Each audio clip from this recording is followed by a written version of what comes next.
We want to welcome everyone to the September 6th zoning hearing for this month of September. As we get started, we're happy and honored to have Pastor John Harris with Thankful Baptist Church here that is going to provide our invocation. So I'd like to welcome Pastor Harris.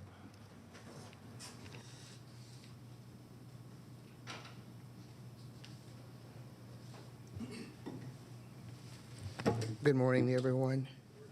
Let us bow our heads. Eternal God, our Heavenly Father, once again we come before your throne of grace and mercy, realizing, Father, that besides you there is none other. And so we magnify, glorify, and lift you up, for worthy is the Lamb that was slain for our benefit. O God of peace, we invite you to preside over this meeting in a spirit of unity, realizing, Father, that there are differences, there are things that will be brought before this board. Father, we ask that you allow your wisdom, knowledge, and understanding to be in the midst as they come together to discuss things of community. And finally, God, let your love reside and be exhibited this day as we move forward in this meeting. In Jesus' name we do pray. Amen, amen, and amen. Amen. Thank you so much, Pastor Harris. Would everyone in the room please rise for the Pledge of Allegiance? To the flag of the United States of America and to the republic for which it stands, one nation, under God, indivisible, with liberty and justice for all. Thank you. Today we are, Commissioner Dance is on her way and is running a little behind, but we're going to go ahead and get started. And with that, I'll turn it over to Mr. Peterson to take us through today's agenda. And thank you, Mr. Chairman. Today's hearing will be conducted with the following process and procedure.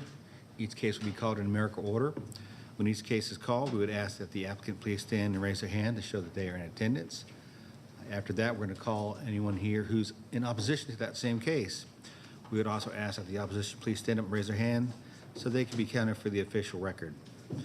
After the counting of the opposition, both parties will be asked to come forward to be sworn in so they could present testimony to the Planning Commission.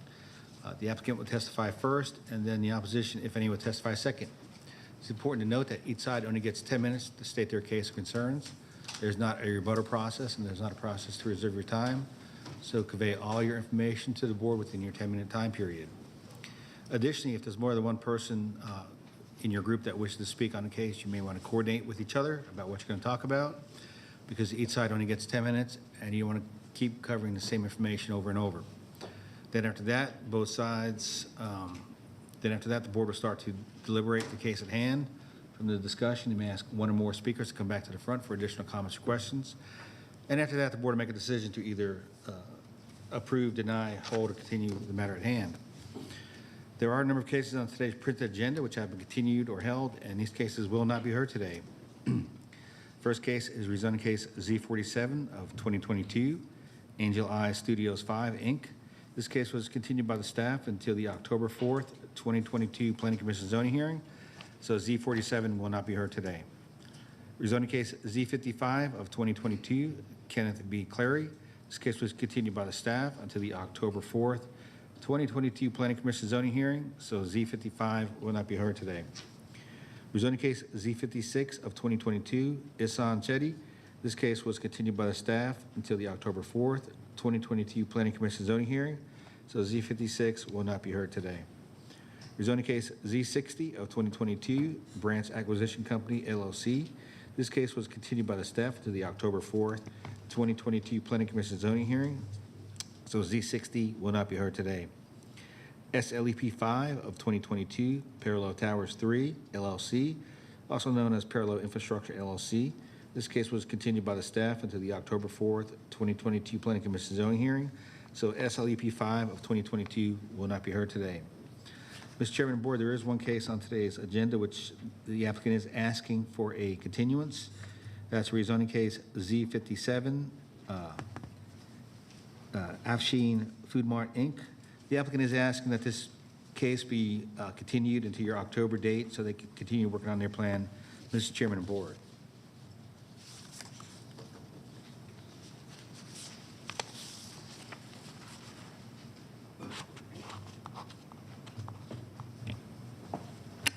right, thank you, Mr. Peterson. Do we have to vote on the rescission? Is that what we have? Yes. You do vote to continue it. Okay.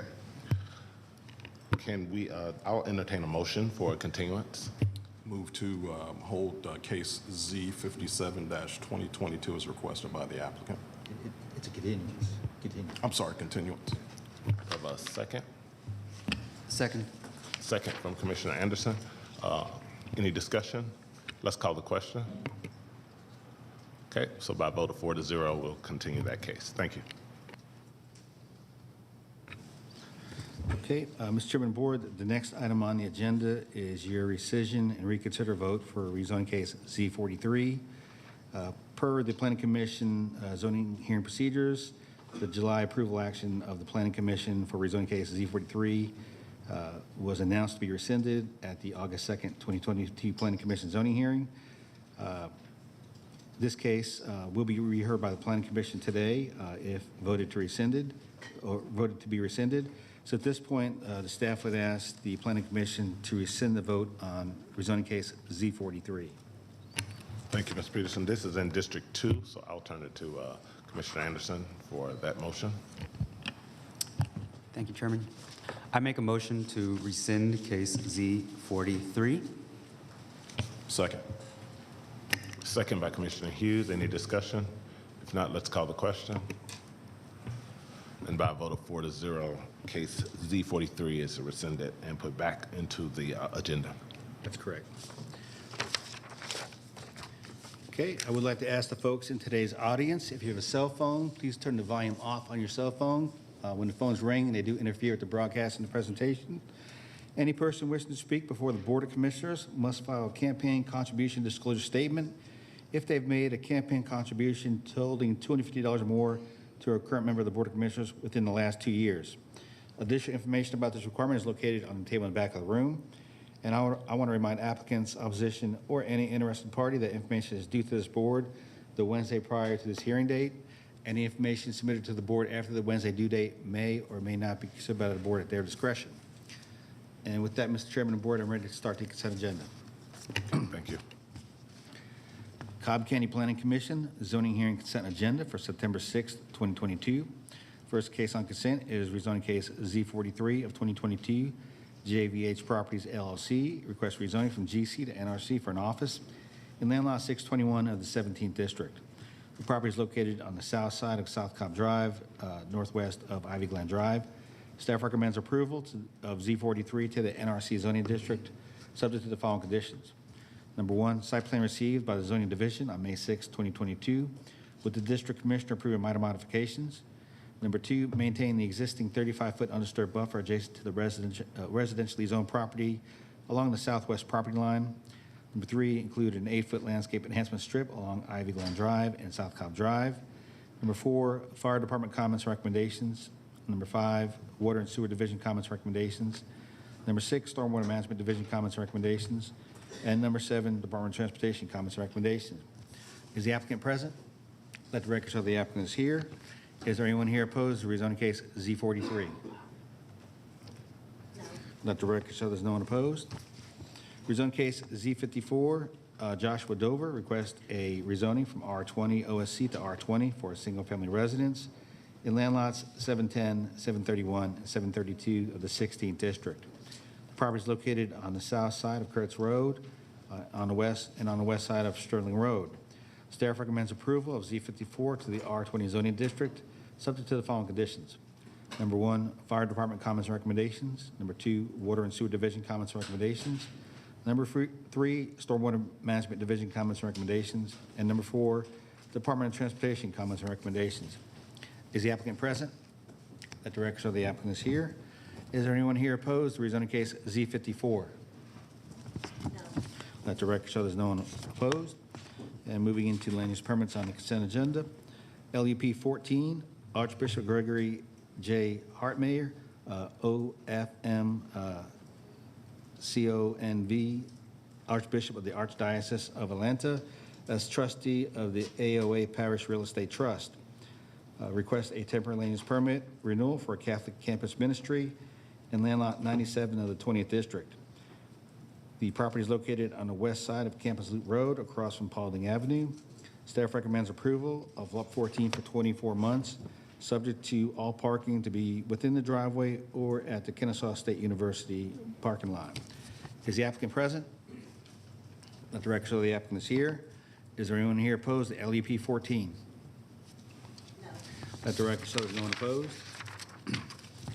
LUP 16, Doris LeBoy requests a temporary land use permit for a daycare in land lot 87 of the 17th District. The property is located on the south side of Windy Hill Road and on the west side of Favor Road. Staff recommends approval of LUP 16 for 24 months, subject to the following conditions. Number one, site plan received by the zoning division on July 8th, 2022, with the district commissioner approving minor modifications. Number two, hours of operation to be approved by the district commissioner. Number three, Austell Road design guidelines must be met for any future site improvements. Number four, fire department comments recommendations. Number five, stormwater management division comments recommendations.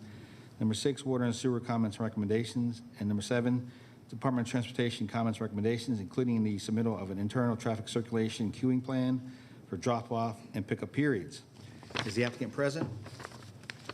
Let the record show the applicant is here.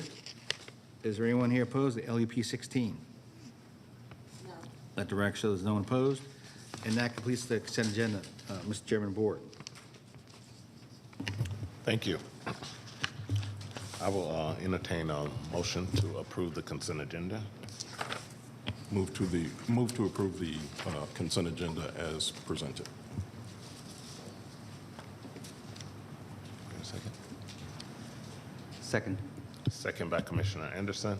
Any discussion? Not, let's call the question. How about a vote of 5-0, the consent agenda is recommended for approval. Thank you. And all those folks that were on consent, you're free to go. Just come back in 2 weeks for the Board of Commissioners zoning hearing. Moving into the held and continued case agenda. First case is rezoning case Z7 of 2022, KM Homes. Request a rezoning from R20 to FST for a town-owned community in land lot 22 of the 20th District. The property is located on the southeast side of Wade Green Road, north of Wooten Lake Road. The applicant is present. Is there anyone here opposed to rezoning case Z7? Let the record show there's two people here opposed. All those who wish to address the board, please come forward and be sworn in.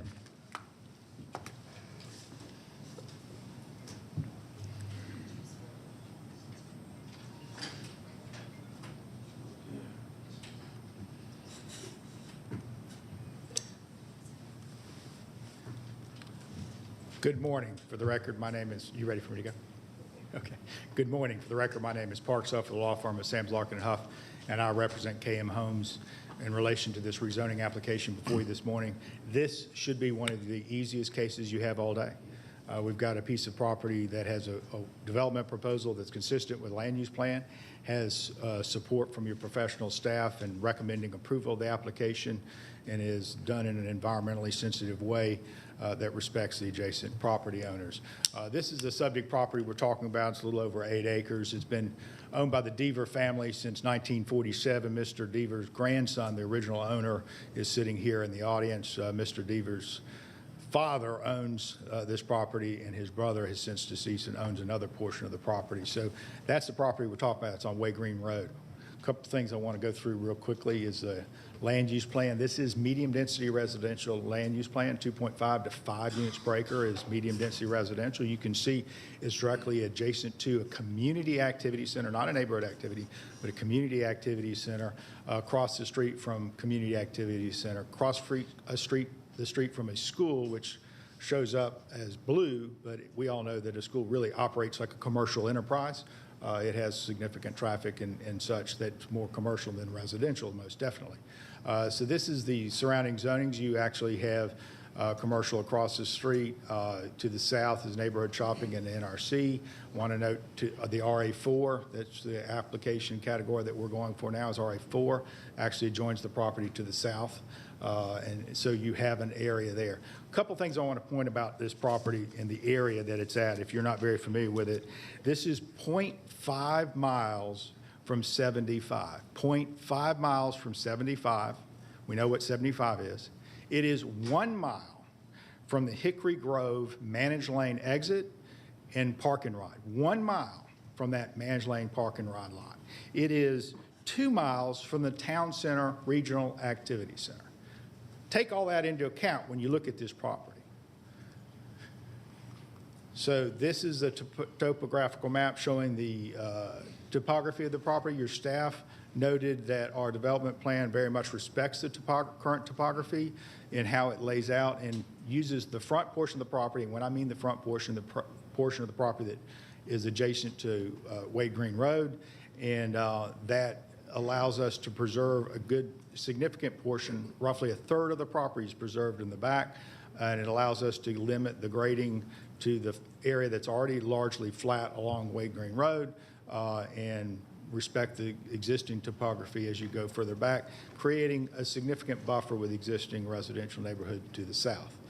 This is the development proposal. This is an RA4, 32 townhomes, not pushing the 5 units per acre of the medium density residential, well within that category. You can see here the school across the street, and you can see the south, the public shopping center, bank, strip shopping center that is all adjoining the property to the south. This is exactly why you have a land use plan and why you follow that land use plan. You have a transitional piece of property that transitioned from the intensity of Wade Green Road, transitions from the intensity of the commercial shopping center, and you have medium density residential.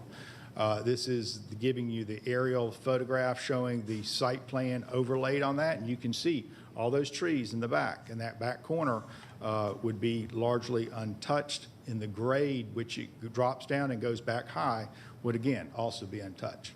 This is the product that we are proposing, and what it is, it's a unique opportunity to use the topography of the property. So the 2-floor townhomes that will face Wade Green Road, and then behind is a 3rd floor where you have the garage in the back. So you have the architecture of the front of the homes facing Wade Green Road. You've got connectivity to the sidewalk along Wade Green Road. We will be rebuilding that sidewalk, making it a lot better to walk on than it currently exists, and provide connectivity, pedestrian connectivity, to a shopping center, to grocery shopping.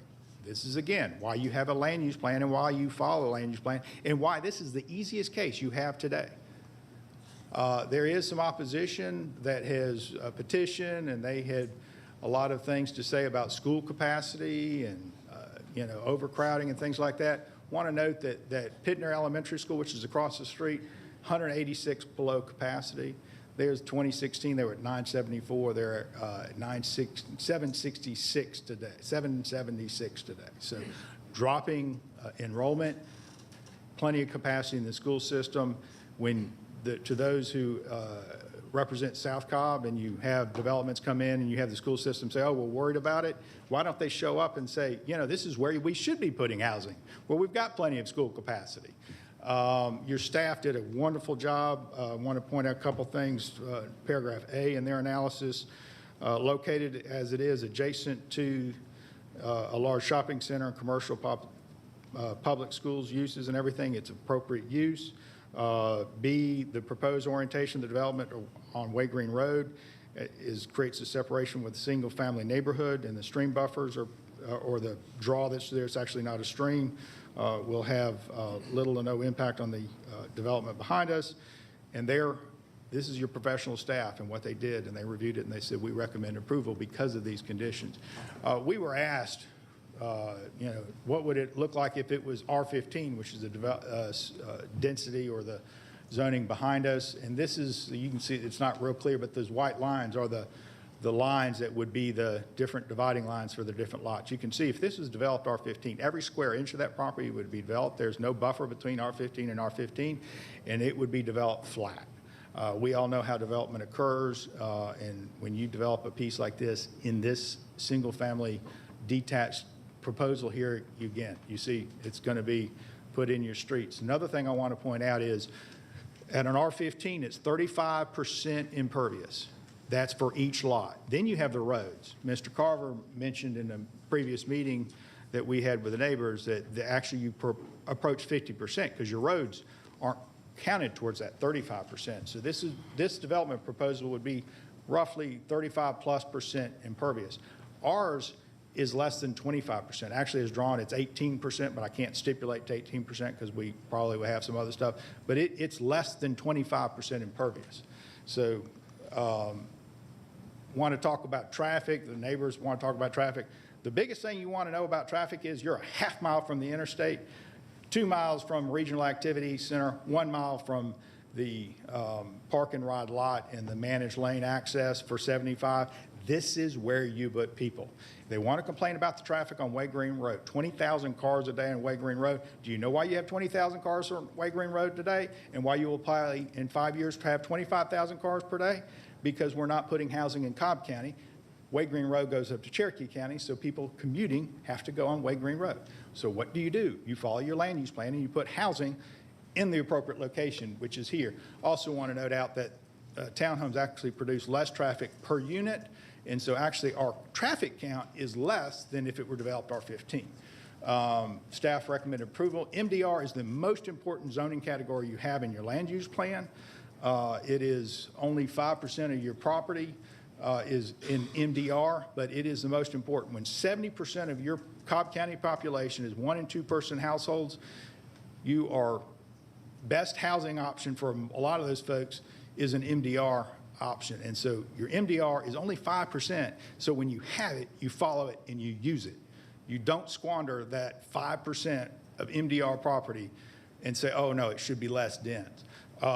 This is the area that would be largely untouched. It's a third of the site.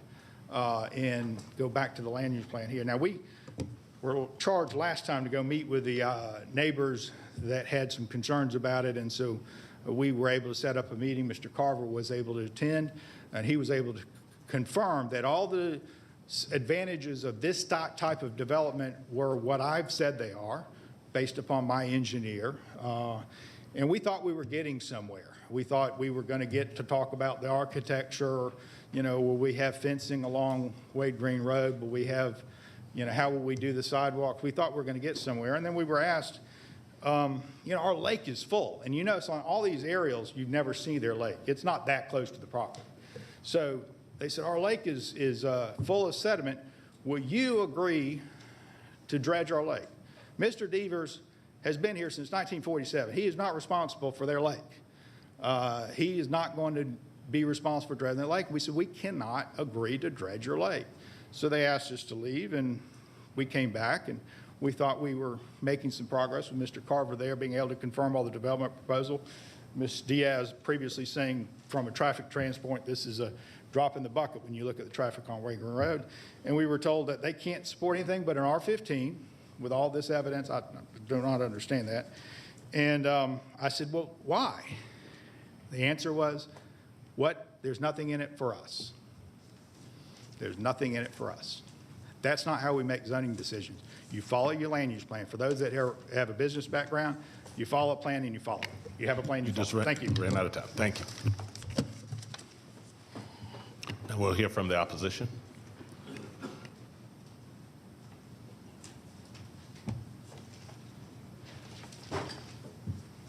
Thank you, sir. Good morning.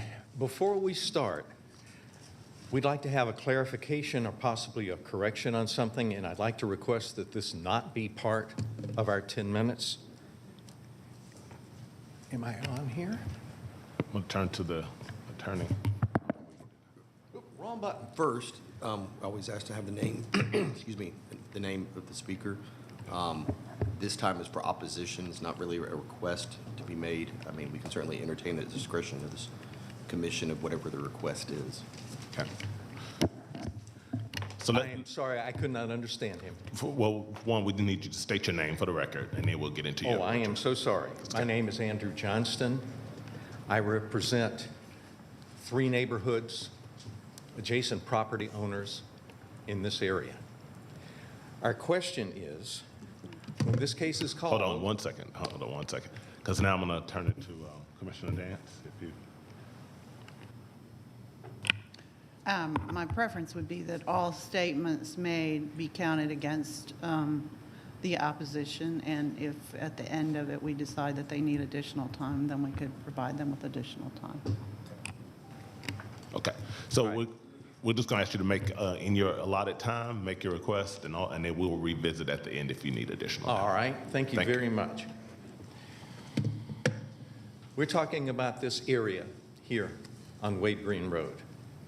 Now, this area, as you saw in Mr. Huff's plans, is surrounded by R15 and R20. This is a residential area. Even though there is a plan, your housing plan is a guideline. It is not a requirement. In this particular situation, for 9 months, the neighborhoods around here, the parents at Pittner Elementary School, have been saying that this is the wrong plan. This rezoning in this plan is inappropriate for this area. And we would like to have this, that you recommend that it not be approved. At the meeting Mr. Huff talked about, we had 2 of these. They were asked several times, why RA4?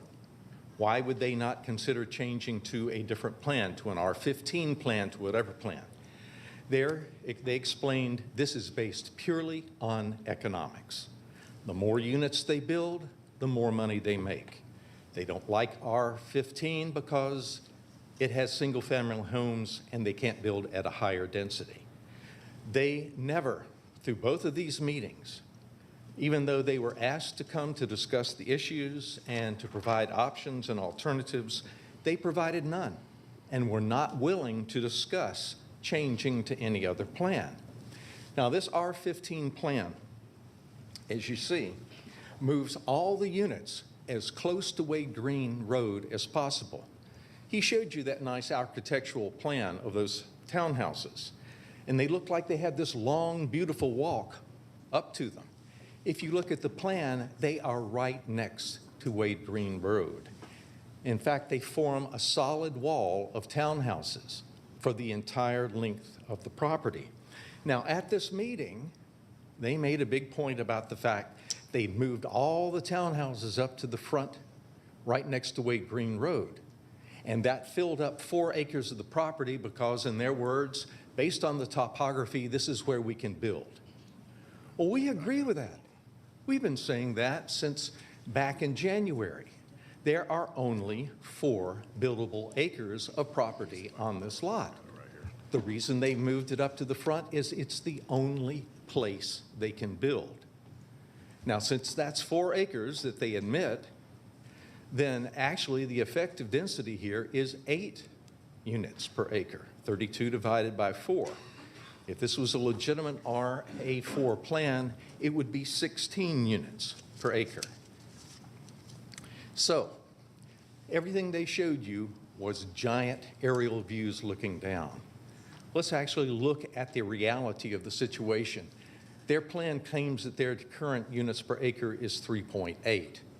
Parkwood Commons, which is directly behind it, is R15. Their density is 2.5. The RA plan is 58% higher. Wade Green Station, their density is 2.08. The RA4 plan is 63% higher. Greens Crossing, directly across the street, and by the way, all these subdivisions are within 1,100 feet of this property. They're at 1.87. This density is over 106%. It's over double the density of this nearby area. Now, there are existing flooding problems with this issue, this acreage. The adjacent properties, many of them flood on a regular basis. That's where things are right now. Downstream from this is less than a quarter of a mile away in the Parkwood Commons system, is the Parkwood Commons Lake. Now, over the past several years, at the suggestion of the Department of Natural Resources, we've been measuring the depth in the lake. This is the north end of the lake. This is where all the water from the front of the subdivision, this piece of property, and the shopping center come into the lake. Back in 2015, that's the lake level. Particularly notice that 3.5 up at the inlet. By 2018, the level had dropped significantly because of the mud, the sediment, and the contamination coming into the lake. This is the view last Thursday. The entire area is filled with silt and mud.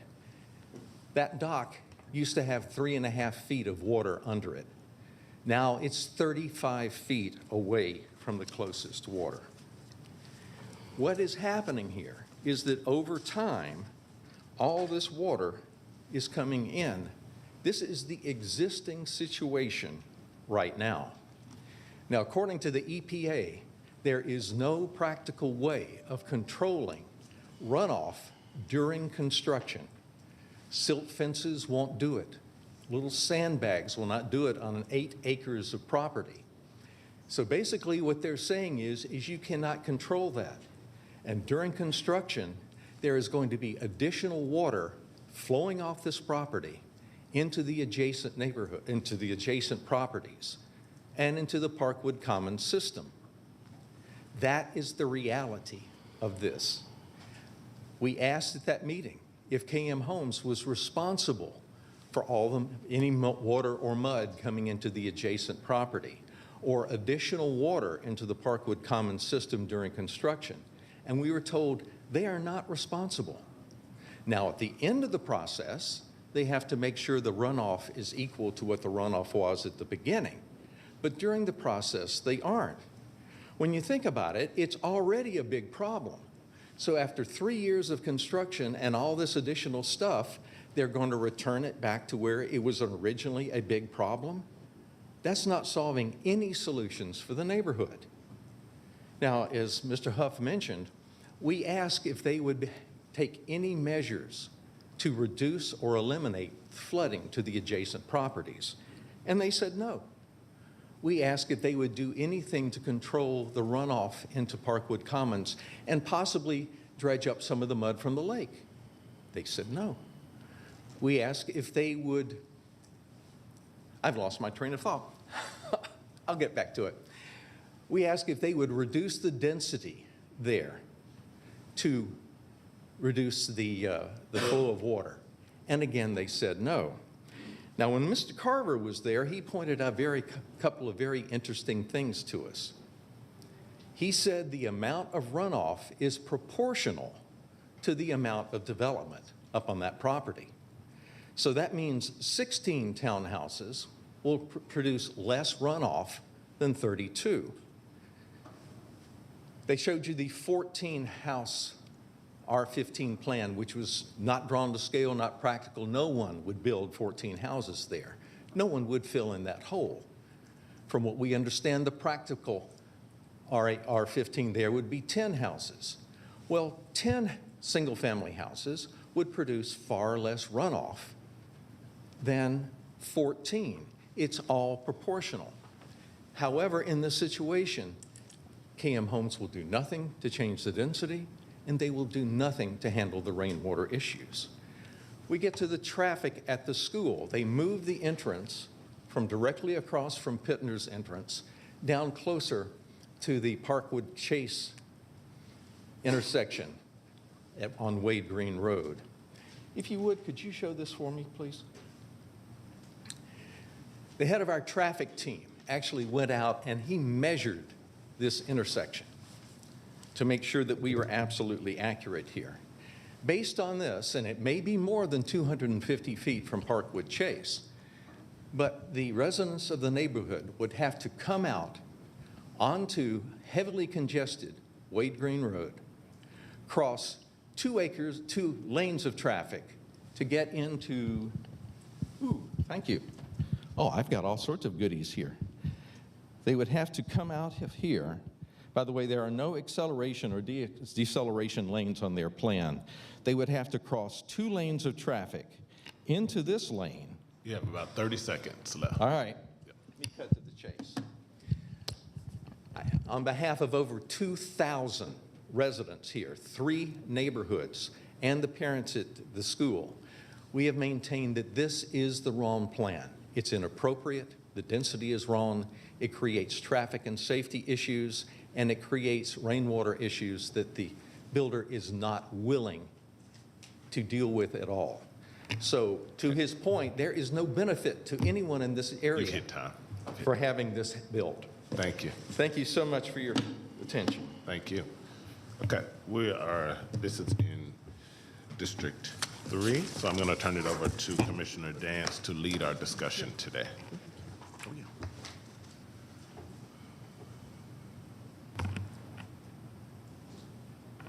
I'd like to ask Mr. Huff to come forward.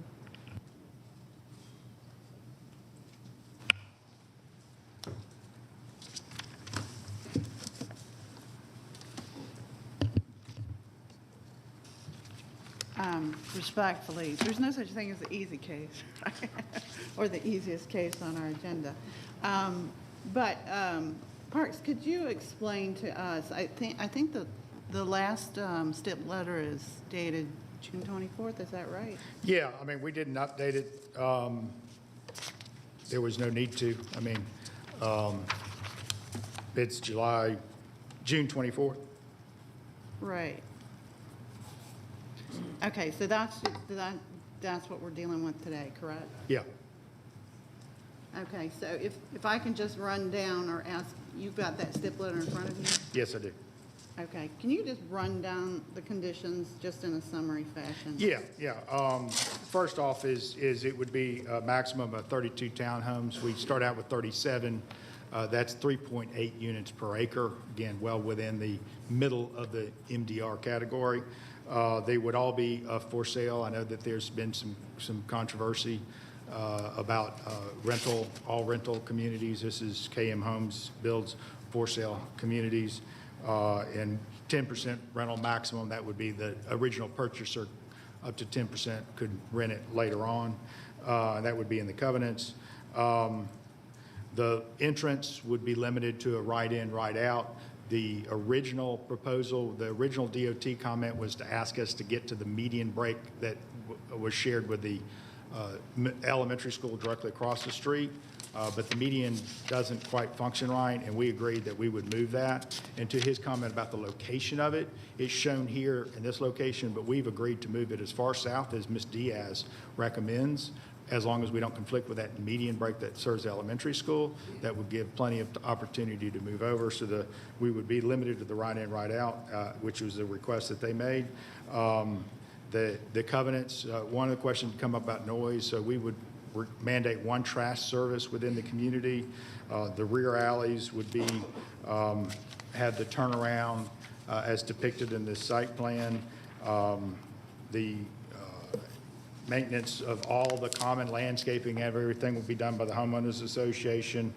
The architecture would be the renderings that we submitted. The minimum house size is 1,900 square feet. The price points is not really relevant in the zoning case, but they're what we expect in these times.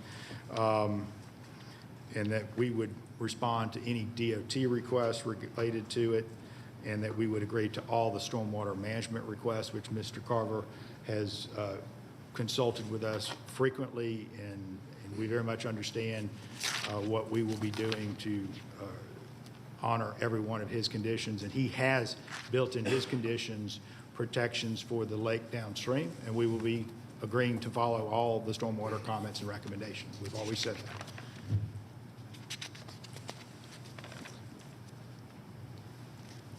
So I have attended at least one of your meetings with the opposition. Yeah. And I have also met with you and the applicant on site regarding the development, correct?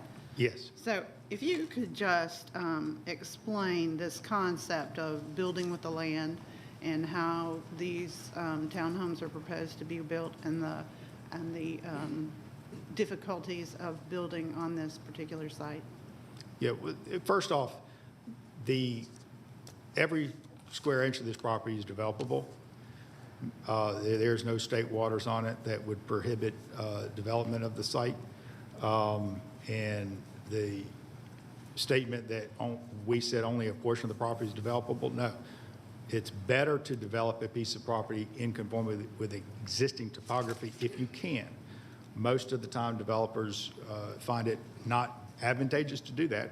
It's better to just recreate the land and create the flat topography that you put houses on. So what we're able to do is use the topography if I can get to back to the topo map.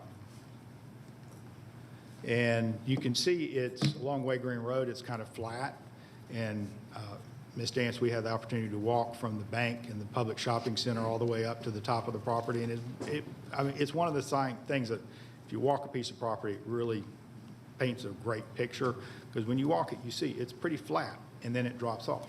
And so what we're using is that topography and putting the homes up in the flat portion and having the architecture of the front of the homes face Way Green Road. And then as the property falls off, we're going to create a daylight basement. And the daylight basement is where the cars will park. So you have a common driveway in the back, and everyone will access the back of the homes for their parking and their garages. And it will create a nice, attractive streetscape along Way Green Road in connectivity to the shopping center to the south. And so this is the homes that we're talking about. So again, those 2 stories will face Way Green Road. The 1 story you don't see here is going to be recessed down. One of the things is that they can, within this portion they're going to develop, well, they're only going to be developing the front portion of it, and the back portion, the only real development is going to be to put in the detention pond in conformance with Mr. Carver's plan. And so we'll be able to use the dirt that will be dug out for those basements and fill in a little property to the south. So we'll balance the site so we won't have to haul in or haul off dirt. So it's a unique opportunity to be able to put more homes in an area that should have more homes with less impact on everybody else. So if you could address the, what you just mentioned, you mentioned the detention pond, and you heard the opposition's concerns about their existing lake. Can you address the impact upon that existing lake and any remedial or preventative measures that would be taken with respect to the same? Yeah, I'll be glad to, and Mr. Carver can also address it from his perspective, because he has detailed staff recommendations, which we've agreed to follow, and of course, I know your recommendation will include his comments. And so we will size the detention pond appropriately. One advantage here is that from a stormwater management perspective, they look at not number of units, but percentage of impervious. Our percentage of impervious is less than 25% impervious on the whole site. That includes roads, because it's a common driveway. That includes our townhomes, sidewalks, everything. So we're less impervious. So that's where they look. They don't look at number of units, they look at impervious impact. The detention pond will be appropriately sized. We'll have over 2 acres of this property will be untouched, and so it will absorb rain as it currently does, which is the best way to have infiltration. We will have to comply with the current standards, which requires us to also infiltrate on our property for accounting for the existing or the additional impervious. One thing to keep in mind is that this site or the lake that they're concerned about is part of a larger drainage basin. I wish I knew the square footage of the acreage of that drainage basin. We're only a small portion of that. That includes the public shopping center, and all that goes into that lake. So we will size the detention pond appropriately. We will do absolutely everything. And yes, we are responsible for our off-site drainage during construction and post-construction, and we will have to do a pre and post lake study per Mr. Carver's recommendation. So can you address the expressed concern that you and your client were not responsive to their concerns about the But we've pond? always said we will do on our property, we will fully comply with state, county, and federal requirements on off-site drainage, and that those will mitigate any harm to the lake, and we are responsible for any harm that we would cause a lake, and we will be constantly monitoring. Mr. Carver's strong suggestion is that we actually video or photograph the drainage structures between our property and the lake during construction, and we will be doing that, and we will be doing a pre and post lake study, all in conformance with it. And again, I don't want to put words in Mr. Carver's mouth, but I think the consensus is that developing a portion of the property we're better able to handle any of their concerns about it. Okay, so the pre and post studies, those are consistent with engineering practices, is that right? That is correct. Okay. And how might the adjacent residential area access the information that is obtained during such processes? Excellent question. We'd be glad, one of the conditions that we discussed, and I should have put in a stipulation letter, was we would be glad to share during the plan review process or stormwater management plan and drainage study with them and let them review it. And they, of course, could then comment back to the stormwater management division. But we'd be glad to make that part of the plan review process.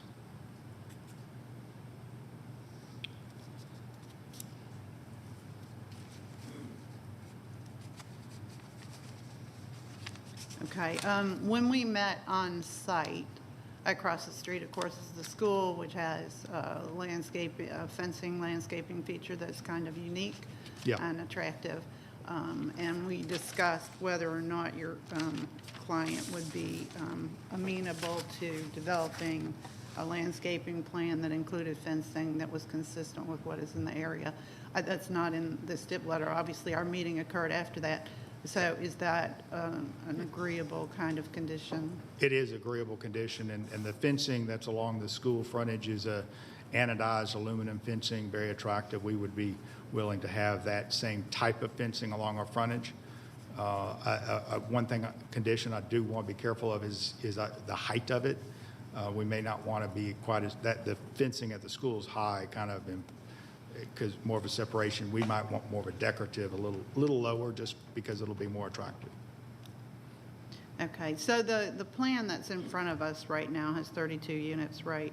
And they are blocks that are attached. Is this the current plan as you propose it? It is. We have played with another plan, and actually I can show it if you'd like, but we played with a plan that would separate them into twos. Mm-hmm. And then that way each unit's an end unit. Mm-hmm. If you'd like me, I can show that one. If you would.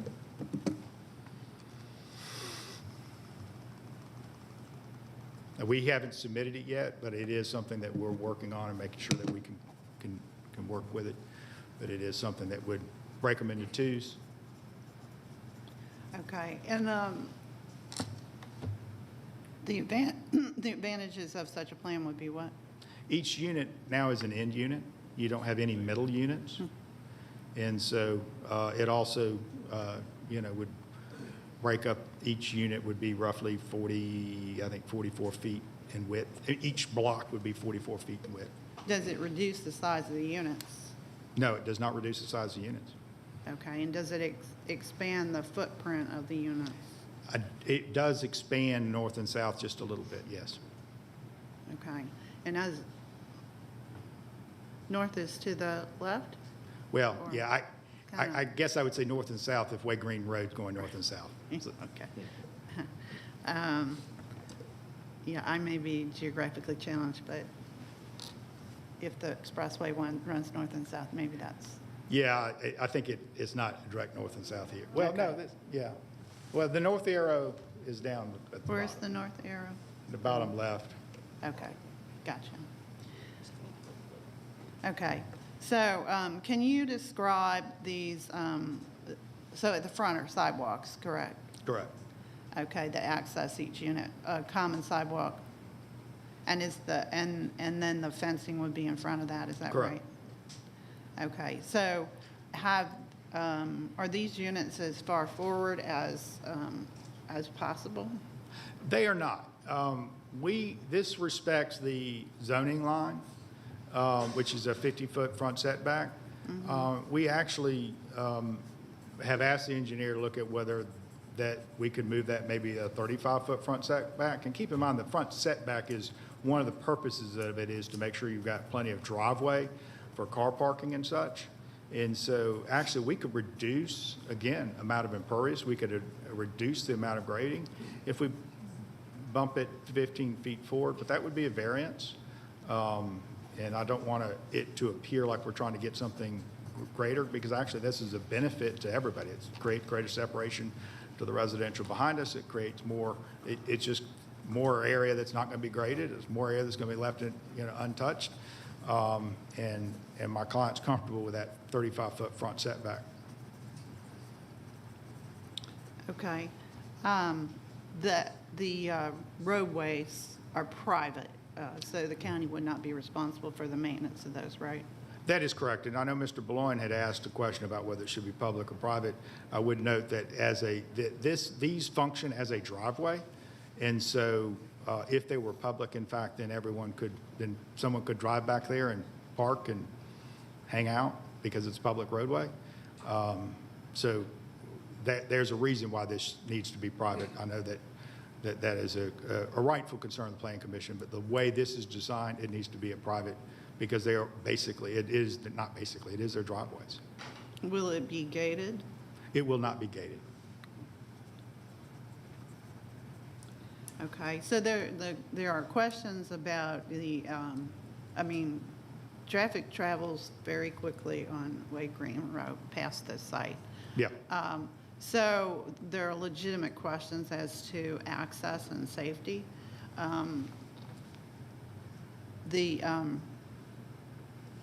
deceleration lane, is that what would occur? Yeah, this is, we can put the access anywhere on our frontage from a development perspective. We would lean on Ms. Diaz to tell us where's the most appropriate. We put it here, which her report shows that it meets all the current county standards on separation. But the neighbors, and having stood out there several times, I agree. You want to move that further south, but we don't want to have it anywhere close where it will conflict with the median that serves the elementary school. So we will move that south, probably close to where, if you can see here where it says W, Wade Green, somewhere right in there where the W at Wade Green Road is. So we'd probably move it somewhere in there. Again, with Ms. Diaz's, like right there is probably where we would move it to. We can move it wherever. And I agree, it should be moved further south so that there's plenty of opportunity to get to the left lanes if you are getting to those median breaks further north. Okay, and so then that would alter the plan just by altering the entranceway? Yeah, it just would, everything would just shift accordingly. So it's no engineering needed for it. Just, we'll put it where it should be. Okay, so back on the setback question. There are 2 homes currently there, is that right? Yeah. Okay, and how far off the road are those set? Do you know? Probably about what we're asking for. All right, You can see you're it on- asking for which one, though? Are you asking for the 50 or the 35? Well, if it was 35, they're probably close to, yeah. My How client's far are they back? I think the current homes are about 35 feet from the current right-of-way. There are 2 homes on there. One's Mr. Devers and his brother, who's since deceased, is the other house.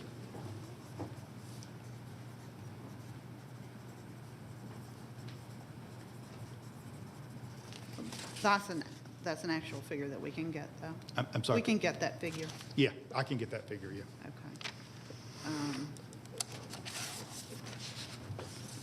Let's see.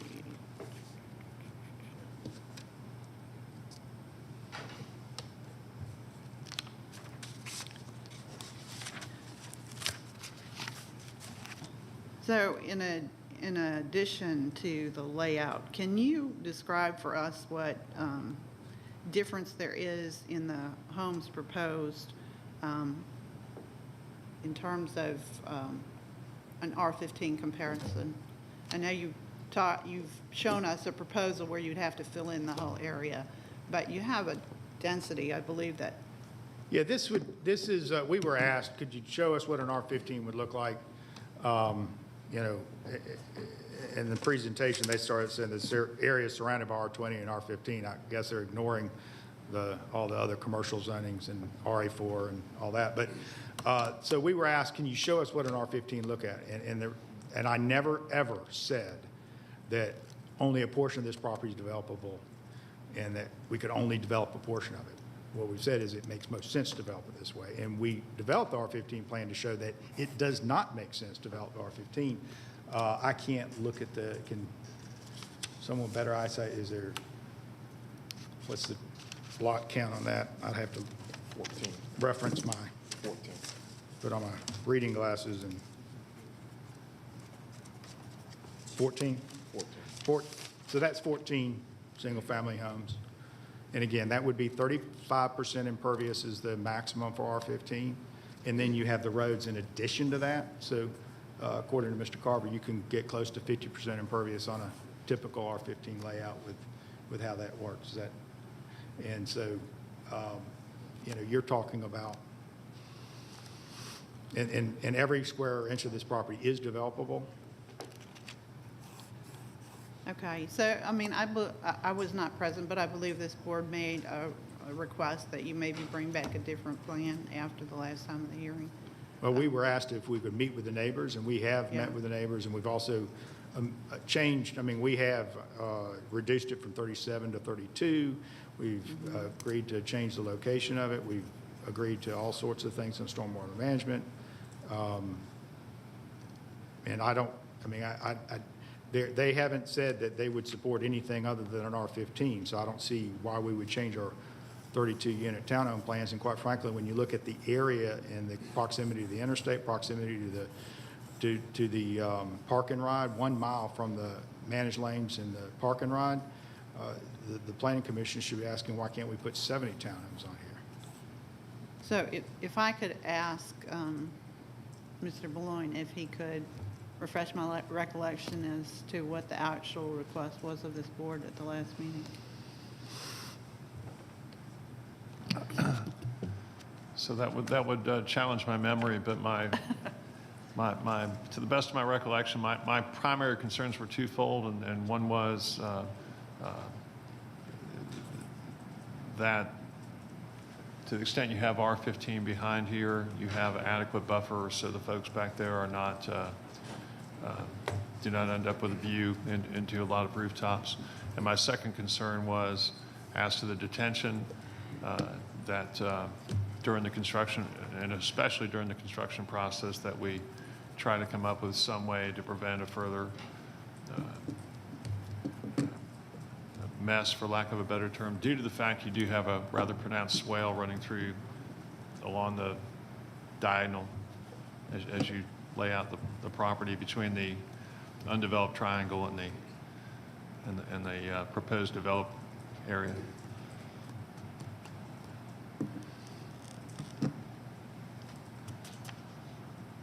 And we've met, the meeting was hugely helpful with Mr. Carver there because he was able to go through his concerns, and my client was there as a developer, and he's very aware of the concerns. And you can see here where that swale is, and it's largely outside of our development area, so the swale actually would remain untouched, and the trees would also remain with a good buffer adjacent to the residential.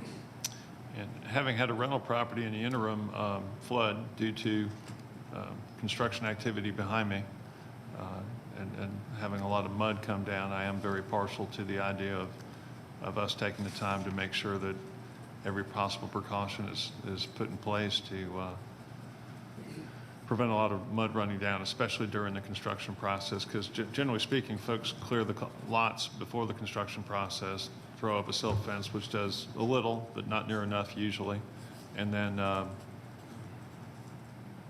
at the end of the process, put in their landscaping, grass it, things of that nature. But along the way, there's a lot of potential, especially given that significant swale there, for a lot of mud to run off. So I'd probably want to make sure that we gave every consideration to doing all we could to enhance the protections to prevent a lot of mud runoff during construction. And any conditions related to that, we're certainly agreeable to. And I would welcome my fellow younger commissioners to weigh in with their additional thoughts that were expressed at the prior meeting.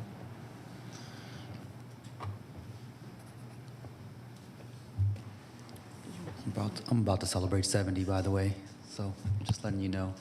I don't know if I qualify anymore.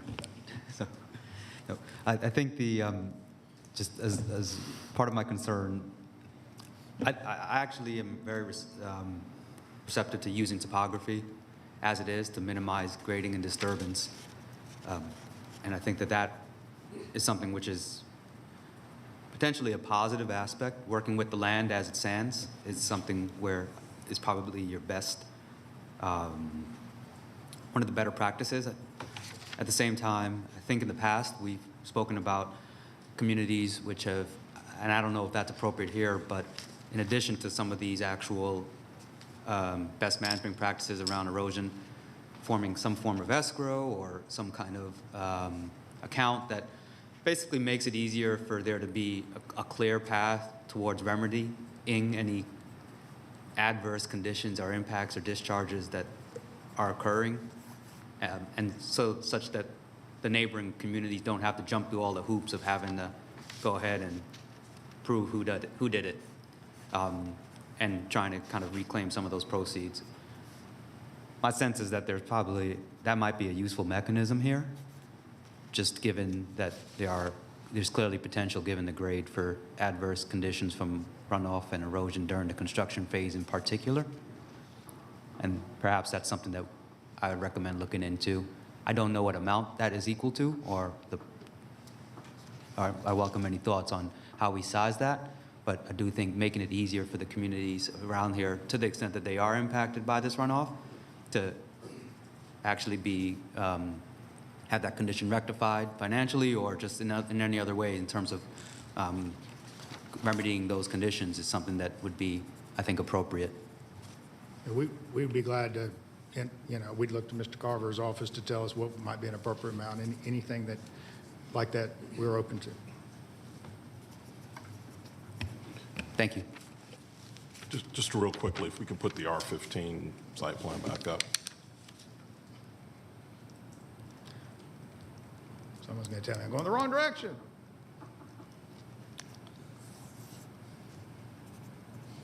Is that one of the?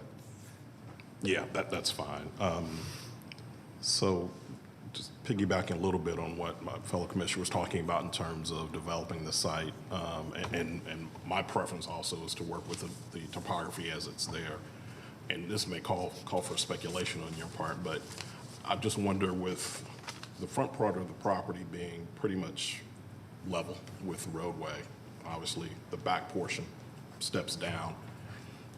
And having to bring in, I'm assuming bringing in grading, some fill to level the rear portion of the property.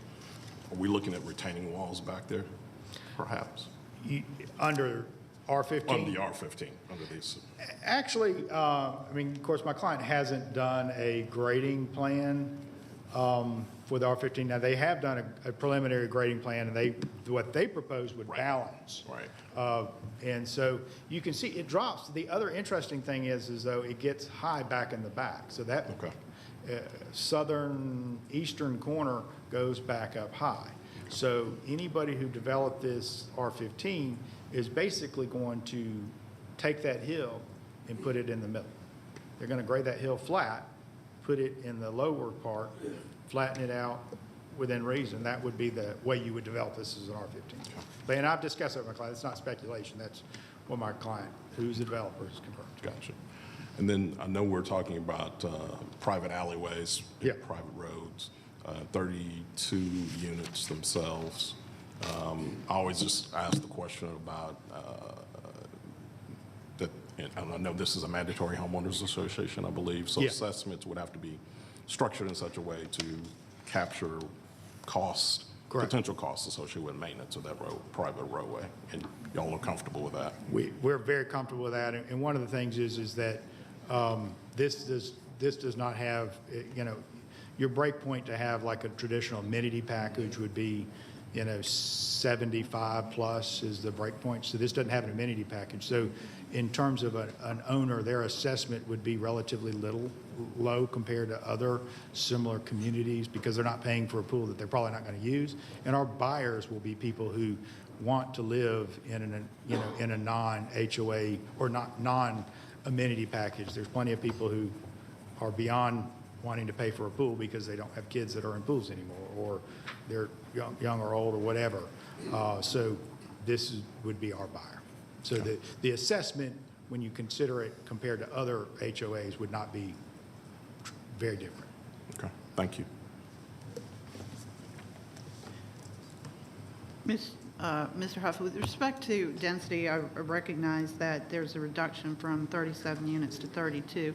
Have there been any further discussions about reductions of the density or the number of units on the property?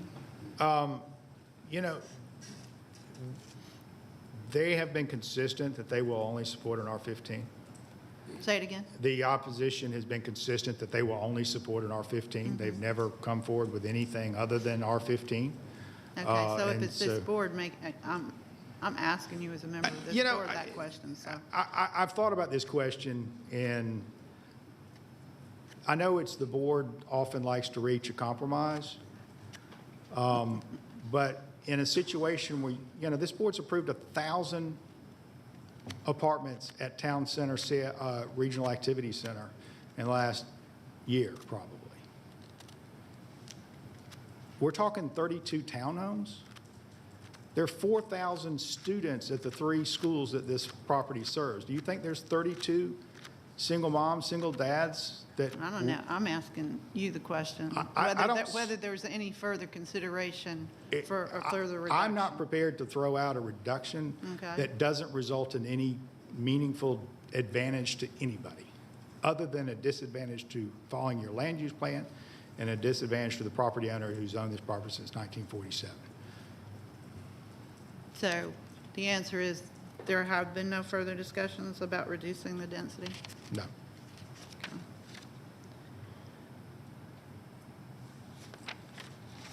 Does anybody have any further questions for Mr. Huff? Okay. If I could, Mr. Carver, if I could ask some of Mr. Carver, I'd appreciate that. Yeah, I was going to. Okay, that's great. No, not for parks, thank you. Right. Sorry, I had one more of your parks. I'm just trying to understand the plan shown on the screen versus the plan that was shown before. So in this plan, how do you access the front of these buildings? How do you access the front? Pedestrian-wise, you walk out your front door and you go to the sidewalk and you can walk down to Publix. The back of the units, there would be stairs internal. I mean, it's a townhome, so you would just go down to the basement where your cars are parked. Okay. So these would have direct walkouts onto the street in this plan, whereas the other one would be an actual walkway. No, all of them are. Here's the front of the townhomes, and you can. I mean, it's the same product whether it's in 2s or 4s. This is actually into 5, obviously, but it's the same product. So you walk straight out. It's level basically to your street. Yep. And then internal stairs down to your garage. And I saw on the other plan you'd shown, I know it hadn't been submitted, but that was, and I don't know if we could bring it up. It's the same layout. The only difference is we separated them. Yeah, but this one has the walkway on the front. Yeah, I mean, how we design the connectivity. I mean, okay. So there's no like backyards for these homes, then these are just they're just walk into the front and park in the back. correct. Okay.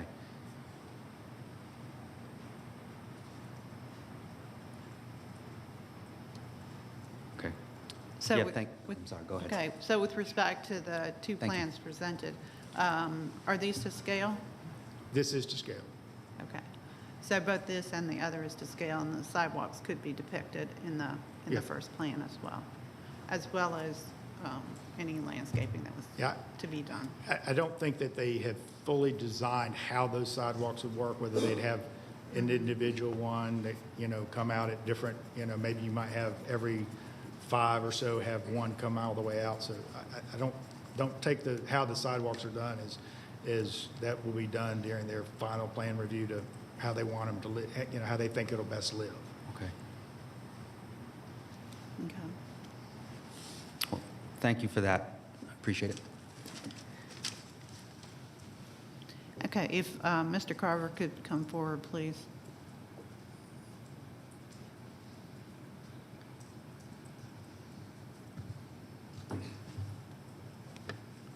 Carl Carver, Cobb County Stormwater. Morning. I will go ahead and defer to Mr. Boyne to begin asking you questions since he's volunteered. I need to learn to quit volunteering, but thank you. So the basic premise that I have is that it seems that during the construction process, a lot of times silt fences don't manage to hold back silt and mud, which was their intended purpose. My limited experience going way back to 1995 when we built a house was that we ended up with not one but 2 silt fences and a whole series of hay bales between each one, which collectively managed to hold a lot of mud on our lot that otherwise would have flowed into the street. Beyond that, can you elucidate us on what else can be done to stop silt and sediment flow during the construction process? Sure. During the construction phase, they will have to design and construct. In the early phases, they'll design and construct sediment ponds, temporary sediment ponds. There's numerous different ways to design those, and they're all outlined in the state guidelines. Those are to catch the runoff during construction, which is to collect the sediment. As you mentioned, silt fence with hay bales between them is an effective method of doing it, and silt fence alone is not allowed for sediment control during construction. They will have to construct the stormwater pond early in their phases and use the stormwater pond as part of their sediment control during the final phases of the construction. And I apologize, I've just been on this board for 3 years and 8 months, but is there a series of procedures somewhere spelled out for how this should be done in extremely Yes, sensitive the cases? state guidelines for erosion control during construction, they're designed, because they're disturbing over 1 acre, their erosion control design has to be broken up into 3 parts. And there's the initial phase, which is basically the perimeter silt fence, which allows them to get in there and do their clearing. The second phase is interactive with their grading, which is where they would construct temporary sediment ponds and probably in this case get the stormwater management ponds constructed. And the third phase of erosion control design would be for final stabilization of all the disturbed areas. The state requires it to be in that 3-phase format for any site that's over 1 acre. They have to file a notice of intent with the state with a copy that's provided to the county. They pay a fee, a nominal fee for that. The state erosion control law allows for them to be inspected by the state, and it allows for penalties to be added by the state and the county. And the state jurisdiction kicks in at 1 acre? Yeah, any project that's 1 acre or more disturbed has to follow those guidelines. Are there some additional steps we should take when we have a known problematic condition in terms of downstream activity beyond relying on the state to handle matters? Well, in my stipulations, I'd asked for the documentation of the stream and documentation of the sediment that's already in the pond and the Parkwood Commons pond. And so they would do, before they could get their land disturbance permit, they had to furnish to us those surveys. And then when they're applying for their final plat, they provide a post-survey, which at that time we can evaluate if any additional sediment has gone downstream. Is there anything else you would or might consider that you hadn't stipulated or recommended? Not at this time. Is there anything else you can think of that if you had a heightened concern as a result of those surveys that you might further mandate? Not at this time, no. Right, I understand that at this time because you don't have the surveys, but I'm asking if the surveys came back and indicated that there was a significant concern, what might you mandate? As part of our standard stipulations, we sometimes have language in there about if there's any spring heads that are found during construction, that they are protected and dealt with by an engineer. So that would be the only other thing I can think of right off the top of my head. We also have included in my stipulations the capacity analysis of the downstream infrastructure. Thank you. Carl, I just had another quick question, just to address the comment before from Parks on the public's runoff. When you do that pre and post study on the sediment impacts, it just for the audience's benefit and for mine, is that something where that runoff can be kind of specified as coming from that space, or just if it seems like it's a problem that exists today, would that pre-study of sediment levels identify and say, hey, a large contributor to this is the existing runoff from the public site, or is it something where it's very specific just to this acreage here as a source and tributary to that Parkwood Lake? No, the survey will not determine a source. Right, or the hydrology study? It's just mainly what's the condition out there today. Okay. And then what it will be at post-construction. Okay. Is there any part of site plan review where there would be an establishment of what is the source of kind of that elevated sediment? Well, so assuming there is elevated sediment based on at least what was shown here, I'm just trying to think if there's a missed opportunity to at least, not necessarily point a finger, but at least identify what's causing the increased sediment levels, since there's a bunch of studies that are happening here anyway. As a part of the land disturbance permit, they'll have to furnish a hydrology study, which Okay. will study the basins that's flowing to that lake, including their site and upstream areas. Okay. So that will give us an idea of where the flow is coming from, Okay. and how the changes in their property will be mitigated by their stormwater pond. Right. And this site would, per the regulations that have taken effect within the last year, be required to reduce the runoff volume? That's correct. By 10%, is that correct? I'm sorry. Was it by 10%?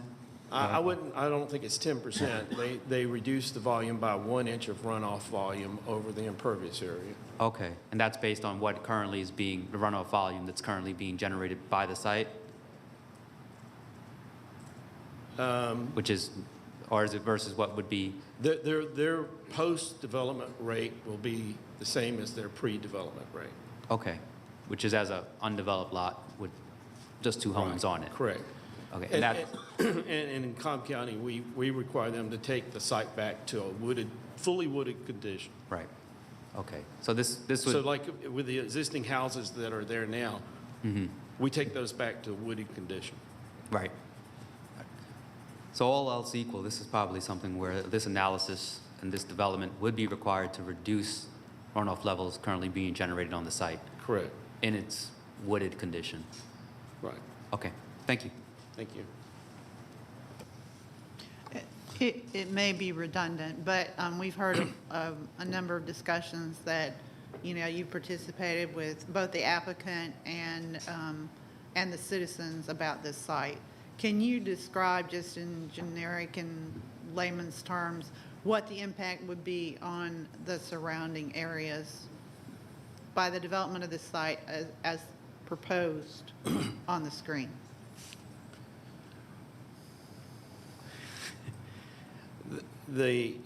I guess I don't quite understand what you're looking for. The development of the site, they will have to provide stormwater management that manages the rate of runoff from their site to be at or below the runoff from the site today or in a wooded condition. Right, so we've had a discussion about during the construction phase, what the impact would be.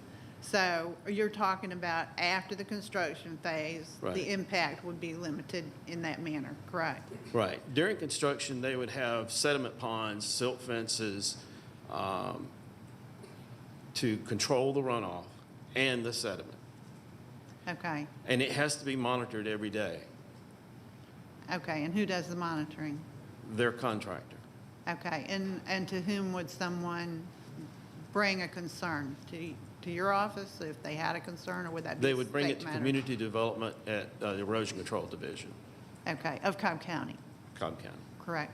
Okay, and the detention area that's shown on the screen, that's consistent with what the requirements are? Sure, yes. Okay, I mean, you've analyzed that when you looked at Correct. the site, right? And is that an adequate space for what is expected to be the flow on the site? Yeah, they would probably end up with a stormwater system in their back alleyway that would drain into that pond. And then the pond would have a control structure to release the runoff from the pond. Okay, and who does the inspection of that system? During construction, it would be the community development inspections. Okay, and post-construction, who would it be? They will have to sign a maintenance agreement with stormwater management, requiring them to maintain it, and it's inspected privately. They would have to hire someone that's qualified to do inspections on an annual basis. And are those annual inspections submitted to who? We will get copies of the annual inspection letter. Okay. So who is we? Which unit which unit will receive the copies of the annual inspections? Which unit? Stormwater management. Okay. Okay, and you mentioned that this is subject to some state laws too, so are you, when it's submitted to you, are y'all looking at the enforcement of state laws primarily, or are you looking at the enforcement of local code, or you just looking, what criteria are you looking for? Well, Cobb County is considered a local issuing authority by the state, so we would have to enforce the erosion control. Now, a citizen could call the state EPD and have them come out, but they will probably notify Cobb County and say, have you been out there first? So Cobb County Erosion Control Division has to do their inspections during construction. Okay. Anyone else have any questions? Okay. Thank you very much.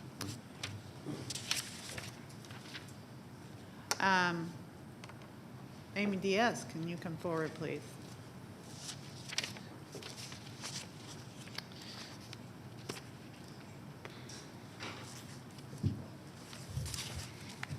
Amy Diaz, Cobb DOT. I think it's still good morning. There's been discussion about the entranceway and previously there's been discussion about the impact with the school. Can you describe basically your analysis and conclusions and any concerns with respect to the roadways and the entrance? So the entrance was originally lined up with the school. We had some design recommendations if that was the case, but we did not have any concern about it not being a workable plan, just that there would have to be some geometric changes to allow that fourth leg without impeding the buses that go in and out of the school. So As And far as- excuse me, so when you're Sure. talking about it was originally aligned with the school, you're talking about that entrance further? At the median opening, yeah, the Okay. furthest to the south, Okay, yes. all right. There was a good amount of citizen concern about it being lined up with the school in that fashion, so they volunteered to move the site entrance further up the road. The spacings that come into play at that point is, it's a right-in, right-out driveway, is that it would need to be 100 feet from any other intersection as a minimum. The spacing to a signal is 250 feet for a full movement driveway, so that's kind of the rule of thumb is what we looked at is, was this placement sufficient from the U-turn? There aren't any established U-turn distances for weaving on arterial streets. It's very much site-specific, has to do with how congested the roadway is, the speeds of the roadway. I have looked up some research, and the research basically says about 400 feet is what this particular research recommended between a driveway that came out right, going across 2 lanes of traffic to go to a U-turn. A more conservative approach would be to look at the taper distances for merging that are published by AASHTO, and that would be 620 for a 40-mile-an-hour road. And that would be if everybody was at full speed, and there was a merging of that for that distance. So I've looked at their frontage. Their frontage is roughly, I looked at their frontage, but the critical distance is in between the median break and the next intersection up. It's almost 1,000 feet. So there's a good bit of room there to play with to make sure that we could get into those minimums. Could they shift down because of the concern? Could they shift down so that they have that 620 instead of just the 400 that they have now? Yes, they could do that. And it sounds like they're open to that. Say it again about the shift down. That currently where they are, they make the 250, that's the development standard minimum. And then they also make the 400, that was the research that I did and found a research paper on recommended. However, they could shift down another couple hundred feet, make the 620, which would be a merging taper distance if you use that calculation to figure out how far they had to go. And they would still be well more than 100 feet away from the median opening, because they have a good bit of distance to play with as far as where that entrance can be. Okay, so you heard the testimony of Mr. Huff, who said closer to the W on Yes. on the map. Yes. Is that distance at the 620 feet? Given range? my best estimate of where the W was, it makes the 620 feet. But certainly when they go through plan review and we have the actual engineering plans with all the dimensions, then we can make sure Right. that it has that. So that would be close, and that would not interfere with this other school entrance across the way? Yeah, to be 620 feet away from the intersection to the north, it would still be over 350 feet from the median break. So, because we're playing with about just under 1,000 feet. So when you look at 620, if it was 1,000 feet exactly, it would be 380 feet, but it's not quite. It's like 980, and so it would be over 300.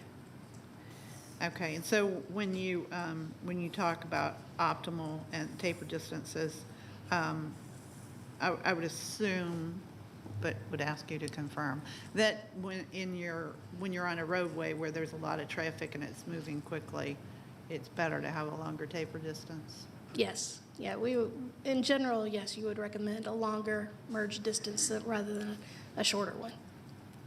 Okay, and the flow of traffic on this road, when is it the greatest? Do you know when the volume is the greatest on this roadway? I don't actually off the top of my head, but basically, I mean, for the amount of cars, the amount of homes that they have, they're going to have very roughly, I mean, PM will be the peak as far as people going in. People coming out, it would be the AM. So they would be conflicting against the northbound AM traffic. Okay, so, I'm sorry, it's a little bit hard to hear because of the Sorry. air system. So you were saying that for the amount of homes, what would you anticipate?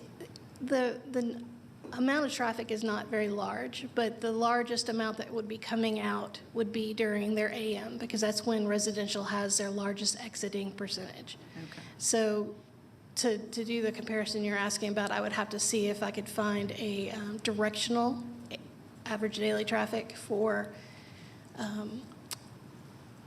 Wade Green and see what the AM northbound is, to see kind of, is that the peak northbound or is the peak in southbound in the AM? And that I don't know off the top of my head. Okay, so if you were making an optimal recommendation, you would recommend the placement of the entrance exit further down?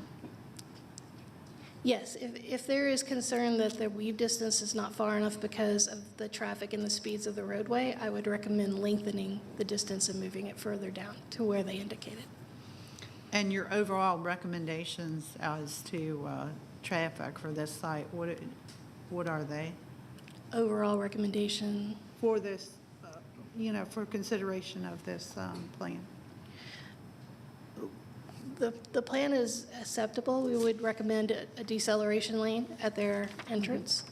The entrance to DOT was acceptable either at the school with the design modifications that we had suggested or further to the north. But given the community concern about the weave distance, we support moving it to a distance at least 620 feet from the intersection to the north. And they say they can accommodate that. 620 feet from which intersection? It's Park, what's the intersection? Can you show the intersection to the north? Yeah, GIS. Parkwood? Is that what it is? I can't read. Parkwood Drive? Where their turn would be, if you can zoom in.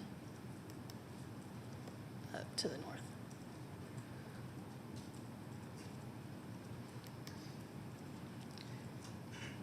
Go up to the north, go north along Wade Green.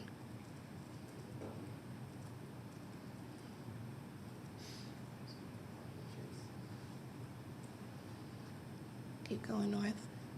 It's that intersection there. Yeah, Parkwood Circle.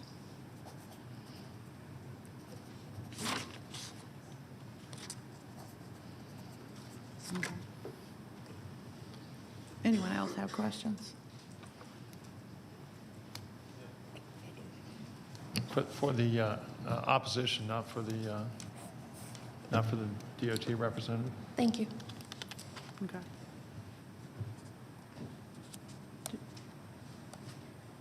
Would you like to call the opposition at this time? Mr. Johnson, could you come forward again?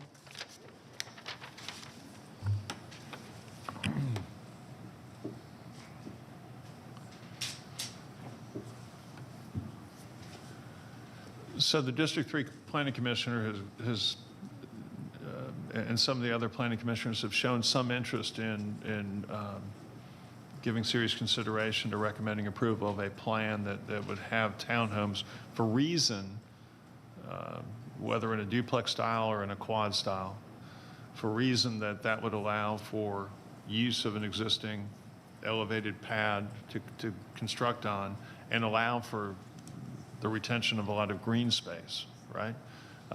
Including green space up against much of what is R15. Is that just something that is just absolutely abhorrent to you? If certain modifications could be made to further protect the neighbors in the adjoining R15 and RA4?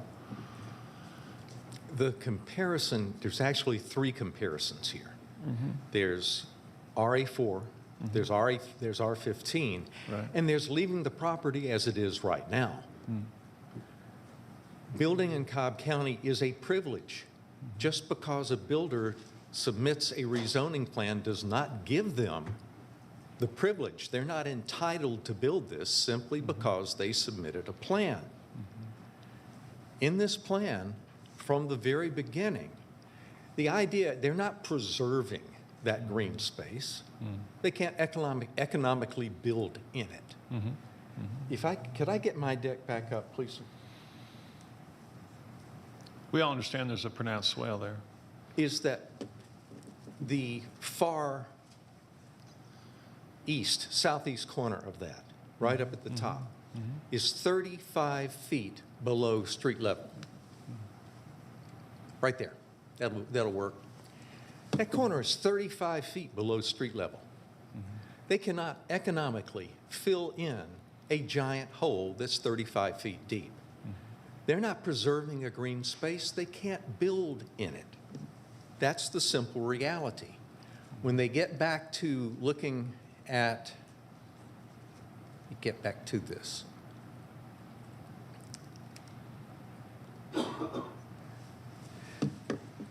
These dark areas are right now where that ravine is. To build these last units in this plan, apparently 10 units, they're going to have to fill in that entire area.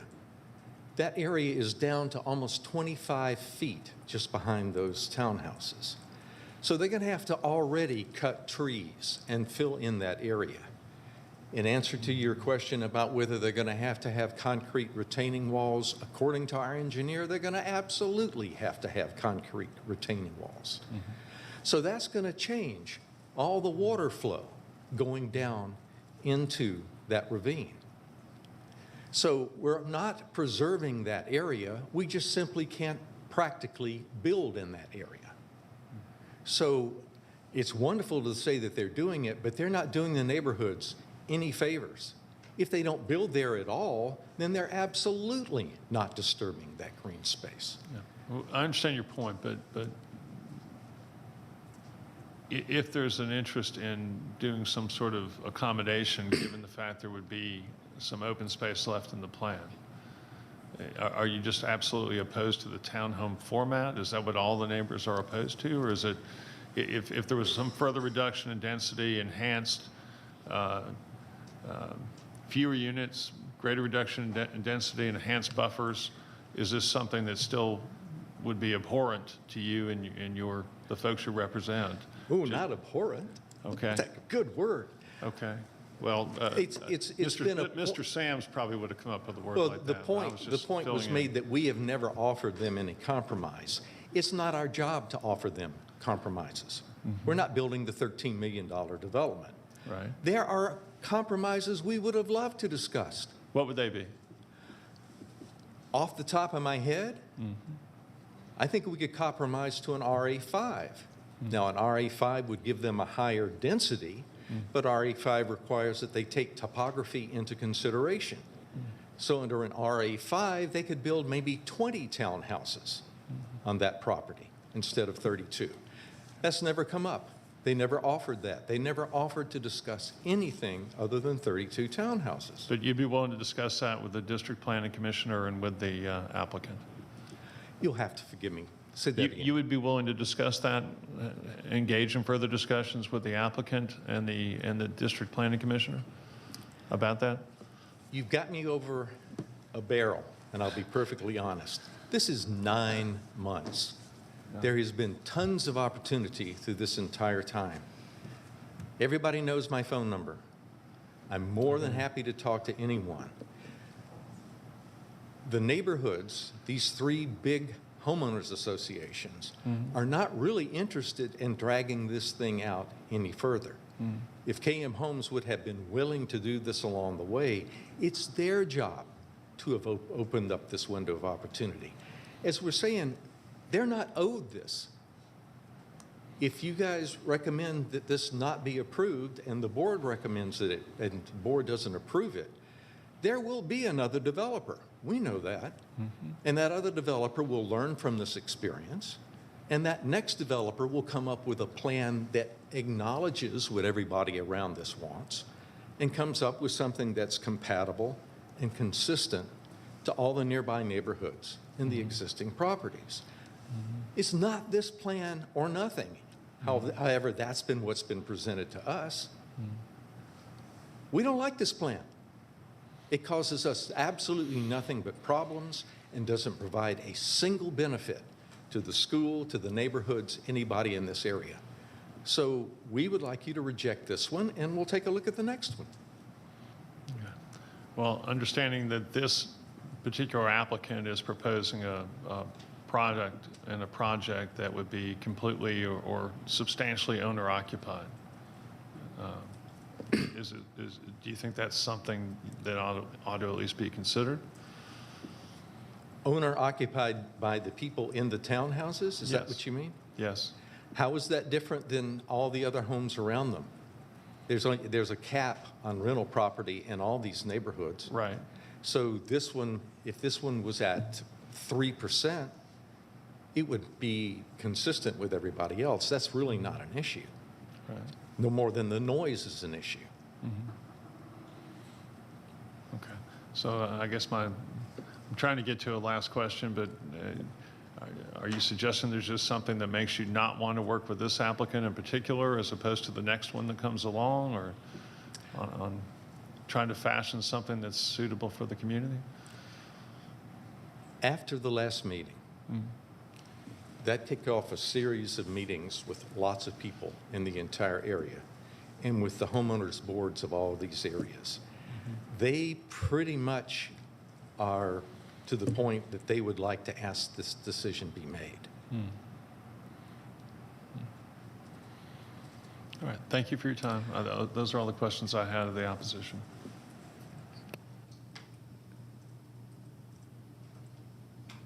May I bring up one other thing that you said at the beginning that we would table towards the end? It's pretty important. Okay, you can go ahead. All right. Online, as it was announced this morning, the zoning request is for changing R20 to FST. It has never been changed officially to RA4. So if you make a decision today, you're not making it on RA4, you're making it on FST. What is the process for getting that corrected before this moves on? Okay, I would defer to John Peterson to answer your question. The applicant came in asking for FST, so that's what we analyzed. At any point during the time, including today, the applicant can ask it be deleted to a different category, and the Planning Commission has the authority to delete it to a different category, which may include RA4, RA5, FST, or anything in between. So how do we correct this going forward so the right classification goes to the board? They're asking for FST, and they've asked it be deleted to RA4, so they are going through our normal process as far as asking for a zoning category. So that has been requested. Yeah, I believe in Parks, Huff, June letter, he asked deletion to RA4. Okay, because we haven't seen that. All right, that's it. Thank you. Thank you. If I can just follow up and ask Mr. Peterson what staff's analysis and recommendations were for this property and the application. Commissioner Dance, the staff recommendation was for approval for FST when it had 37 homes. The applicant has now revised the request to ask for deletion to RA4 for 32 homes. So the deletion to a smaller category with less homes would be amenable to staff. Okay, can you just explain for people what deletion to a different category means? Yeah, during the process, it's typical for applicants to delete to lower zoning categories in order to affect some type of compromise between what their applicant wants and what the community may want. It is a typical practice. It happens many times during the hearing process. And as I said, I think it's in Parks's or Mr. Huff's June 24th letter where he actually asked it be deleted to RA4 with a maximum of 32 homes. Who made the request? It's in Mr. Huff's June 24th letter. Okay, so to the opposition's point, his letter request doesn't delete it to RA4, right? Yes, it does. In fact, So if his letter prevails, then it would be deleted to RA4? Is that what you're saying? he is asking for RA4 now. Okay. And what's the attachment of FST then? Well, that's where the original zoning request was FST, so that's what we advertise it as. Okay, so currently the request is a deletion to RA4, not to FST? That's correct.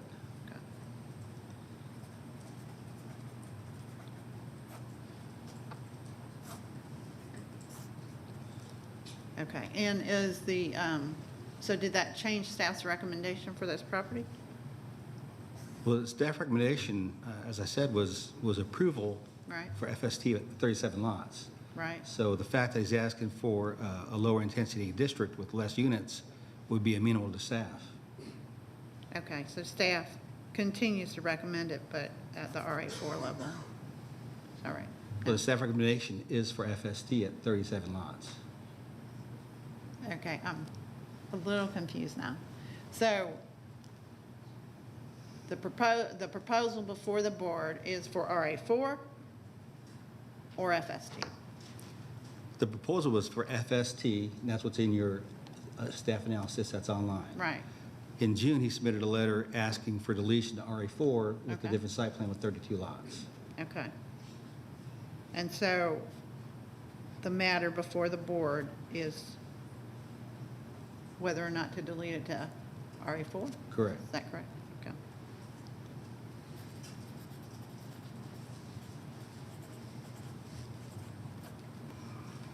All right. Thank you. And if I can just get Mr. Parks to confirm that that's the situation. Mr. Huff, sorry. That is correct. We compromised and we dropped it from an FST to an RA4 at 3.8 units per acre at 32 townhomes. Okay. And I think that was what the board was asking you for? Is that what the board asked you for? I believe so, yes. Okay. Okay. Anyone have any further questions of Mr. Peterson or anyone else? I had a quick question for Mr. Peterson. Just the comment earlier that Mr. Johnson made about the RA5 as an option, is that something where you have a view on, would there, between the RA4 and RA5, is there any meaningful reduction that would occur from these 32 because of additional requirements around topography, setbacks, lot sizes, anything around that? Well, the RA5 is a more intense zoning category than RA4, so there'd be more lots. I believe the person speaking in the opposition suggested RA5 by a maximum of 20 lots, which is an R15 density in effect. Okay. So effectively, it's the same number of units contemplated for R15, but just under a label of RA5? That's what it sounded like. Okay. Got it. Great. Thank you for clarifying.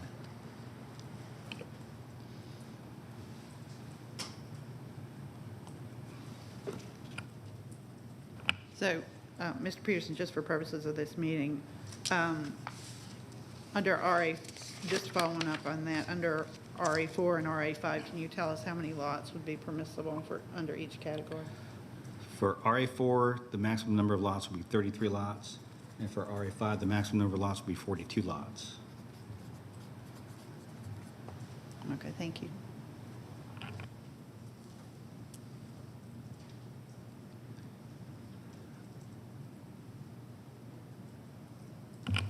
Okay, with all of this discussion, I would ask the vice chair if he would entertain a motion to take a break at this time so that I might glean from my notes an acceptable motion.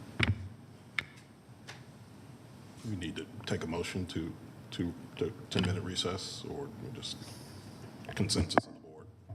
I don't think a motion is necessary. It's just Okay. if the Consensus, take a 10-minute break. Okay. We'll resume at 11 o'clock.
I will again turn it over to Commissioner Dance.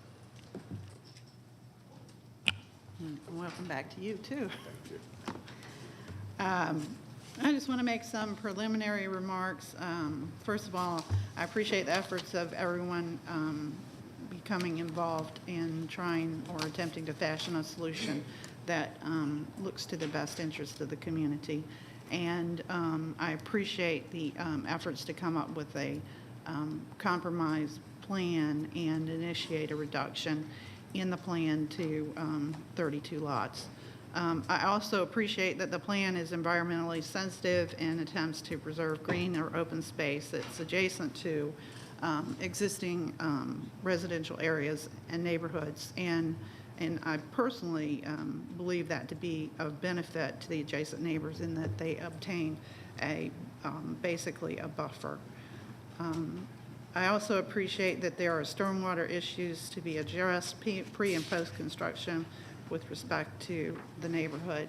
And I think that my assessment would be that there are some holes in the proposal and in the stipulation letter. So my motion is going to be that we a recommendation that we hold it for 30 days to allow for the development of a new stipulation letter that would incorporate the following concerns.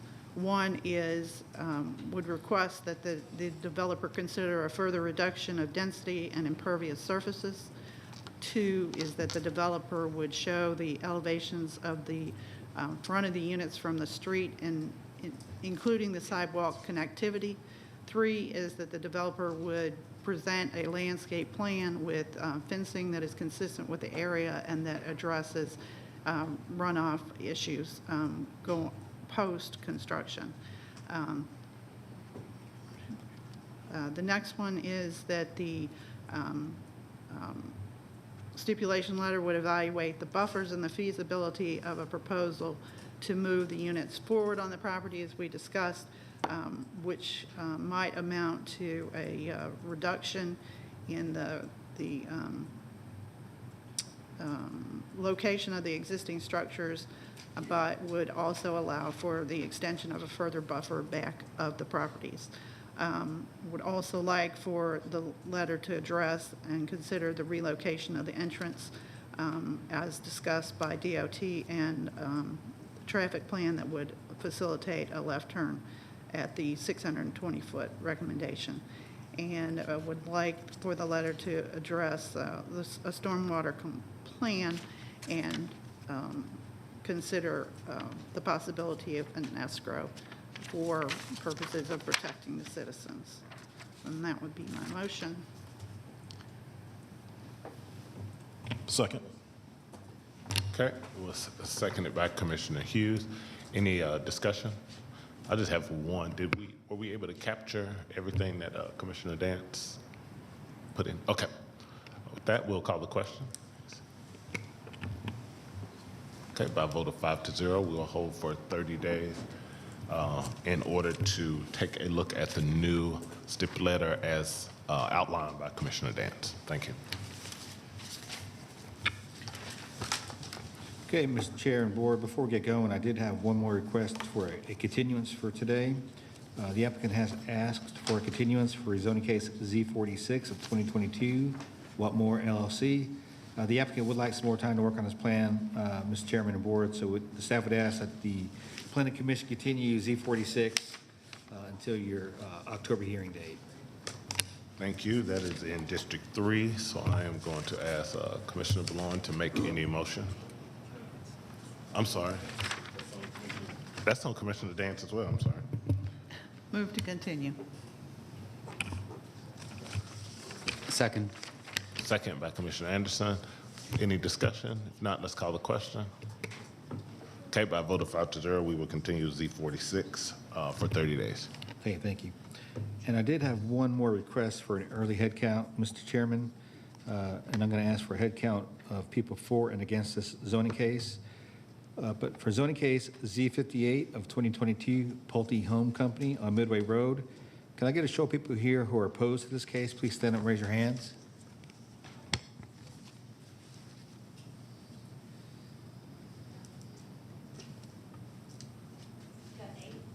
8, okay.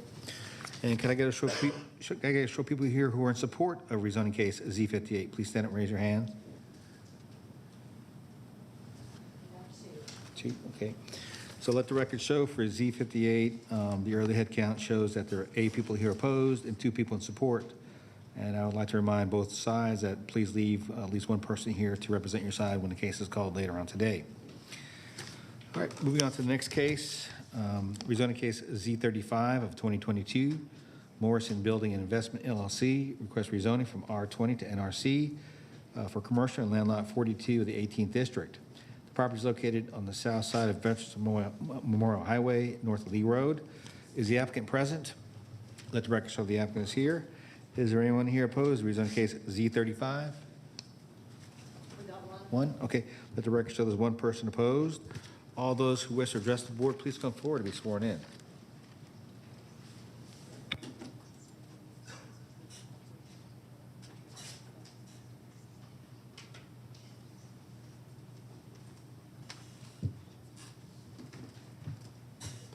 Good morning, Commissioners. Rodney Morrison for the record. Well, basically, as we addressed, the Commissioner asked for us to send over a stipulation letter to give more clearance on what we were doing. We sent that over, and I think they posted it about on the 15th or of last month or something like that. So we're rezoning this property from residential to commercial. We're doing an NRC rezoning. It's going to be a 24-hour daycare, which we think we need to do for the area. We feel like this is the highest and best use for the property as it stands, and yeah, we're hoping to get this thing pushed through today. Anything else you want to share? Okay, thank you. Thank you. We'll hear from the opposition now.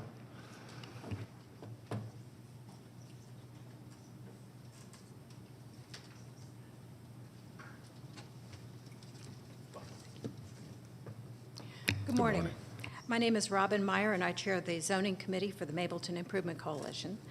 And we are here today to ask again that you recommend denial of this application. We have very serious traffic concerns about this location for a daycare center. The very close distance to Cooper Lake Road means that it's extremely difficult for cars to turn left out of this property in the evening rush hour. If they turn into the center turn lane, which would be that red arrow that you see, they have a very short distance before the actual traffic light, before the end of that lane, in which to merge over to the right and actually proceed through the intersection. At the same time that they're trying to make that left turn, there's a pretty steady stream of traffic coming down Cooper Lake and turning left and heading towards Atlanta. This is one of those intersections where there's not a predominant flow of traffic in the morning and in the afternoon. This is an intersection which is both an east-west and a north-south connector in our community. The applicant has asked for a parking variance of 50%. He's proposing only 10 parking spaces. 2 of the parking spaces are reserved for handicap parking. So if they are not used by the staff or a parent, then that leaves us with only 8 parking spaces. Previously, the applicant has pointed to other daycares in the area that have a parking ratio similar to what he's looking for. However, I would also let you know that those daycare facilities frequently do not have enough parking either. It's very common to see them parking on grassy areas, parking in fire lanes, and parking along the street. In this situation, there is no alternative to parking. You can't park next door, and you certainly can't park on Veterans Memorial Highway.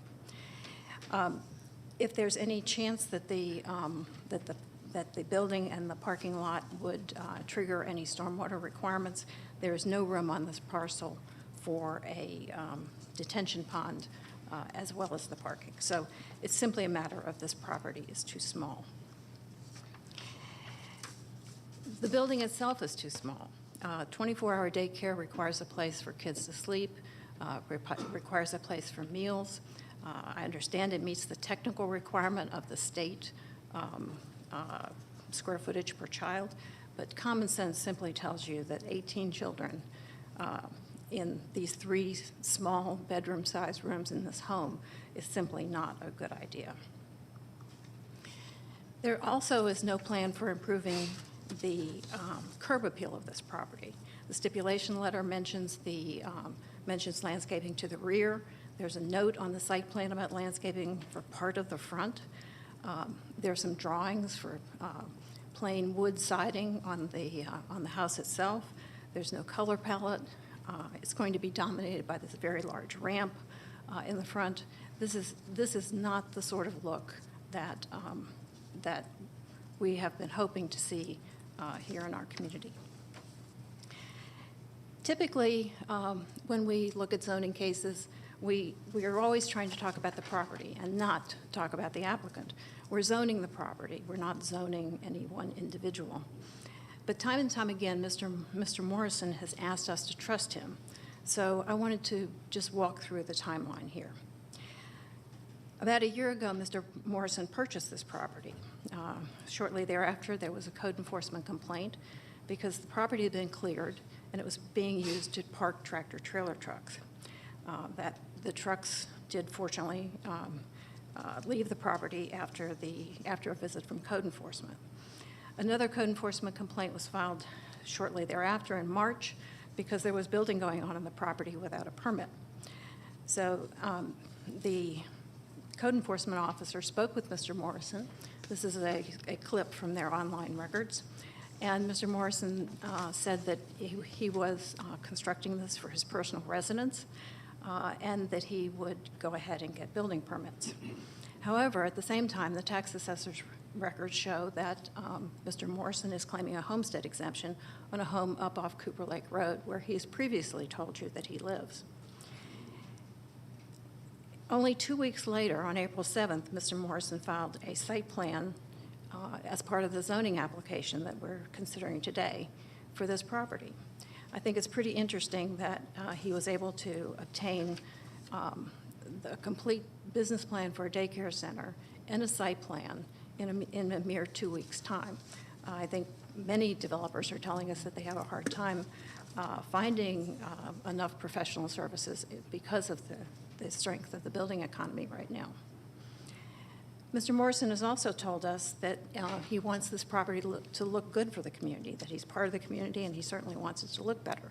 Well, we agree with that. This is what the property looked like before Mr. Morrison bought it. A single-family home, certainly not anything like you were considering during the last case, but a home nonetheless. This is the property after Mr. Morrison began construction. If this is an improvement, it does not look like one to us. And this is what the property looks like today. There's trash, a half-built deck. The fence has been completely or almost completely overrun by vines. The grass is cut sometimes. There's almost always litter, and the whole front of the house is sort of stuck halfway in construction. So, in conclusion, we would ask that you recommend denial of this application. The location and the parking variance create an unsafe situation for a daycare facility. It could be that there's a time that a commercial application would be the right thing for this property, but this is not the right application. This is not the right thing for this property.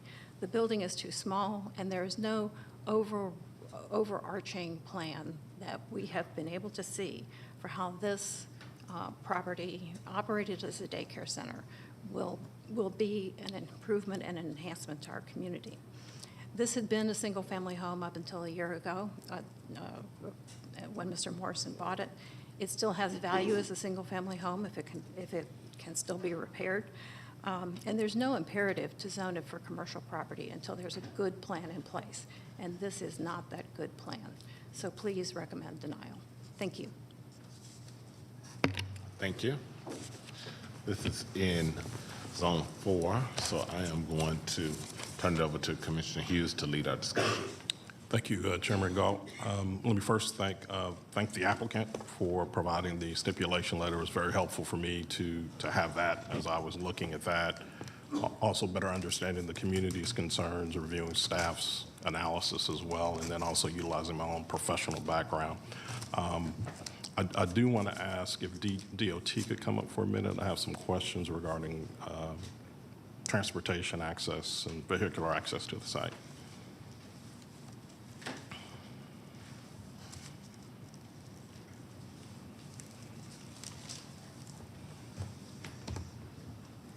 Amy Diaz, DOT. Thank you, Amy. Right now, I'm just looking at y'all's recommendations. I know there's an existing driveway on the property. Yes. At this point in time, are you guys recommending, what is your recommendation with respect to that driveway going forward?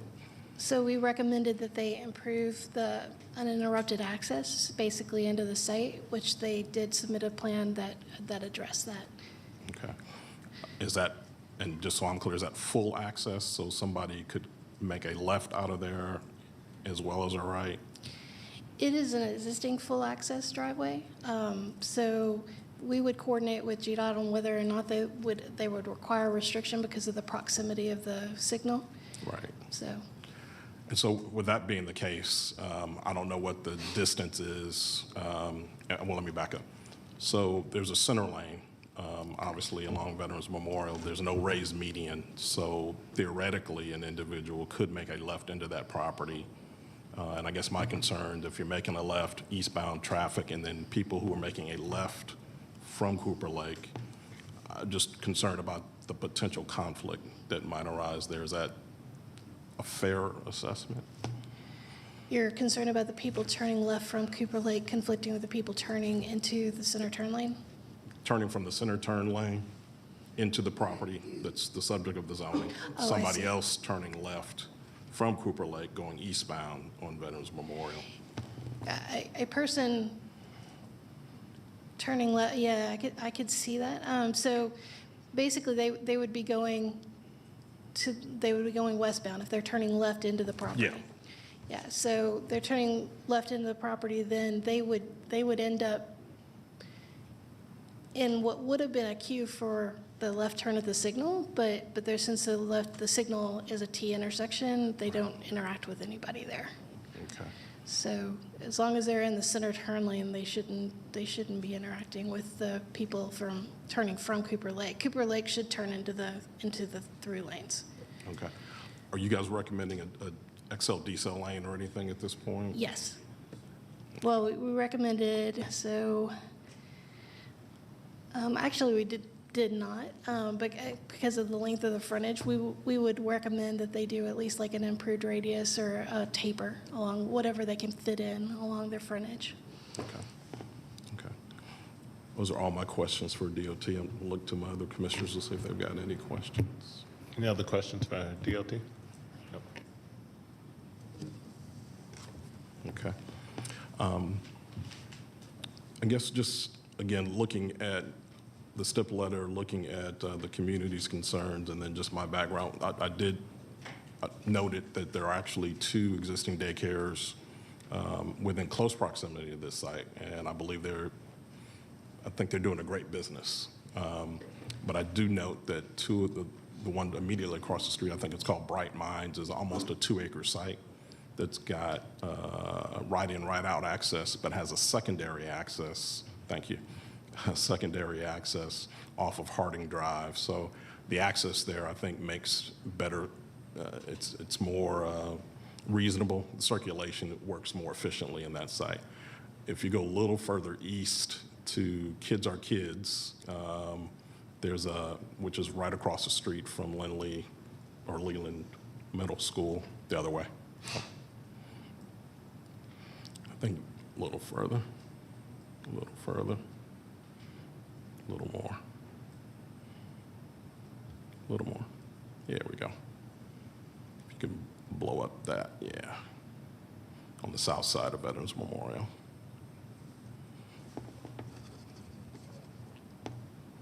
So again, this one has full access onto Veterans Memorial, so people are allowed to make lefts and rights out of there, thereby also just making a more efficient access, I think, to the property. I think the other thing is, if we go back to the original site, excuse me, sorry to keep going back and forth here.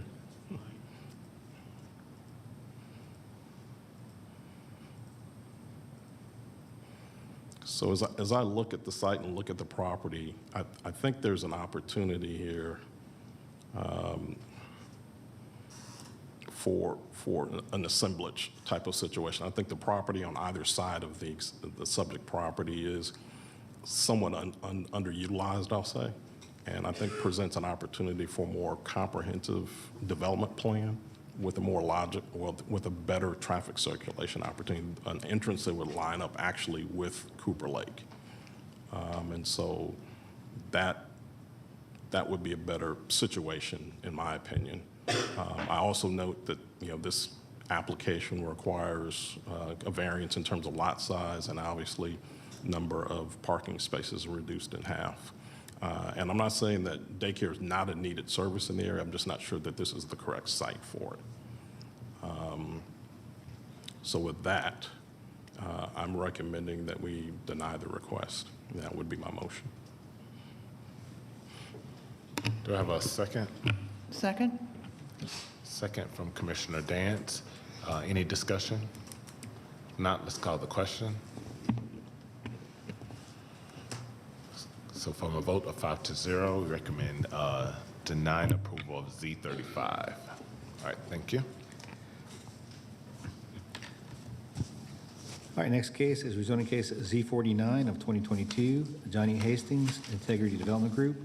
Request rezoning from R20 to RA5 for a townhome community in land lots 690 and 691 of the 19th District. The property is located on the west side of Ernest Barrett Parkway at the terminus of Old Horseshoe Bend Road, north of Macedonia Road. Is the applicant present? Yes, sir. Let the record show the applicant is here. Is there anyone here opposed to rezoning case Z49? Got one. Let the record show there's one person opposed. All those who wish to address the board, please come forward and be sworn in.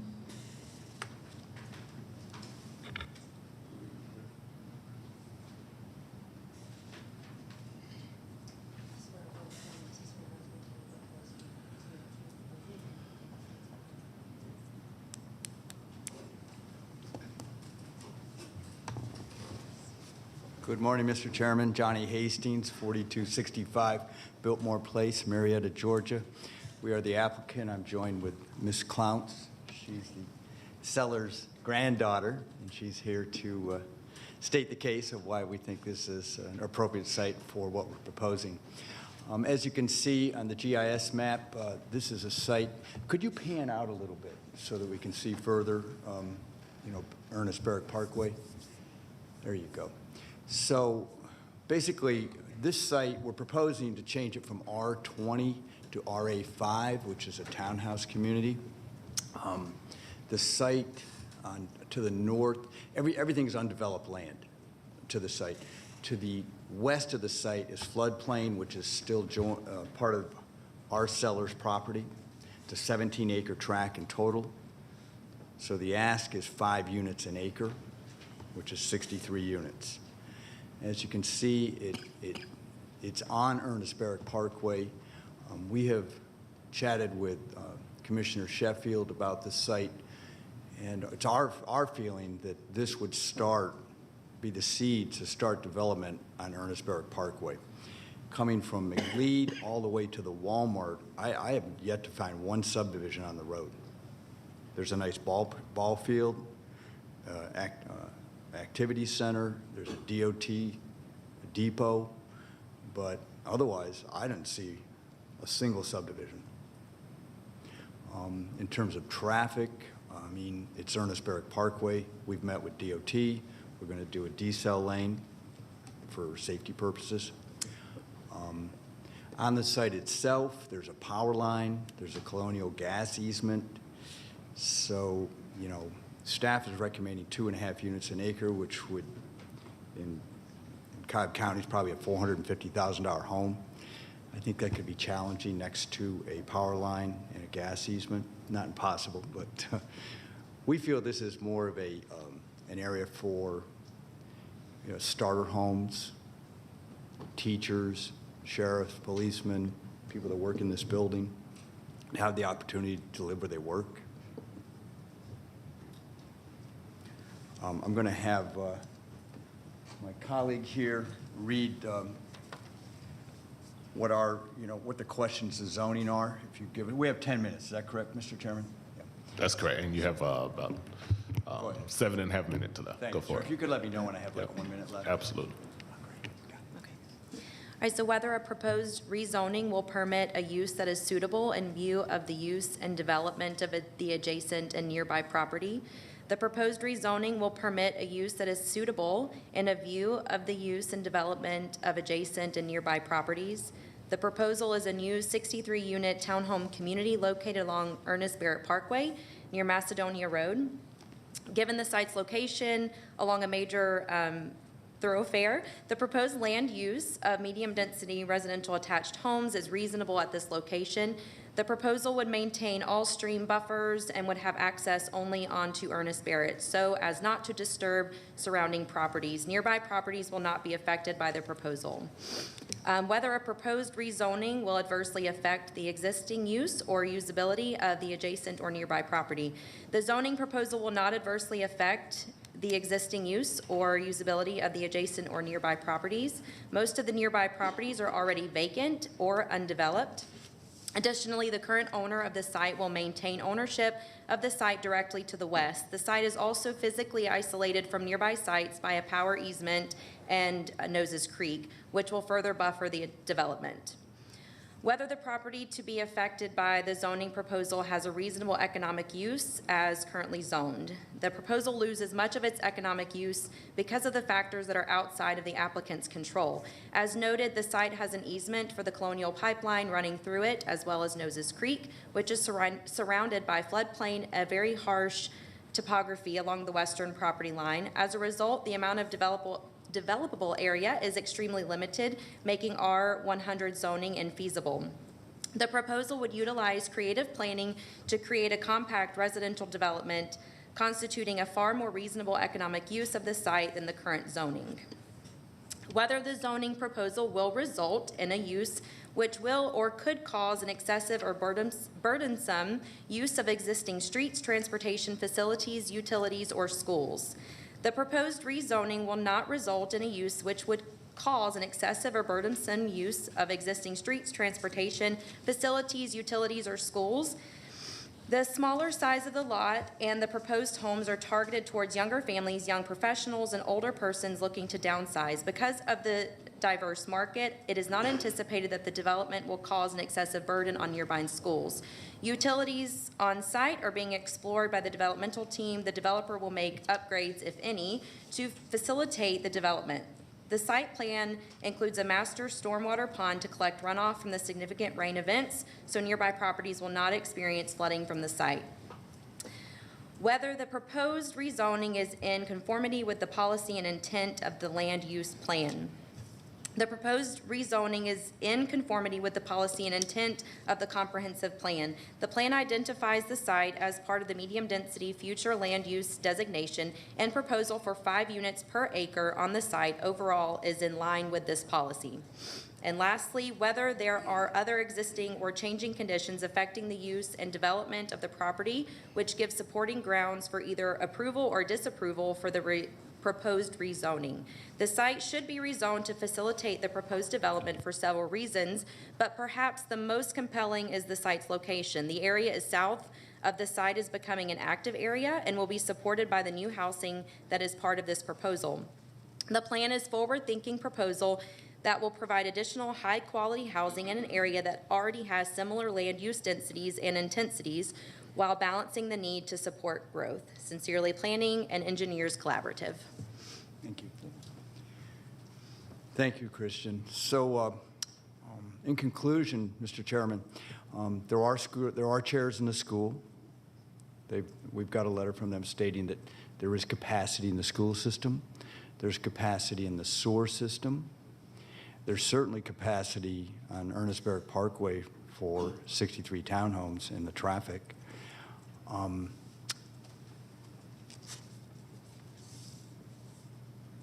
Again, summing it up, this site is 17.75 acres. It is in the future land use for the MDR. We're requesting RA5 zoning. And I'm open to any questions from staff, from the commissioners. Awesome. You can have a seat. We'll hear from the opposition, and then I'm sure we'll be calling you back Very up. good. Thank you, Mr. Chairman. Thank you. Okay, we'll hear from the opposition.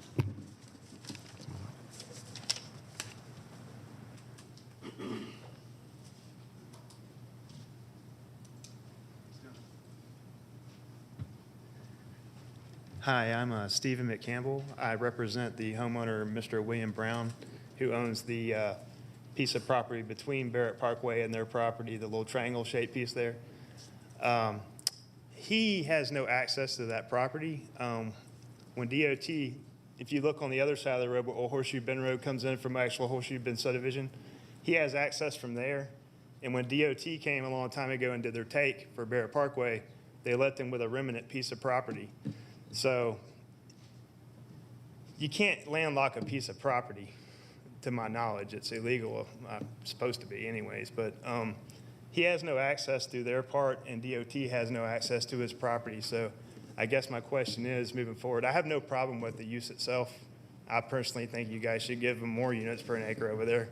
It allows for it. You only got so much land on Barrett Parkway that's developable and buildable. Everything else around there, like you said, it's not built. There's no subdivisions because it's all floodplain. So, going from starting on that piece of property going toward Powder Springs, you got buildable property from there. But, between like Old Villa Rica and there, it's just floodplain. You're never going to see anything built over there. But the density is fine. My question is DOT going to give us access from Barrett Parkway into that piece of property? Or, because he had it before they built the road. When they built the road, he lost his access to that side of the road. So how is he going to access his property moving forward? I know the sewer's on that side of the road. It's actually on that piece of property, the triangular piece for that development. I don't know if they're interested in taking it, or is DOT, maybe you could ask Amy. I mean, it should have been part of the take a long time ago if there's no access to a property. Honestly, DOT should have bought that up years and years ago, just like the corner of Barrett Parkway and Powder Springs Road, that butts up to that little liquor / emissions / U-Haul store, But I guess my question is, how will he access his property moving forward if this goes in? I have no problem with the use. I think it's a great use for the property. We'll get to it when we get to Amy. This is just your opportunity to talk to us. I'm just curious about that. That's really all I have to say. I think it's a great use for it. I agree with it. I personally would be applying for more units per acre if I could, but that's their choice to do that. But I know there's only so much usable property left in the county that's good usable land with utility to it. And moving forward, I think, with the cost of development going forward with things, and the sheer cost of everything going up, developers are going to have to start getting more density moving forward to be able to even build homes to make it make sense. A developer's not going to be able to come in for 2 units an acre and be able to build a subdivision and make a penny. I mean, they're in it to actually make a profit, not to break even or lose money. But moving forward, that's something that maybe y'all's council can think about, properties that allow for it, that have great access and stuff like that. Just moving forward, you need to utilize what good properties you have left in this county. There's not a whole ton of them. All the good stuff's already been gone, with the exception to some of these Barrett Parkway properties they're talking about that people have been hanging on to forever. But that's something just moving forward that the county might want to take into consideration, because good land's harder to find these days. So, but I think that's all I got to say about that. Just trying to figure out how I'm going to get access into Mr. Brown's property. Thank you. Thank you. Thank you for your comment. All right. This is in District 4, so I'm going to turn it over to Commissioner Hughes to lead our discussion. Thank you, Chairman Galt. If I could have the applicants come back up, I have a couple of questions. I wanted to speak in favor more personally. Am I able to do that? Well, I'm going to ask you some questions, so maybe you'll have an opportunity at that point. Sorry, Chair. No, Mr. Hastings, thank you for being here today. Just wanted to quickly go over your application at this point. Just sort of looking at what staff is proposing. Staff is proposing only 2.5 units to the acre. And you made a comment, but I didn't quite hear what you were saying. Well, I mean, you know, the property is partially in LDR and partially in MDR. It's one of those ones where the line goes through the middle. And staff is recommending 2.5 units an acre. My point is if that's approved and we move forward with that, we're going to have to build $450,000, $500,000 homes on the property. Okay. That's how we'll have to price it. That's the best objector I've ever had, by the way. Thank you very much. Yeah. And, you know, so, I mean, the question is does this area, you know, does this want to be $450,000 single-family homes, or do we want it to be $300,000 townhomes? Gotcha. That's the question. Okay. Looking at your site plan, do you have a landscape plan for this? Not yet. We'll have that. We can get that for you, Mr. What are the minimum square footages of these units? I'm sorry? What are the minimum square footages for the units? That'll be 1,800 square feet. Okay. Do you have any architectural elevations of what the I units do. themselves will I look do. like? Unfortunately, I did not put a deck together for this, but if you want, we could push this a month and come back with a little bit more appropriate presentation. That's your call. That might be appropriate, but I have a couple of other questions. Yes, sir. Will there be a mandatory HOA? And will Yes, there sir. be covenants? Yeah, this is a for-sale product. It's not a for-rent product. It's a for-sale product. The streets that are shown here, are these public or private streets? This will be public streets. So they'll be built to specific? or And they will be built to those standards? standards. Yep. Okay. And then the gentleman that did get up to speak about the individual he represents and access, are you familiar with the owner I am. and what the concern Here's the is? problem, Mr. Commissioner, is when DOT came in and built Ernest Berwick Parkway, Mr. Brown and my seller, they have property on both sides of the road. The DOT came in and split these properties in half. If you go to the other side, to the east side of Ernest Berwick Parkway, right there, that is my seller's property as well. All right, right there. You see, it was, you know, it was not really, Mr. Chairman. it was not a good thing for my seller, who's a 77-year-old woman. Excuse me. Just remind the audience that if they're making comments, that it needs to be on the record if they're so called back up. Okay. Thank you. Yeah, just to remind the audience that we can only have the person on the mic speaking so that those comments are recorded. So thank you. And I'm going to have Christian talk about it a little bit. They split the property in half, not just ours, but Mr. Brown's. And that's the reason he has no access to his site. It really has nothing to do with us. We had no control over that. And this was not a good thing for the seller when the property gets split in half by a major DOT highway, because it limits the use. Christian, would you, she just wants to share a little bit about her grandmother. Sure. She wanted to be here today, but she is recovering from major surgery she had cancer removed. So she wanted me to come here and speak on her behalf. So this property was originally owned by my great-grandmother. She worked multiple jobs while my great-grandfather was dying of cancer, while my grandmother was young. So she did everything in her power to hang on to this property with 5 children, and it was all she could do to hang on to it. She wanted to do that so that one day her children could have an easier life than she had. But then fast forward, right before she passed, as Mr. Hastings mentioned, Cobb County came in and said, we want to put this parkway through. She didn't want to fight. She didn't want to cause a big fuss. She was very cooperative with Cobb County and took what little money they gave to split her property completely in 2. She did not obviously know what that would mean long term as far as the devaluation that would bring for the property.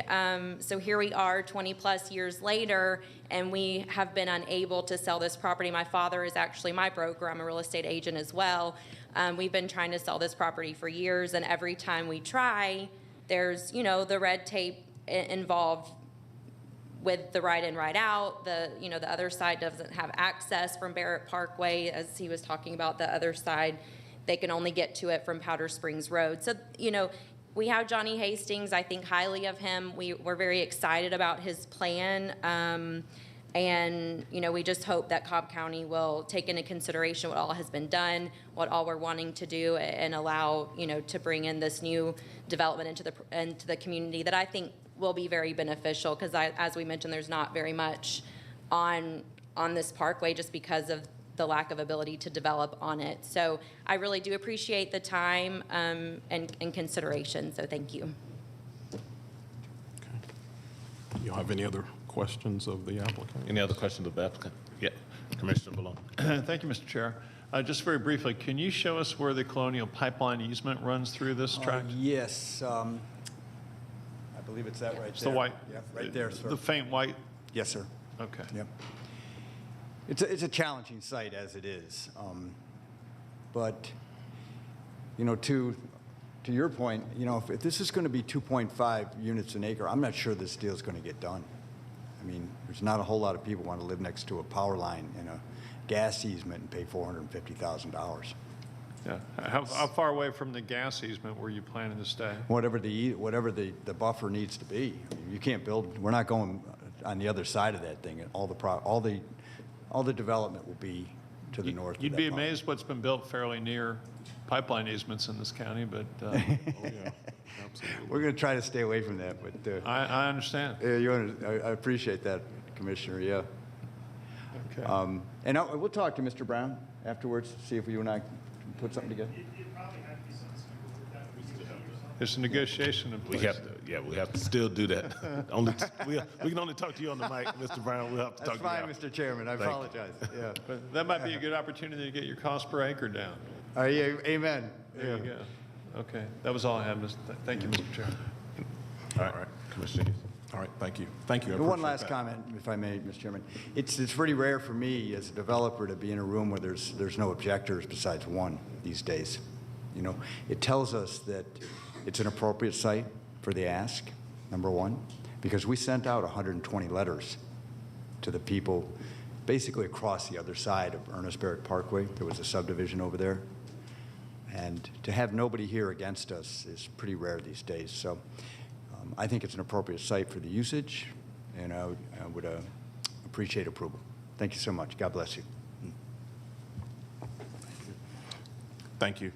If I could, the next question is for Mr. Peterson. I know staff has recommended approval. Could you kind of go into a little bit of detail about how staff arrived at the 2.5 Yes, sir. Density? And then I think there was some reference there to at 2.5, the variances that are listed in the application wouldn't be required. If you could state what those variances were. Sure. Staff got to 2.5 partly due to the land use plan. About 20% of the property is medium density residential, which allows densities up to 2.5 to 5 units per acre. And that part of the property is the part that's closest to Barrett Parkway. The balance of the property, about 80%, is low density residential, which allows densities up to 2.5 units per acre. So in looking at the area, the adjoining zonings and how this part of Barrett Parkway is developed, we decided that we would recommend that the board approve it, but no more than 2.5 units per acre, which would get rid of your variance for lot size. And let me see what else. And for setbacks, I believe.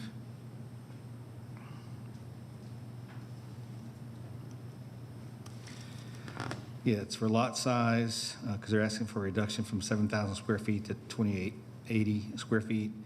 They're asking for a reduction in lot width from 70 feet to 24 feet, and they want to increase the maximum impervious surface from 40% to 42%. So at 2.5, staff believes that all those variances will go away, and the proposal would be more consistent with what's developed in the area as far as the density goes. Okay. All right. Thank you. If I could have DOT come up, please.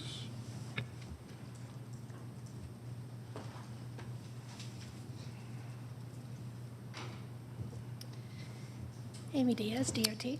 Thank you, Amy. If you could just take a few minutes to one to respond to, if you're able to, I guess, the access issue for the adjoining property owner. And I don't know how much history you're familiar with in terms of acquisition of the. So Barrett Parkway is a limited access road. It was done that way by the Board of Commissioner order. So any new access on Barrett Parkway does need a Board of Commissioners approval. So it has to go through that process. However, if you do a zoom in, you can see that there is an existing driveway at their proposed driveway location. So it wouldn't have to go through that process. When we circulate this through the departments, one of the departments we circulate is right away. To my knowledge, they have not sold the access rights to this property, and that driveway is still a legitimate access point. So that is the way that we presented our comments. Okay, thank you very much. I appreciate that. Any other questions? Go ahead, Chairman. Commissioner Malone. Thank you, Mr. Chair. That's okay. Can you point out to me again, I'm just slow on the uptake here, can you give me the precise location of the driveway in question? Is it as drawn in here or? Yeah, can you do a street view? Can't do street view. It's basically across the street from where the other roadway is. Old Horseshoe? Yeah, Horseshoe. When you look at the street view at that location, you can see the existing driveway. Yeah, I don't know if you can see it because of the trees, but there is a driveway there. Okay. What requirements would you have to have put in place to make this feasible for people not to create a lot of accidents getting in and out of here? Well, it would be a right in, right out, and it would have to have a deceleration lane. Have to have a decel lane, but you're not requiring accel lanes anymore? Correct. So somebody would have to just jump it from, they'd have to get an EV with some pretty stiff batteries in it to survive that? They have to wait for a sufficient gap for their vehicle to be able to enter traffic safely. Can we not require an acceleration lane in a condition like this where there's going to be that much of where people are going 65 miles an hour routinely, whether it's legal or Acceleration not? lanes are not encouraged by Cobb County any longer. That's been a design change on the books since the last 10 years at least or so. There are a couple of existing ones that are still in place, but those are mostly very high volume locations with keep moving left turns, not at driveway locations such as this. And how long a line of sight would somebody have there if they were looking to make that right-hand turn, knowing it's going to take them 8-9 seconds to ramp up to speed? Well, they do have to meet the sight distance requirement for that speed of roadway, which I believe is 680. It should be in your notes. I didn't bring my laptop's battery is nearly dead. I didn't bring it up here with me, but it should be in the notes that they have to meet minimum sight distance for Barrett Parkway. Because I just note some clumps of green showing on this visual that I have in front of me, and between the two old horseshoes, right? So two different old horseshoes bisect Ernest Barrett there, and between those two, it looks like there's a slight bend in the road to the northwest when you're looking in that direction, and it looks like you have some clumps of green right up against the roadway just about just south of the intersection with Old Horseshoe, so I worry about that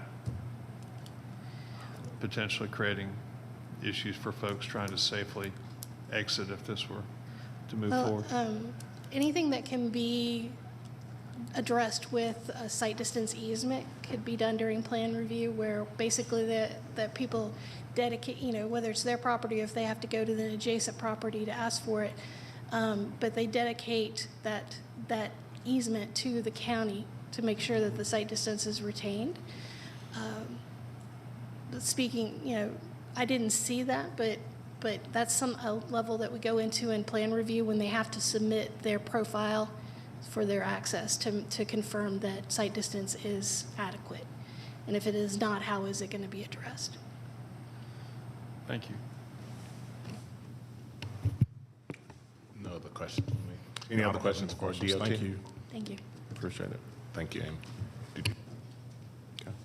I think at this point in time, I would, just based on some of the feedback I got from the applicant with respect to architectural elevations, minimum or HOA covenants and those things, I think it would be incumbent upon us to have an opportunity to look at those types of stipulations, perhaps in a memorialized in a zoning stipulation letter. And I'd like to give the applicant 30 days to put that together. So with that, I'd like to recommend that we continue this case until our October meeting. And that would be my motion. Second. Sorry. Hold. Hold the case. Hold it. Is it hold or continue? Hold. Okay.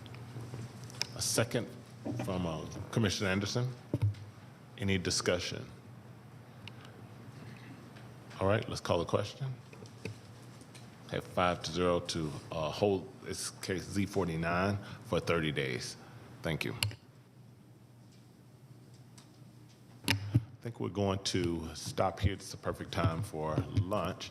So it's 12:02. We will be back in to get started at 1:15. So if you have a case that's still on the agenda, please join us then. Thank you.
All right, welcome back to our September 6th zoning hearing meeting, and we are going to move right into the next case. So I'll turn it over to Mr. Peterson to call that. Thank you.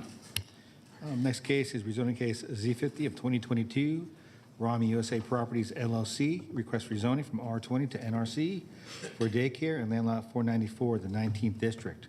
The property is located on the south side of Macklin Road and on the west side of West Sandtown Road. Is the applicant present? Let the record show the applicant is here. Is there anyone here opposed to rezoning case Z50? No. Let the record show there's no one opposed. Would the applicant please come forward to be sworn in?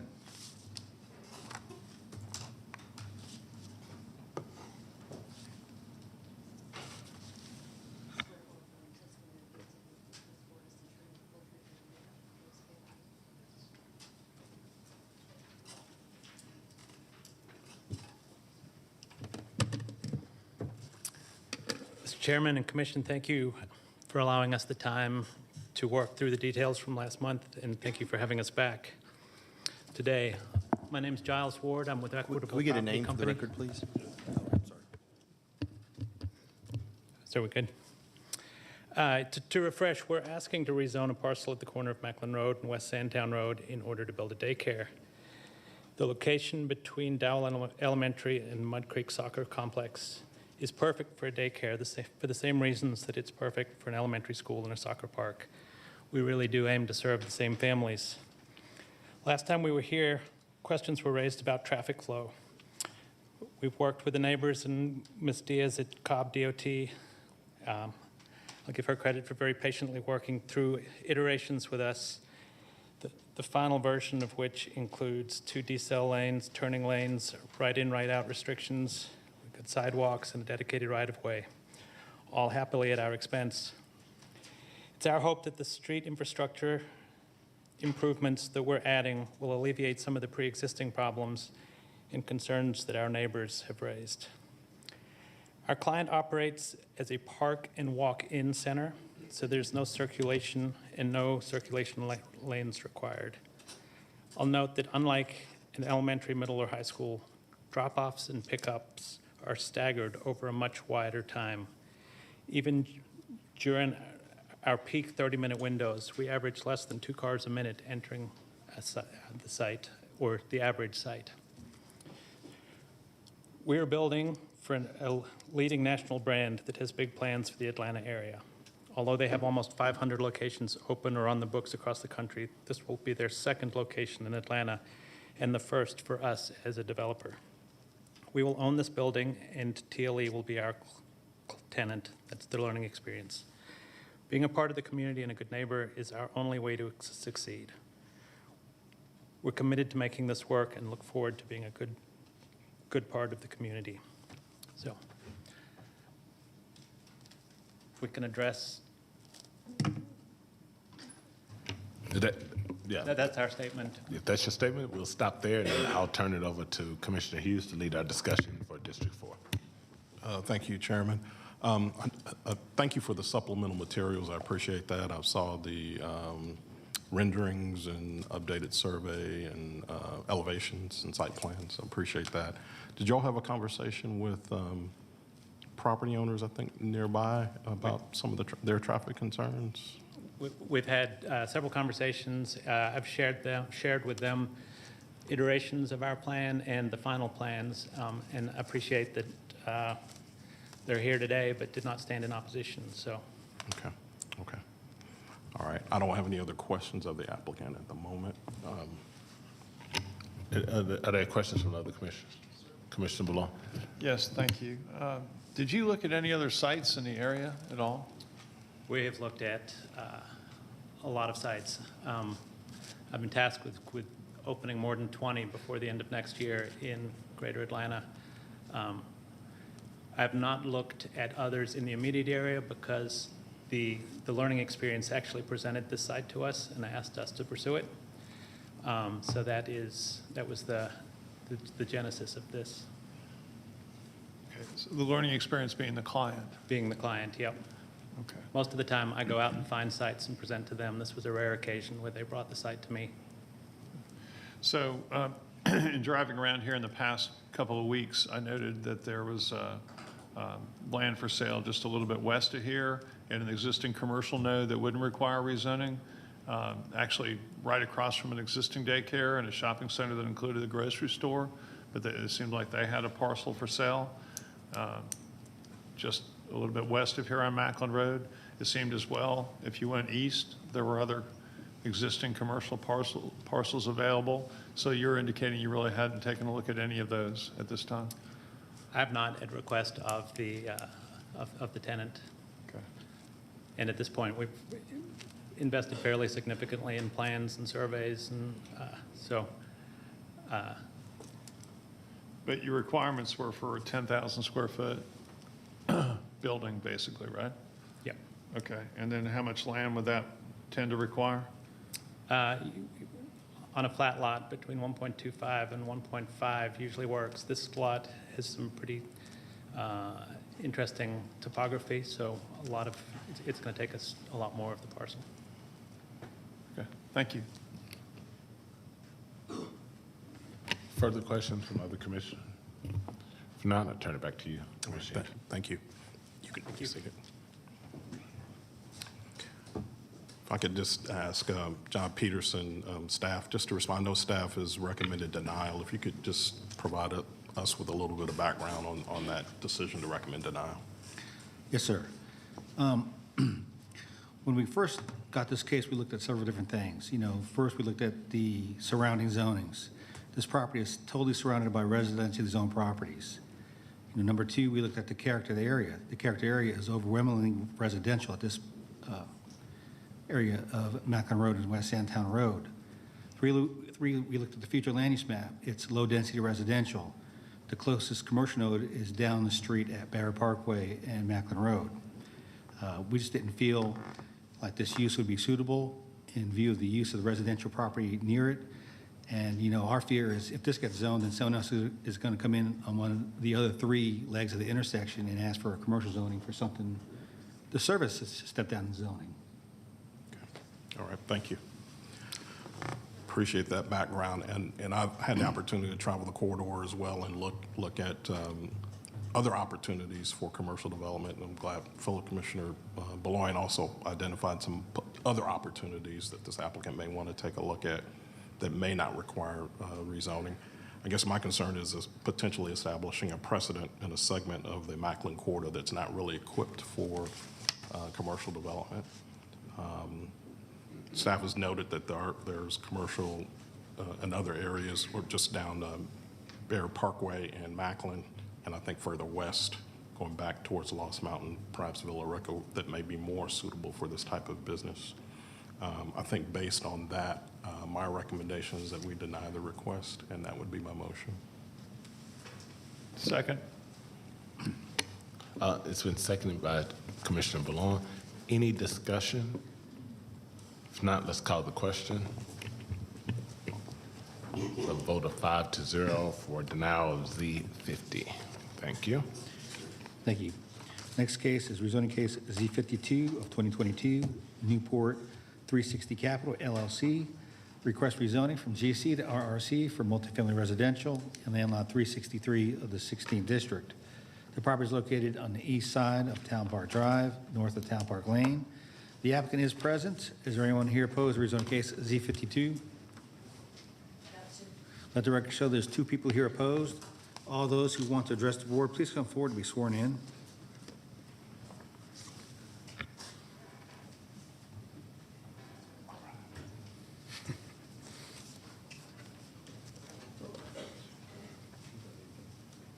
Okay.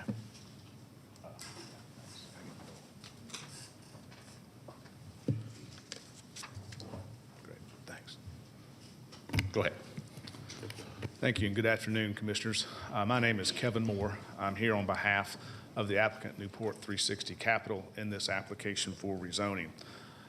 The property we're talking about today is, again, as we did last month, is located on Town Park Drive, just to the west of 575. In fact, it actually adjoins a 575 off-ramp as it approaches Chastain Road. We presented this in full last month. The Planning Commission, as a decision, voted to hold it so that we could have some continued discussions, and those were highly productive with both members of the townhome community, further discussions with surrounding community stakeholders such as Bells Ferry Civic Association, and in addition, again, engaging with both the office, retail, and townhome owners that are part of really what the Town Park Drive development is about. So again, you see this property that is one of the GC zone parcels. So this is a general commercial zone property. Again, with the land use plan, you can see that it's located within the Regional Activity Center. That's the dark maroon that corresponds with the large town center area. Regional Activity Center stretching along the west side of 575 in this area. As such, that general commercial category is valid, legal and conforming category and can be utilized without any necessity of rezoning because it is located in a Regional Activity Center. Also, as a result of its location and our proposal to rezone the property to RRC for a high-end multifamily community, you also saw that your professional staff recommended approval of this application because it does check all of those boxes in terms of its proposed land use located inside a Regional Activity Center at a highly intensive area. This is our site plan that we reviewed with you last month.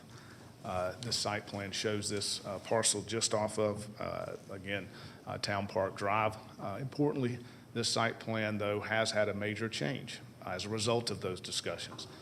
We had, again, multiple meetings with both the townhome community, if you remember, those are located just across, as well as with Bells Ferry Civic Association. Ultimately, what we have done is proposed, and this was by letter on Friday, actually, as a supplemental letter, was to agree to a reduction in the total number of units. And we've agreed to reduce the total request. This was originally requested for 285 units. That has now been reduced to a maximum of 250 units, so a fairly substantial reduction. In addition, what we were able to do is then lower the height of the proposed building by 1 story. Previously, this, if you recall, this was a 6-story building, really kind of a 6-7 split because there's somewhat of a basement type level.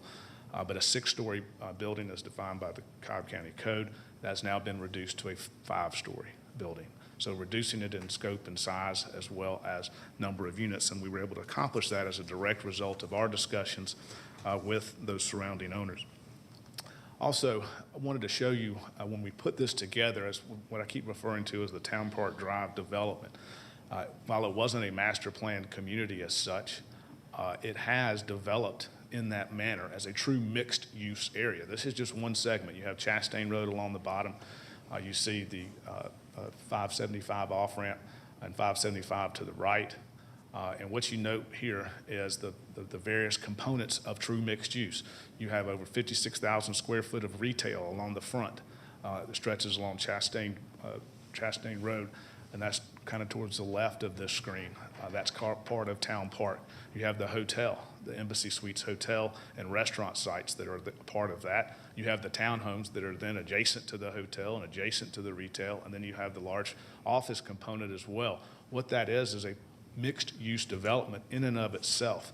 The property we're proposing for multifamily complements and actually finishes off a real and true mixed use component for this site. Had we been presenting this as an entire master plan community, we would have had each component in place and heralded as a mixed use community. That's what the market has done and development has done here, though, is create that. And we're simply putting in a very important piece of that, and that is a higher end multifamily component to this that complements the existing retail, complements the existing office, and in fact complements the existing smaller townhome development as well. Also, one of the questions raised at last month's meeting was some questions as it relates to stormwater and our stormwater plan. And if you recall, our professional engineer, Mr. Chris Harrell, had prepared a preliminary stormwater management analysis that's included as part of our stipulation letter that detailed our stormwater plan for our small site, 3.5 acres. We've also had this stormwater management plan that basically is just a directional plan showing how it all fits together, included as part of what we provided in terms of information and answering questions. And there can be no other conclusion as it relates to stormwater, but that our property and what we were proposed to do from a stormwater standpoint greatly improves the stormwater management as it relates to our property. Our property will be increasing impervious area by 11%, but increasing the detention and stormwater management capacity by over 72%. That's the real numbers there. We'll also be putting in water quality and have a first-rate stormwater management plan that doesn't exist today. The fact is our property contributes about 1% of the stormwater downstream. There are other issues that have been identified involving others that I understand will be addressed or have been addressed, but certainly what we're doing from a professional stormwater management standpoint greatly improves the management for this site without question. In addition, we had density questions about our proposal. Our proposed development now, if you want to call it as from a unit per acre density standpoint, is 71.75 units per acre. If you look at comparable developments, and I believe it's highly comparable to compare the only other regional activity center we have at Cumberland to this one. Those are two regional activity centers, and compare what's been done there with similar types of projects. And as we discussed, that is projects that have a wrap, where the building is wrapped around a parking deck. You don't need acres of asphalt parking. You do it in a deck, and therefore your unit per acre is going to be higher, but it's highly comparable, if you see from this chart, to other similarly developed multifamily uses in the Cumberland area, but importantly, highly comparable in terms of density. If you're looking for density, is there a precedent in the town center area? Absolutely. You have student housing developments over and over, and we've pointed that out here, that are well in excess of the density that we're proposing. We're proposing just over 71 units per acre. You have student housing developments that are at 97 units per acre, 87 units per acre, and we could go on. And that's using the unit per acre formula adopted by Cobb County for converting student housing into density units per acre. So is there a precedent being set with approval of this project? Absolutely not. Also, we explained at great lengths and to you and went over how 360 Newport will build this development and create this community, the high quality of amenities, concierge level amenities, high quality interiors, high quality exteriors. We went over that for you to demonstrate to you the level of commitment of this applicant. Also, and I cannot think it be overstated, and that is we have received the support from the town park area office owner. We've received the support from the town park retail owner. We've received support and a letter of support from the townhome HOA board. And in addition, we received support, if you remember, the gentleman that spoke in opposition at the last hearing, the one gentleman that was here and spoke in opposition, Robin Grajada, spoke in opposition, said he was here on behalf of other homeowners in the townhome community, if you recall, and he was really opposed and gave a presentation. We met with him and met with other of his neighbors to go over this project. We adopted additional stipulations and conditions in direct result of our conversations and meetings. And ultimately, as of last week, he had submitted and sent to us an email saying that he was no longer opposed, and he is not here today, and is no longer opposed to this application because we were able to include stipulations and conditions that were important to them, which included stipulations and conditions which would be somewhat unique for this type of development, and that is where we would prohibit subleasing of units. We would ensure that there's not any provisions for financially guaranteeing any of the leases, and that's aimed at making sure that this is what's being promised, and that is a higher-end multifamily community and development, and not something that could be considered student housing, where that's managed much differently and you have guarantees. And that became a very important component. Those, along with our decision to reduce the overall scope, size, and number of this community, has led to this level of support from those interested. With that, we have very much respectfully request your recommendation for approval. Right at time. Thank you. Now we'll hear from the opposition.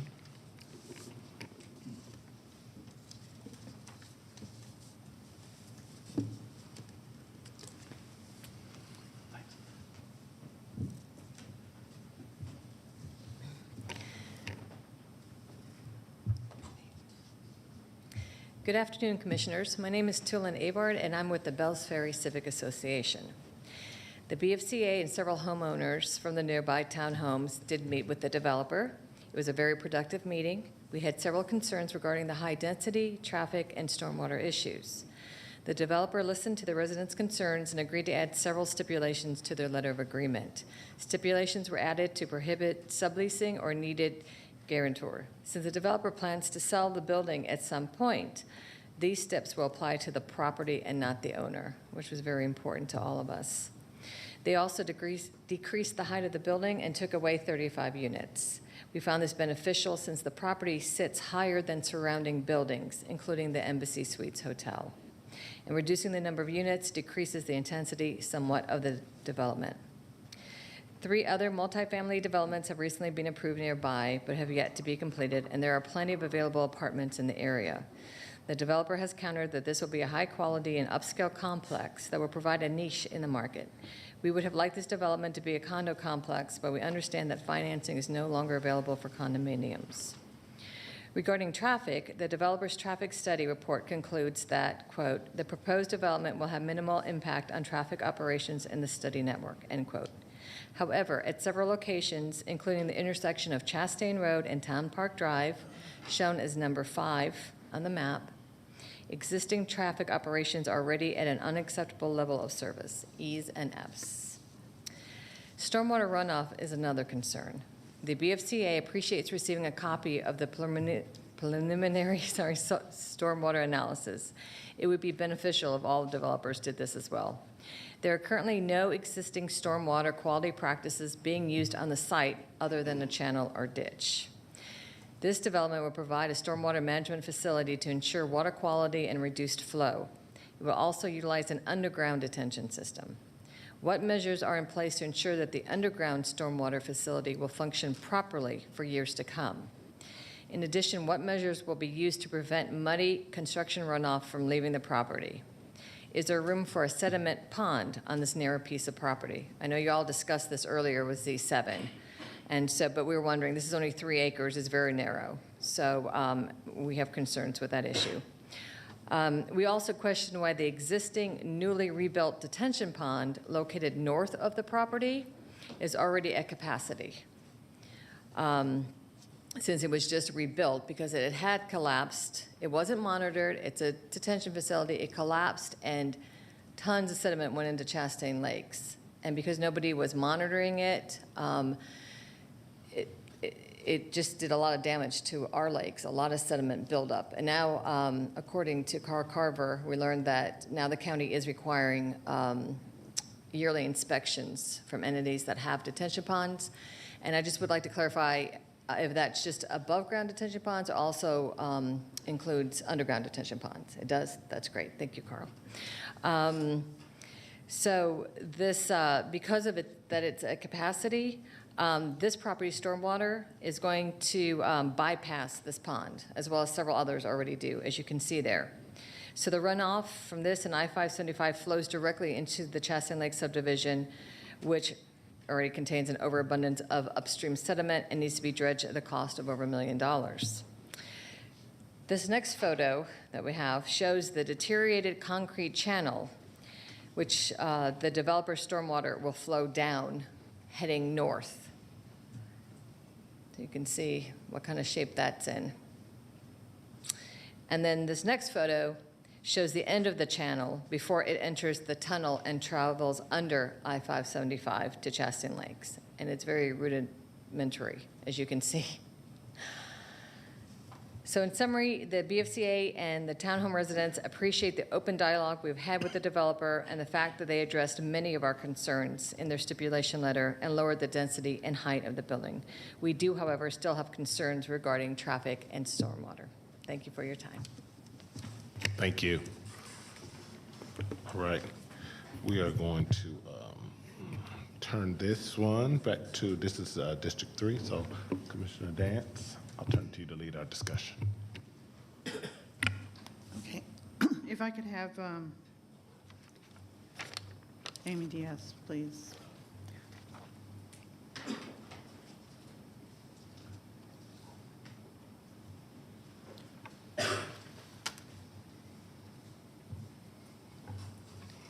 Amy Diaz, DOT. Hi, Amy. You gave us information at our last meeting on this issue relative to the impact on Chastain Road, and I think then we were going to talk about the backup that might occur at the traffic light.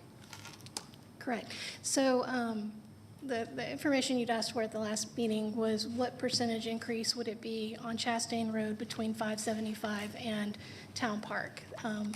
And because of the high volume on Chastain Road, that increase is only 1.5%. So that's one of the reasons why the traffic study concluded that they would not have a major impact, is because there's a lot of traffic already there.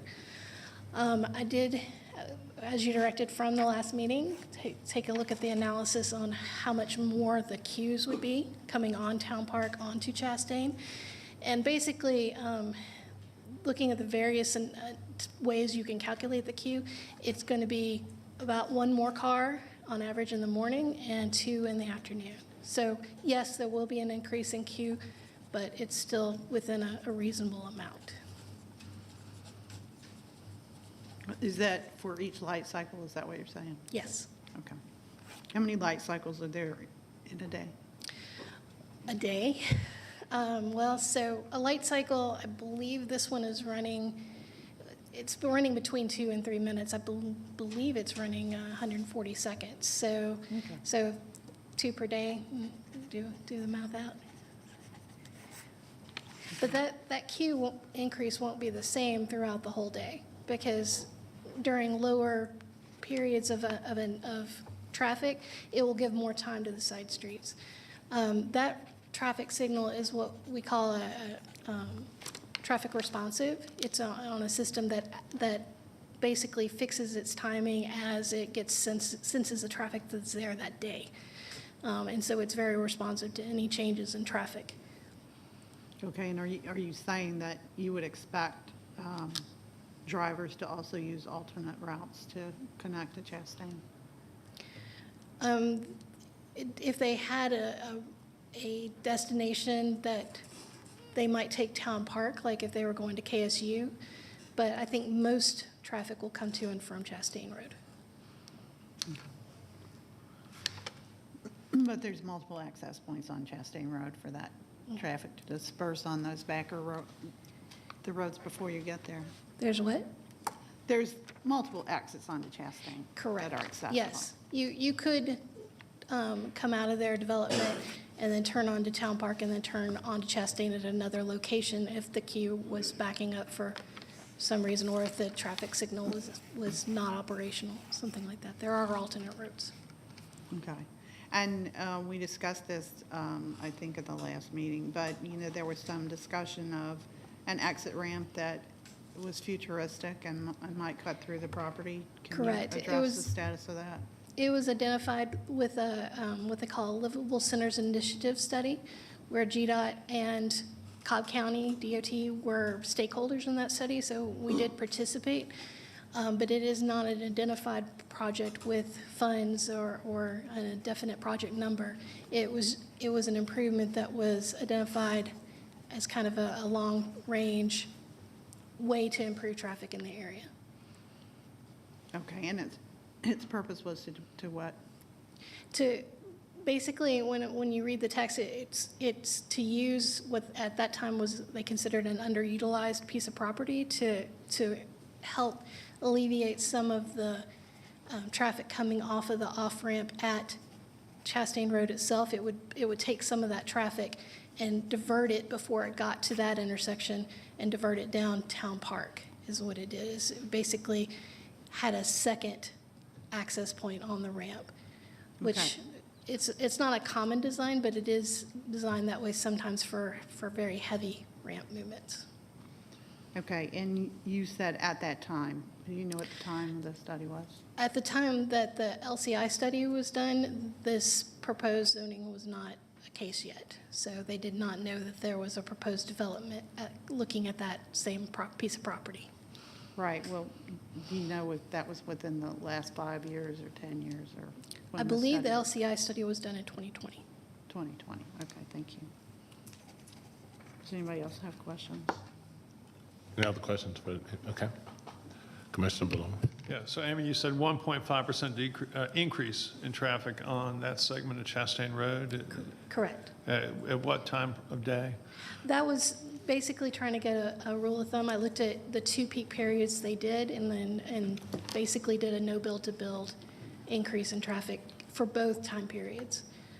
So- Rather than, because I was looking at two-way traffic, and when you're looking at one-way, like if you only look at the AM, then it's skewed more in one direction than in the other. So I took AM and PM and looked at both directions for that segment to get that 1.5%. But that number, I mean, if you look at what increase on other roadways, I mean, that number is going to vary depending on what the background traffic was already. All right, so what is the background traffic already? So, How many cars a day travel that yes, section? so vehicles per day on Chastain, don't have it on there, got it. So what I used was the traffic volumes from their traffic study, but I can obtain the Chastain Road ones and have it for the next meeting. Can you go ahead and give us from their study? Do you have any of that? Yes, hold on, I'll pull it up.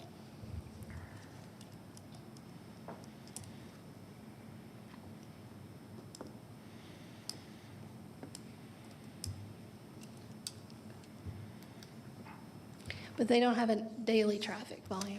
Theirs are hourly. But I can certainly give you those once it pulls up. Okay, and what are the hourlies for the peak hours?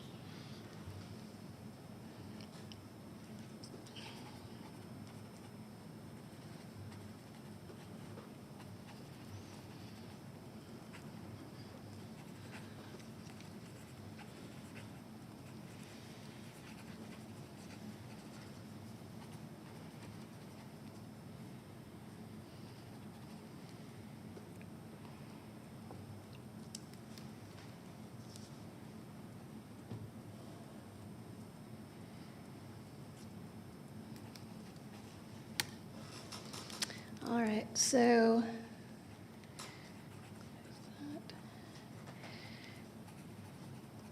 you want specifically for that segment of Chastain, or did you want to? That'd be fine. Okay, so they have, in the morning, they have 596 vehicles going through at the Chastain ramp, and then another 851 turning right.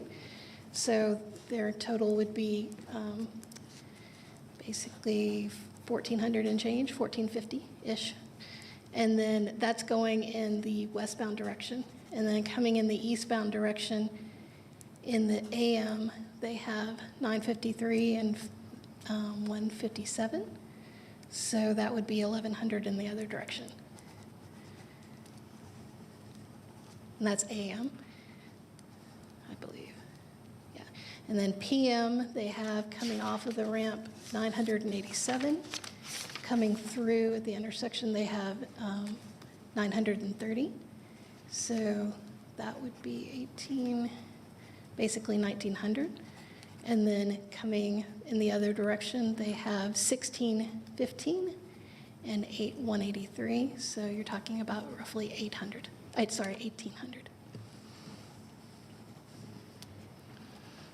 Okay, so your premise, your suggestion is this marginal increase of 1.5% would apply during the hours in question? Correct. So even though these are basically geared at sales not to a 55 and older group, but rather principally to a young adult community to live here, but not students, that's the target, right? It's my understanding that they are not targeting specifically students, but it's not a student housing, but Right. that they are not age restricted as well, correct? Okay. But that at the worst rush hour in the morning, incrementally, relative to say 2,500 cars traveling that segment, this would only add 1.5%?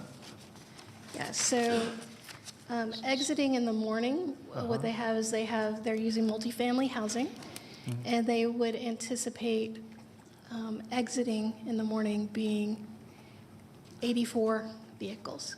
Now, not all those 84 vehicles are turning onto that direction of Chastain, because you also have entering in the AM, you have 25 vehicles. So some of those are coming to and from the Chastain ramps. Some of them are coming to and from the west side of Chastain. But that's their total trip generation in the morning is 108 total cars. And in the PM, they have 105.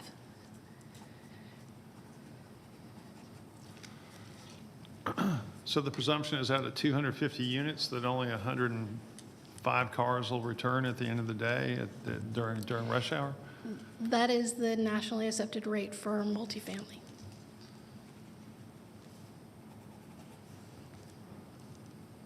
It is considerably lower than the rate for single-family homes.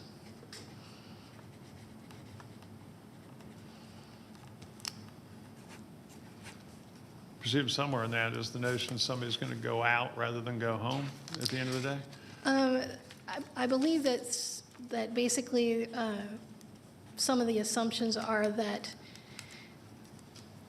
when you have, single-family homes tend to be your family that's dealing with schools and children and other standard kind of trip generation rates during the peak hour. They don't have the flexibility to avoid the peak hour, where people that live in apartments tend to. Now, obviously, there are families and such that live there too, but they have more flexibility on average than an owner of a single-family home.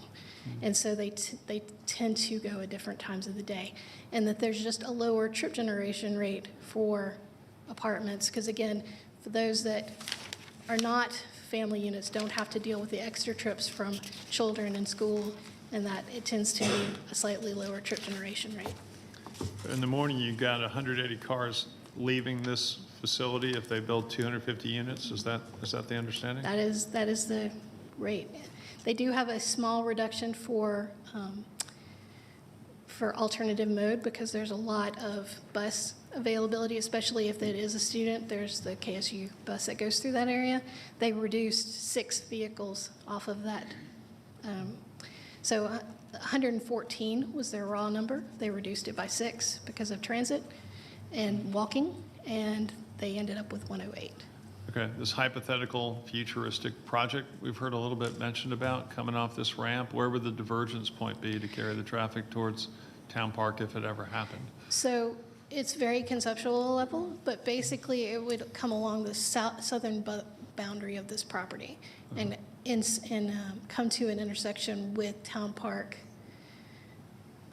Drive at Town Park, I think it's place. But basically those two, that intersection that's just south of the property there would be a ramp, off ramp that would come around the south part and come into that intersection there.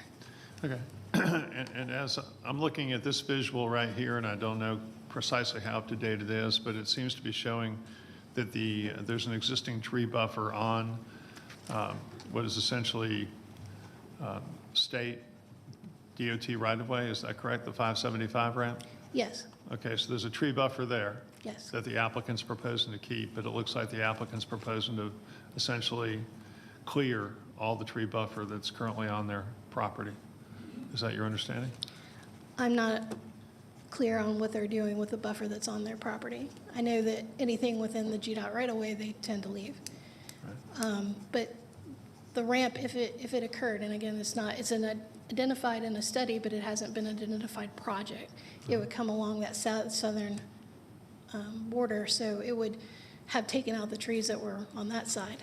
Right. I understand. But you would agree that at least this visual shows a good tree buffer on the applicant's property? Correct. Up against 575? Correct. Thank Yes. you. Any additional questions for DOT? Okay, thank you. You. Commissioner Dance? Yeah, if I could have Carl Carver come forward.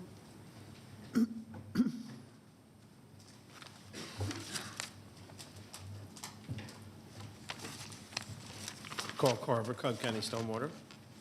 Hey, Carl. Mr. Moore put up a diagram that basically shows a flow of water that goes directly to Chastain Lake. Is that right? That's correct.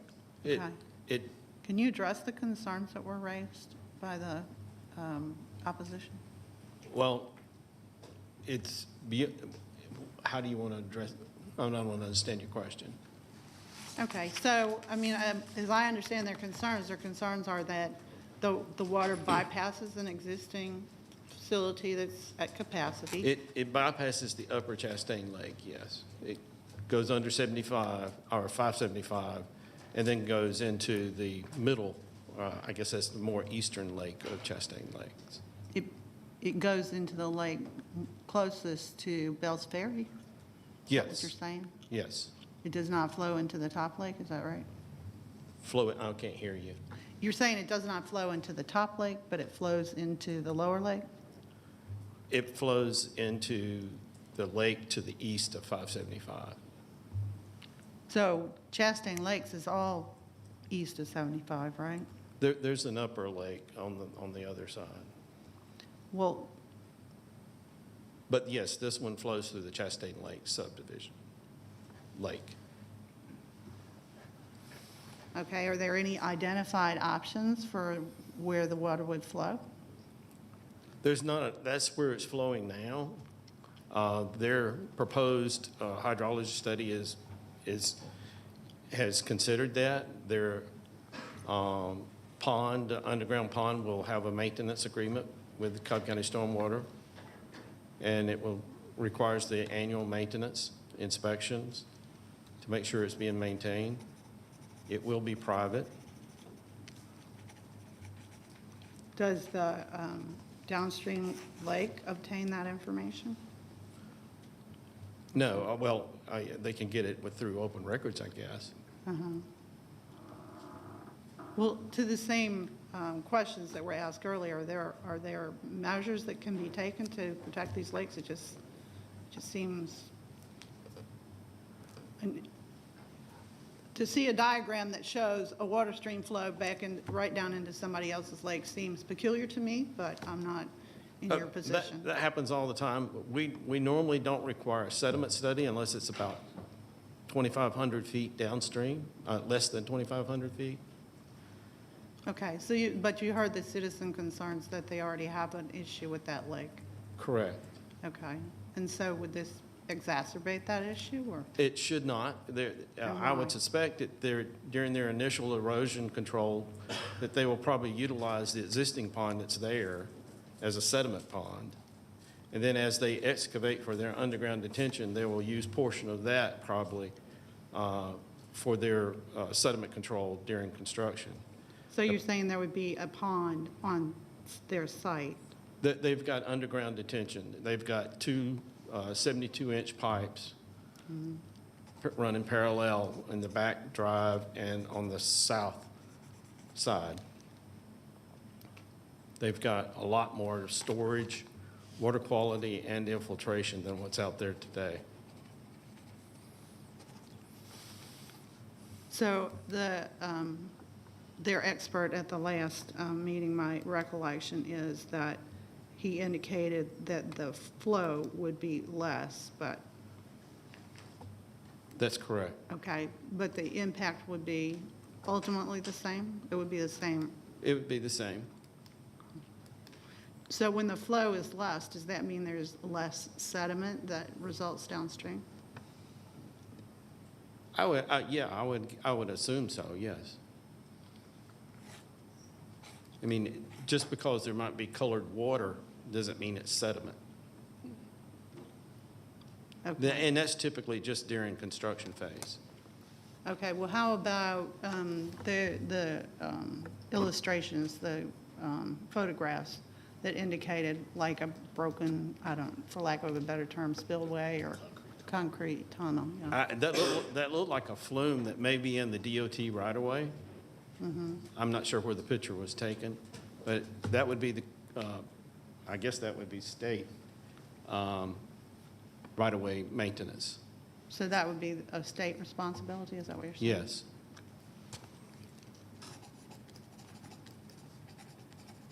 So I spoke with you earlier about a different matter. If the state right-of-way was notified of it, would they involve the locality? Not in that situation. That'd be a paved drainage swell that's maintained by the state. Okay.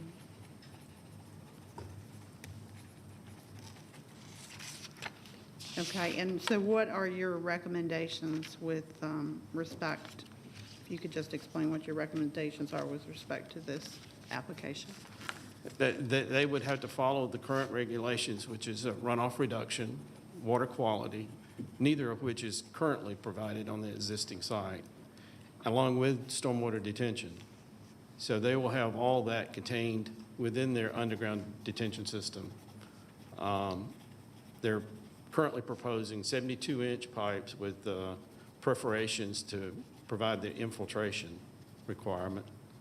Their water quality will be, that provides some water quality with that infiltration.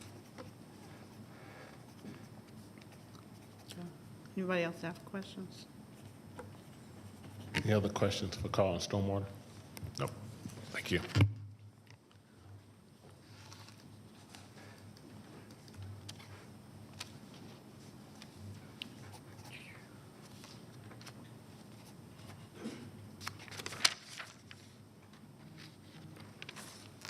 Okay, if I can ask Kevin Moore to come forward.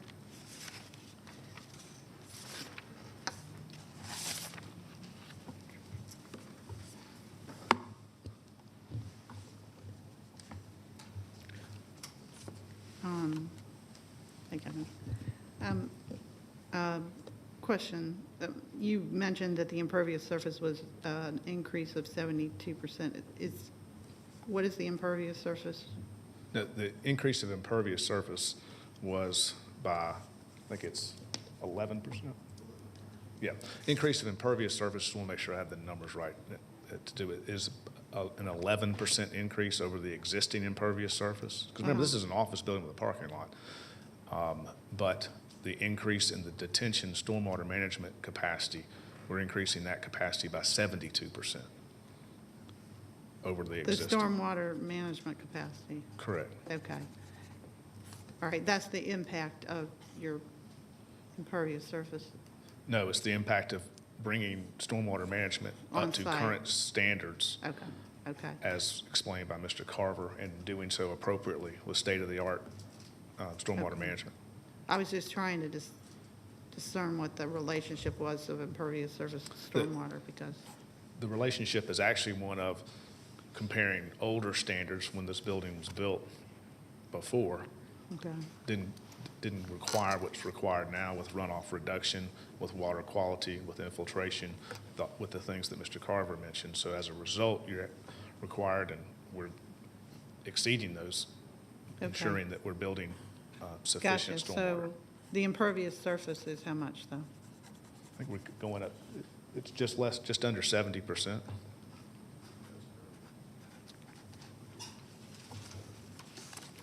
Okay, and that, the units, though, will have parking that's internal to the building, is that right? That's correct. If you go to the site plan, the parking structure's in the middle. Right? And so is there parking on site, or it's all in interior? There's a few parking spaces just where you would have kind of your leasing office, your drive-up spaces just on the front as you come in from Town Park Drive. The remainder of your guest parking and all resident parking, you drive into the building, there's a parking deck inside the building, in the central portion of the building overall. And that's the term wrap comes from the fact that the livable areas, the wrap around a parking deck, and therefore you don't see the parking deck, you see the building. It's also a much higher cost of construction, therefore a higher end product as well, to reflect that and capture those costs. Okay. So just to clarify, do you have two proposed step ladders that we're looking at? There was. One was the stipulation letter that we had updated as a result, included additional stipulations from our meetings that was dated August 29th. Then, and that included as well, attaching the preliminary stormwater management analysis as part of that, which was important.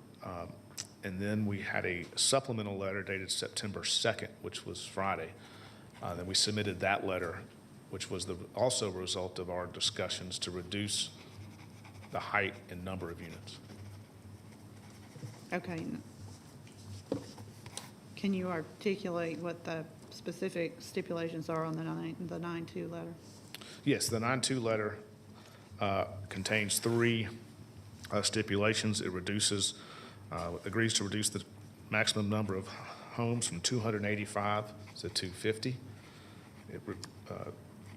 It contains a stipulation that reduces the height of the building from 6 stories to 5 stories, as well as it includes an additional stipulation regarding the amenities and ensuring that there's a business center amenity and a high level of quality for that as well.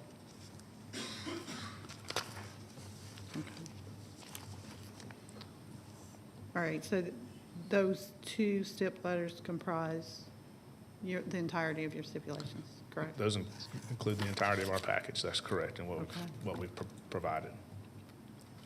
Okay, and at our prep meeting, we had some questions about the height of the building, and I would like to defer those questions to Mr. Anderson, who. Thank you, Commissioner Dance. So I just had, first of all, I appreciate the progress that's been made on the discussions with the community around density, height, reducing it, and I think that's a step in the right direction. I had a couple questions. One of them was related to, again, trying to think through the density math, just generally. So I kind of did the same exercise on Cumberland. I kind of got the different numbers a little bit. So, and part of that is just a function of just nature of the site. So, for instance, like Spectator, a 10-acre site, but half of it's Brassfield and Gorey's building, I think. So I wasn't kind of was trying to think about the math. That got, I think, 285 units was the approved number there. And so I got to, I think, 57 units per acre if I just kind of cut that site in half. And then there was also the one that wasn't on the list, which I actually think had a higher unit count, which was Madera, I think, Vinings. And I think that one was closer to 80 units per acre. Sure. But I think the key with all of these was just thinking about like the specific locations of the site. So last time I talked about the retail and the need for that, and I know Madera, despite being 6-story wrap product, still has 5,000 square feet of non-multifamily uses at base, and some of these developments also have just better access to arterial roads. Powers Ferry, Elan, Spectator, Herodian Way is one entrance, but then there's Circle 75 on the other side. Not necessarily entrance, but proximity to it. So I still kind of am thinking that with RRC, if this were kind of an as-of-right thing where it was defined as to kind of a unit per acre, I think I'd have a little bit more comfort, but I want to be very careful about precedent setting around densities and making sure that they're kind of adjusted on a like-for-like basis for arterial roads versus major collectors. Programming of retail uses, and Madera is like walkable to millions of square feet of retail. So I still kind of think the density reads high, just based on kind of the comparables that I've seen after adjusting for nature of the road that it's next to, and some of the other uses. And I get retail is something, or office at the base of a building is something developers tend to shy away from. They don't get credit for it in their pro forma from the banks. I've been down that road in the past. And so, but I also think it's generally accepted as a good principle to activate the ground floor. that's just, I think, just been a general move even in suburban environments. So I'd love to kind of just, I think the height reduction is great, but I would also love to think through like some of the units that and the comparables that you cited. I'm kind of just, I guess, getting to a different conclusion, that we're still kind of on a higher densities per acre. It's not really a question, just more of a, would love to get a little bit of a backup, and maybe this is something we do with the staff to understand some of those developments. But has there been any kind of additional talk around activating that ground floor a bit more, other than adding just the business center? Because there are examples of places that are closer to much more retail that still activate that ground floor in Cumberland. So I'd love to hear your thoughts just on that. That's where I'm kind of coming out. Sure, I'll address both. I think first with the density, the question was asked is this setting a precedent? Meaning, do we have anything else like this? Not is it halfway between or at the top of the range or at the bottom of the range, but was there a precedent? And so what we've done, and we listed, I don't know, half a dozen, 6 or 7, to show it's not setting a precedent. And we can continue to do the comparison table, and I appreciate that, because we can expand the list. We can do 20 if you want. We can keep going with that aspect of it, and we can compare the different locations and try to adjust. But I think the point of the ordinance of RRC and the point of a regional activity center is found in the actual planning documents that are adopted by the county, is that you look at it as a whole, and there's not a quote, it's got to be this. It's what's appropriate. And therein lies the subjectivity of it, is what's appropriate. Right. But the question we were trying to answer was, is it a precedent? I think very clearly it's not a precedent setting. It may be higher for your subjective opinion, and fortunately for you, you get to vote, so it's a very impactful subjective opinion. But but in terms of setting a precedent, I don't think it sets a precedent. Now, the other question you were asking about activating the ground floor. Kevin, can you put that chart back up with the comparisons? Sure. Are you answering that? Sorry to stop your flow.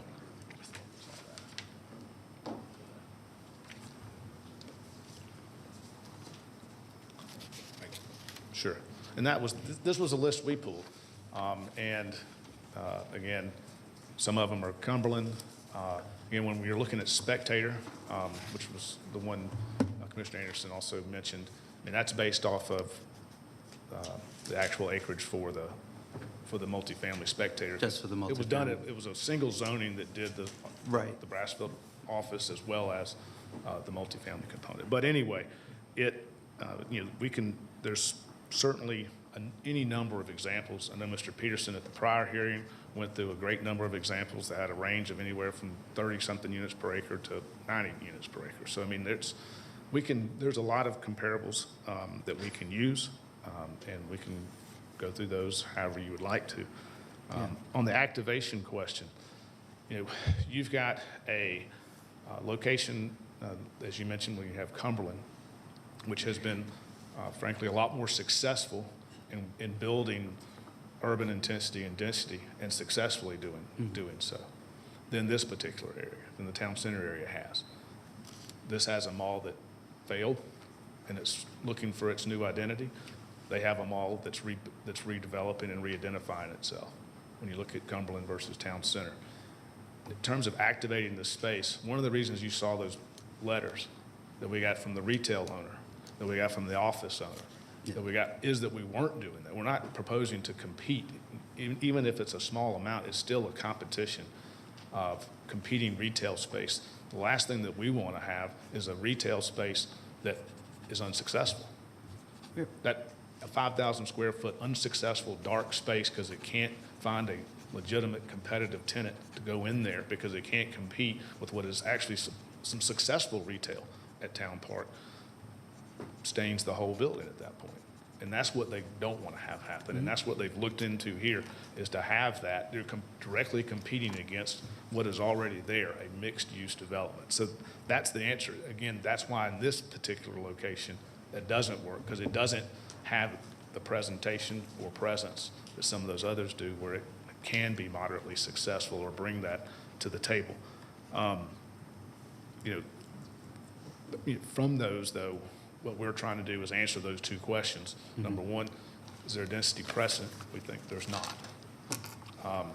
Is number two, as far as activating that, that's why we include the stipulation about a business center, about having those components as part of, it's not simply a apartment complex. This is a home and a community that provides high-level amenities, a high-level fitness center, high-level lounges, high-level business centers, so that what you're getting from it is not simply what the community said they didn't want to see, which was student housing. So we're ensuring that the level of amenity, a business center is not in a student housing development. Yep. But trying to have those activation points for the residents and their guests there. So that's how they're coming at it from how do we make this successful on this level. And I appreciate that there can be subjectivity and some differences in it. Sure. And yep, so I appreciate the additional context on that. So those are really my main kind of comments and questions.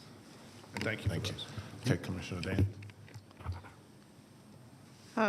Kevin, do you have, similar to this comparable development chart, do you have a comparison of the proposed property to the height of other nearby properties? I can, just off of anecdotal, so in talking about the height.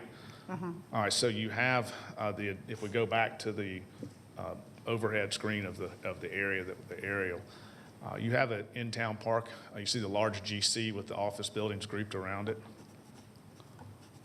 Those are basically, call it 4-story office buildings, as well as you see OMR. That's office mid-rise. That's a higher office height that's available. Actually, the minimum height is 5 stories in an office mid-rise, I believe, and going up. So those are under construction, is that what you're saying? No, those are, they're those have going all up been built. higher is what you're saying? Right, they're zoned for something even higher. Right. But Most of those buildings that you see that are in the OMR and GC district, when you drive around, those are all 4-story buildings. I think in the OMR districts, a couple of those may even be higher, maybe 5 or 6 stories, which is the difference between office mid-rise and, say, office institutional. In addition, you've got the hotel. You've got an Embassy Suites hotel that is on this map, if you're looking at your screen, where it says UVC to the left, right there where that cursor is, right on that upper one, that's a Embassy Suites hotel, which likewise exceeds 5 stories as well. How tall is it, do you know? The Embassy Suites, I'm thinking I know it's more than 5 stories, but it's less than 10.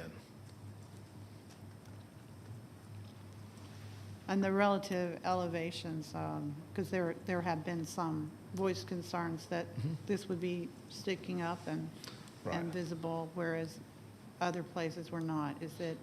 Can you speak to that? Sure. And I believe what the comment was that our property sits a little bit higher in elevation. We're also building down into it, but that was one of the reasons why we agreed to reduce our proposed height by a story to level that out, and I think that addressed their concern there that something would look out of place.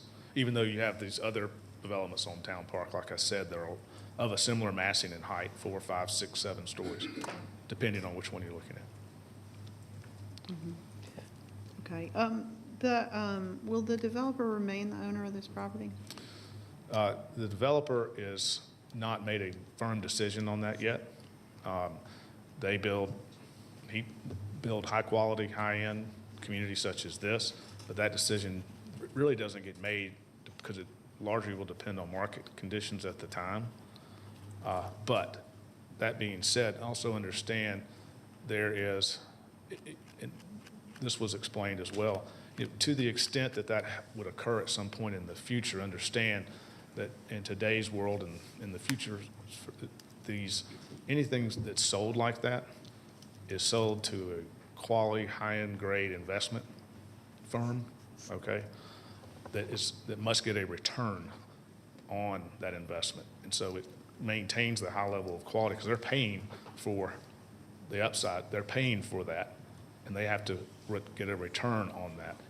the bad thing that happened when we talk about a community being sold, that did occur. And it occurred when folks were able to get a tax loss for that, and they could let it run down. The opposite now occurs because these are actually built for a return, either to the developer or if it's sold, it's being sold to huge investment funds, REITs and so forth, that have to get a return for that. So it's a different dynamic that occurs, but that we want to make sure we're transparent. That decision hasn't been made yet. So, I mean, are there, That's why we put the protections in here as well that can you speak to those? Speak to those? Uh-huh. Absolutely. So that was one of the things, well, what happens in the future so that it, doesn't become, so that it stays at the level you're proposing. So with that, we had several stipulations that were built around that. Number one, and these are stipulations because they didn't run with the property, and so they have to be in place. Number one, that the lease agreements will not include or shall not include any provisions for financial assistance, indemnification, or require the signature of a guarantor. So that means whoever's leasing has to qualify for that on their own. They can't have a guarantor, which comes with student housing. If you've ever had a student that's in that's doing you sign for them. Also, it prohibits the subleasing of units. Okay, and that does two things. It allows there to be just a direct lease component with the resident, number one. Number two, it also then ensures that you don't have the short-term rental, if you will, the Airbnb effect going on as well. So those are two primary ones that are set for addressing those types of issues, as well as the rest of the package that goes with it.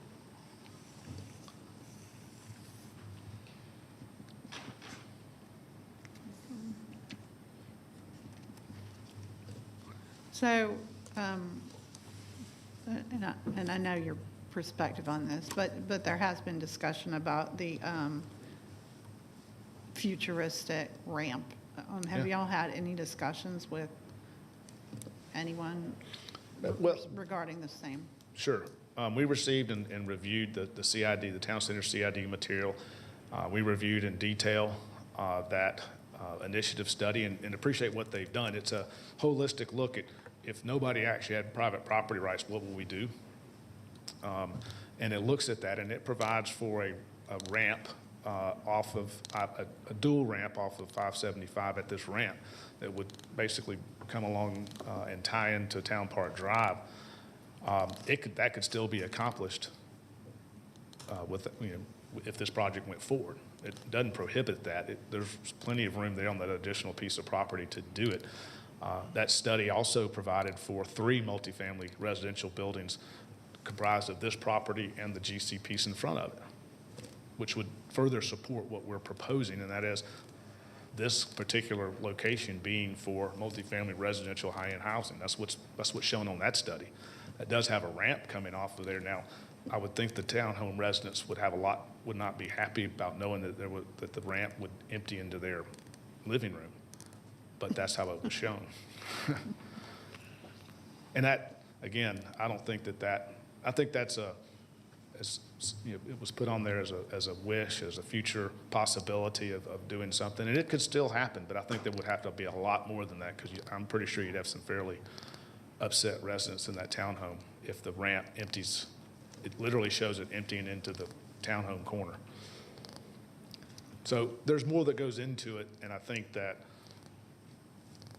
it's certainly something if you want to consider it, but I would urge you to consider the whole piece of it. It showed this specific use as what was being desired by that study. I'd also say that considering a future road project that's never been announced, that doesn't have a budget, that does not a project that's not been done by Cobb County or approved by Cobb County, and applying that to this piece of property starts to awfully sound like you should just go ahead and take the piece of property and pay for it, if that's the use for it. Okay, anybody else have questions for him? Commissioner Anderson. Go ahead. I had one last question. I know that last time we asked about the office market around there. When the prior tenant vacated this, was there any effort to engage a leasing broker, or was it directly kind of jump to a sales process? Sure. So the leasing broker became the sale, it was the same broker, okay? So they were initially retained in 2016 to lease the site, to lease the office building. This is somewhat of an obsolete office building. Yeah. And they were able to lease it on short-term lease, on a one-year lease. Okay. And they did 2 one-year leases, okay? Okay. But because it cannot be converted, it doesn't have very many windows, it's not set up, you can't really subdivide it, it's not set up that way. And so then they continued to market it for a longer-term lease with no takers on a longer-term lease because of the shortcomings. Got it. Knowing that simply going from a year to year to year is not the way you operate a successful office building. They then looked at other options for redevelopment, and the redevelopment was whatever use might be, because as a GC, you can use it for a 4-story office building. It's a permitted use. You can have any number of other types of uses. So the door was wide open for that, and ultimately they put it on the broader market for sale because of the market response was not for office when you've got so much office there and given the climate. So that's how it evolved to this, which was something that it seemed like it would make a very nice fit, like I said, to the entire town park mixed-use area. That's helpful. Thank you. Sure. Any other additional questions for Kevin? Any other additional questions? No. All right, thank you. Thank you, Commissioners.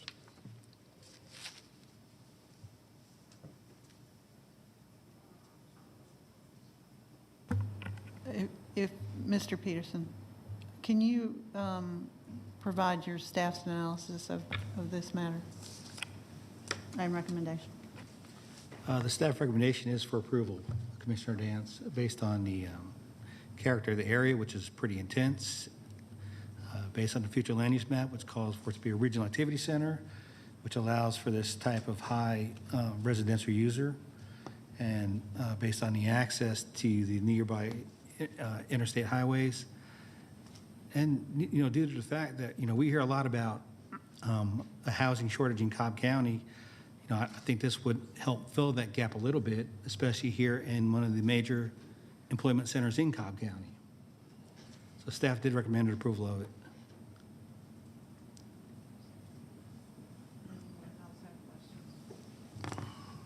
Yep. Commissioner Balloon. Just briefly, just to review my notes and my review of your email regarding a range of other rezonings for apartment use in the same area. Was a range of 20.96 to 54.15 units per acre. That was the range based on a series of rezonings that occurred from 2013 through 2021. Is that? That's correct. Thank you. Any other questions of staff? All right, back to you, Commissioner Dan.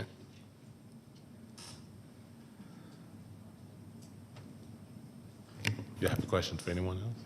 No? It's back to you. It doesn't help to be short. You have to pull yourself forward. I want to compliment the parties for constructive and productive discussions in this case, which sometimes we don't see. So it's, I'm very appreciative of all the individuals' efforts. I remain concerned about this stormwater runoff issue and the accountability to the Chastain Lakes subdivision. I want to say that at the outset. And I have a question about the veracity of information on the height of buildings in the area. So subject to those comments, I would like to make a motion to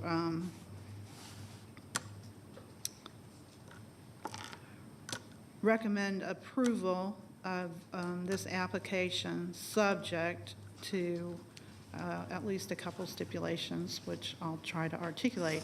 One is that subject to a recommendation that the height of the buildings be consistent with the verified height of comparable properties in the town center, town park area. So I know that representations were made, but I want to understand that those would be verified, and I would ask that the counsel for the applicant would present verified numbers, and staff would verify those numbers for the Board of Commissioners consideration. So my recommendation would be that if the height of structures in the area is accurately 4 stories, that there would be a consideration also for reduction to 4 stories with appropriate reductions in the number of units. And I believe this would be consistent to address both the height concerns and potential traffic concerns. And secondly, I would make it subject to a recommendation that ongoing dialogue be had with the residents about ongoing stormwater concerns that have been identified for Chastain Lakes. I'm just not quite satisfied that we've gotten to an agreement on those points. That's my motion. Second. We have a second from Commissioner Hughes. I'll have a discussion with a motion to approve with its subject to, were those captured? I'm just looking at, okay, just want to make sure those are captured.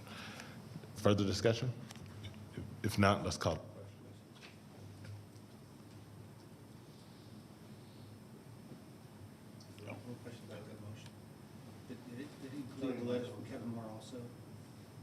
Yes, the 2 stipulation letters.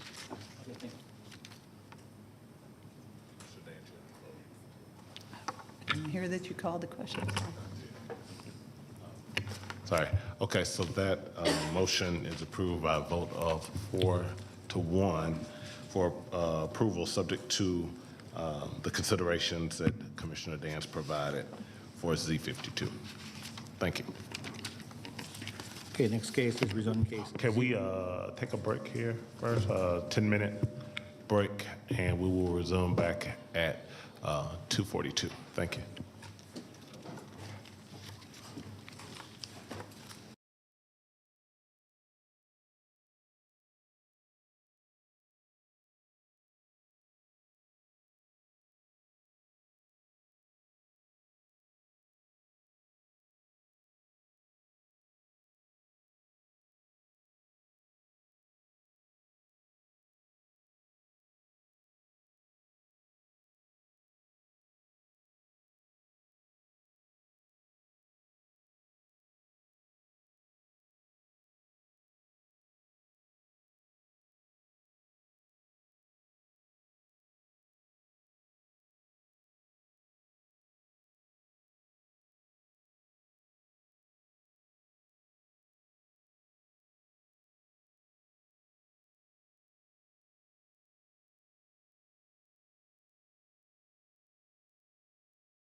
All right, welcome back to our September 6th Planning Commission zoning hearing. We'll move right through the agenda, and so I'll turn it over to Mr. Peterson to take us call our next case. Thank you.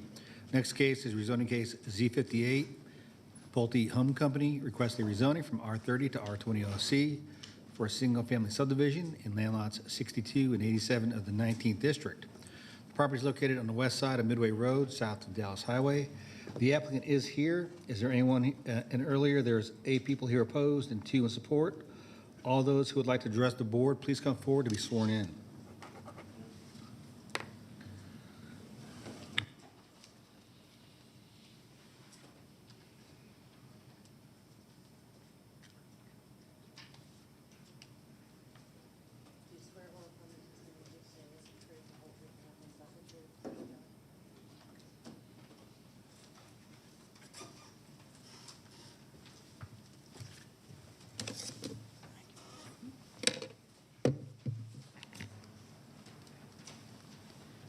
Good afternoon. Good afternoon, Mr. Chairman. May I proceed, sir? My name is Rob Hosack. I'm here on behalf of Pulte Home Company this afternoon. As Mr. Peterson had announced, we are seeking a rezoning from R30 to R20 OSC. Wanted to provide some basic info to the commission, our site in relation to some other land uses along Midway Road south of Dallas Highway. Some adjacent zoning districts as well, as shown from the county's GIS map. Moving into a brief slide about some features of the community that has been proposed as part of our application. We are proposing 2-story, quality-built single-family homes, each with 2-car garages, minimum floor space 2,500 square foot of heated. 550 and up is anticipated price points. Passive recreational features will be provided. We have set aside 19.8 acres of open space, which is approximately 40.7% of the site, in excess of the 35% minimum required by the OSC zoning. Plan to establish a mandatory HOA responsible for upkeep and maintenance of community and its components, underground utilities, internal sidewalks, and decorative street lighting.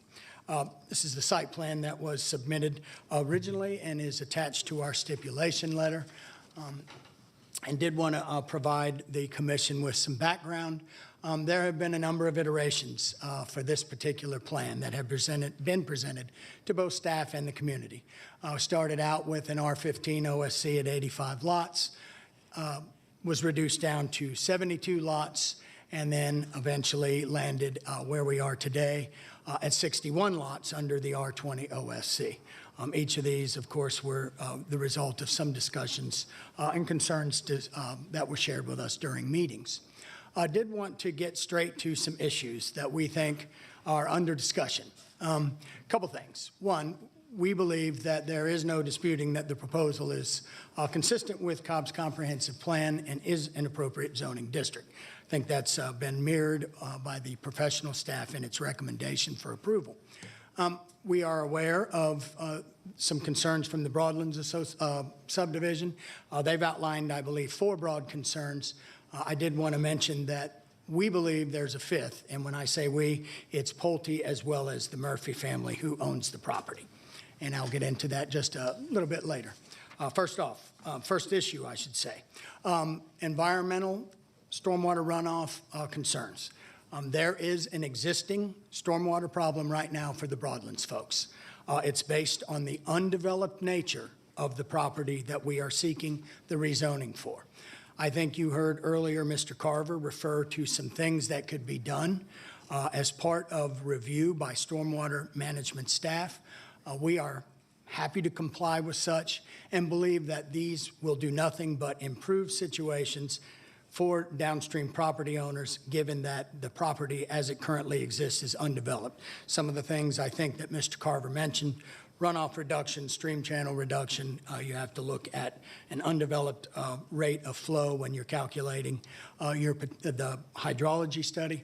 All of those are concerns that we believe we'll be able to address if we were to proceed through the process during the plan and go into the plan review phase of the project. Do want to let you know, we are very confident that the detention pond is in the correct facility as it's shown on the plan that's been presented. I did want to mention that our design professional who prepared that plan is here today. He also prepared a preliminary hydrology study, so if there are questions later in the course of the discussion, our design professional is prepared to respond to those. And did want to mention that we are also complying with all the state and county stream buffer protections, and those should be shown on the site plan submitted. Traffic and safety concerns. Did want to mention, although not required for a 61-home subdivision, we did properly file a study back when the proposed density was higher. It was accepted by Cobb DOT as professionally accurate, and we have actually gone to the cost and expense of providing a trip reduction memo that somewhat takes the assumptions in the study and moves them downward because of the density reductions that were included as part of this revised filing. The current location of the entrance is likely, we have been made aware of some concerns from our neighbors to the south. We would assert that currently the location where it exists is likely the only location that will satisfy Cobb site distance requirements along that portion of Midway Road. And then finally, we are of course committed to doing any project-related improvements similar to what was required and what exists now in the Broadlands subdivision. Buffer and green space. Our proposed plan includes a 25-foot buffer, a little bit in addition to what the underlying code requires. We do think that this is a slightly more protective buffer than the 25-foot buffer that was provided to our property by the Broadlands during its initial development, in that there is 10 foot of that particular buffer that is commonly owned as opposed to being in individual ownership. I think there is also there has been discussion about precedent for a 100-foot buffer as a basis to request such. That buffer is in the Kyle Farm subdivision, and I would assert on behalf of Pulte, that buffer was necessary in order for the Kyle Farm project to comply with the CS zoning district open space requirements that existed at the time. That particular district has been dissolved, and it was largely done because of perceived abuses by the Planning Commission and the Board of Commissioners at the time, circa 2005, 2006. Did want to also mention that the buffers that we are providing are very similar, if not identical, to Oakley, Darby Place, and again, as I mentioned, what the Broadlands subdivision provided to the Murphy property to the north. Parking not aligned with the code. R20 OSC allows for a 20-foot front building setback. Our plan designates such.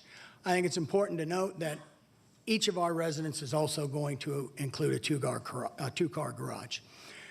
20-foot front setbacks, when you take into account the length of the right-of-way, basically will yield a driveway length of about 23 feet behind sidewalk. Right now, a standard parking place is 18 feet long, or has to be 18 feet long. We would assert that it's safe to assume that some of the guest parking, if not a majority of it, could be provided on each of the lots within the subdivision. That being said, though, there are plans, or our plans, I should say, reflect a requirement from the fire department to provide 32 guest parking spaces. They are concentrated somewhat near the mail kiosk. Our experience has been, since the U.S. Postal Service started requiring these mail kiosks, that a lot of times it's better to concentrate some of the spaces there, because if you don't provide spaces and you have people just stopping along the right-of-way when they get home to check mail or drop off the mail, could potentially cause some traffic conflicts or some problems with the flow of traffic. Number 5. This is the concern that we feel like is a very, very valid concern, and it is so on behalf of Pulte and the property owner. Our proposal has a minimum lot size of 13,000 square feet. The PRD zoning, which the Broadlands is subject to, has an 8,400 square foot minimum lot size. We propose 2,500. By zoning resolution, Broadlands is at 2,100 square feet minimum. Our density is 1.3 units per acre. Broadlands is 2+, per published comments from the staff. Couple of facts, similar to PRD, OSC allows for a slightly reduced lot size in exchange for protecting open space and unique features. R20 OSC has a 13,000 square foot lot size, and there's also some differences as far as what type of activities can take place within those particular amenity areas. Setbacks, no lot by lot setbacks for PRD, just a simple 15-foot separation required between primary structures. R20 OSC, which is what we're requesting, you got a front requirement of 20, side of 7.5, rear is 10 or 30, depending on whether it's on the exterior. Open space requirements in PRD was 1,000 square foot of open space per dwelling unit. In the R20 OSC, as we're requesting, it is a minimum of 35% of the site, regardless of the number of lots. It's based on the lots, the tract size. Last thing I would conclude with, wanted to specify some nearby projects and their related densities. You just ran out of time, so we'll stop you there. And we will call up the opposition. Thank you, Mr. Chairman. Thank you.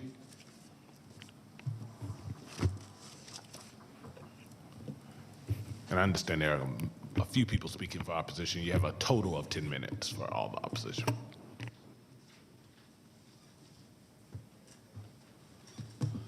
Good afternoon, Mr. Chair, fellow commissioners.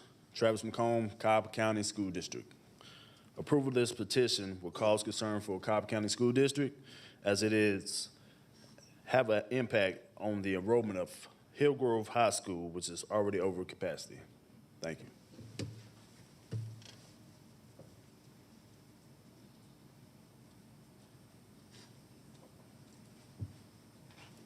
Good afternoon. My name is James Fuquay. I'm a resident of the Broadlands neighborhood, here to share some of our concerns related to the proposed development at 636 Midway. I'm not a person who normally would be moved to speak in a situation like this, but I and many others in our community have developed significant concerns about the plans for this property. We've shared via email with the Planning Commission and the board a petition with over 300 signatures that I have here with our community members who share these concerns regarding the current state of the plans. So our communities met with Mr. Hozak and the Pulte Homes Group on multiple occasions, as he said, to review their plans over the span of approximately 10 months. We've repeatedly shared concerns with them. While they have, as he noted, reduced the density, they have not addressed many of our significant concerns, which I'd like to speak about in more detail. First, regarding the stormwater runoff, we do anticipate a severe impact from that during the construction of the property. A creek does run through the 636 Midway property into Broadlands, and at present, with no development having occurred, there's already a frequent flooding that happens along that creek. Homeowners in our community on Goldenwood Court, Vernon Woods Court, Broadlands Lane, and our neighborhood amenities have all been impacted in the past by these flooding issues. This is going to be, as we've understood from Mr. Hozak, at least a 2-year construction effort during which clear cutting is going to occur. The placement of the homes in the plan appears to provide to our community insufficient buffer to help avoid the potential hazards and damage that will be caused by the runoff. And we do worry about impact to neighboring homeowners and just an increase to those existing flooding issues that we've noted. Also, the current plans do include a detention pond, and we feel that the location of that pond is unacceptable due to risks from stagnant water relative to insect infestation and health risks. Would like to note that there has been a recent news report on WSB showing Pulte Homes' recent track record in terms of these types of issues. The report was dated August 9th, and we have emailed that to the Planning Commission and the Board of Commissioners. And I urge everyone to watch it, because in it, you can see video evidence of the types of issues I'm describing happening in Covington to neighbors just like us adjacent to a Pulte development that is in progress there. Those people's yards and homes are currently being flooded as a result of the construction next to them. They also have a detention pond that is too close, that is causing issues. And just like we're doing today, They raised issues prior to development starting, but unfortunately in their case, nothing was done to change the plans, and they are now suffering the impact. We're just asking that this example be learned from and steps be taken now to mitigate the problem with this development. Also, in this application, the proposed location for a sanitary sewer pipe run will require a connection point on a location higher up on Verdant Woods Court.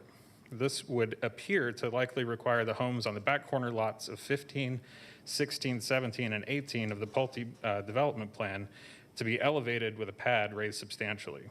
The elevated pad, if that's required for these homes, will likely require a retaining wall, which could also be a safety concern, as we frequently have children walking through the creek area exploring. In addition, a retaining wall will further concentrate stormwater runoff, adding substantial additional concerns of the environmental impact. We're requesting further studies occur on the area safety and ecological impact of the stormwater concerns, as well as an increased amount of buffer to be added to the site plan before zoning is advanced to the next stage. To address more about the buffer concerns, the plans show a 25-foot buffer for homes that are adjacent to Verdant Woods Court and Broadlands.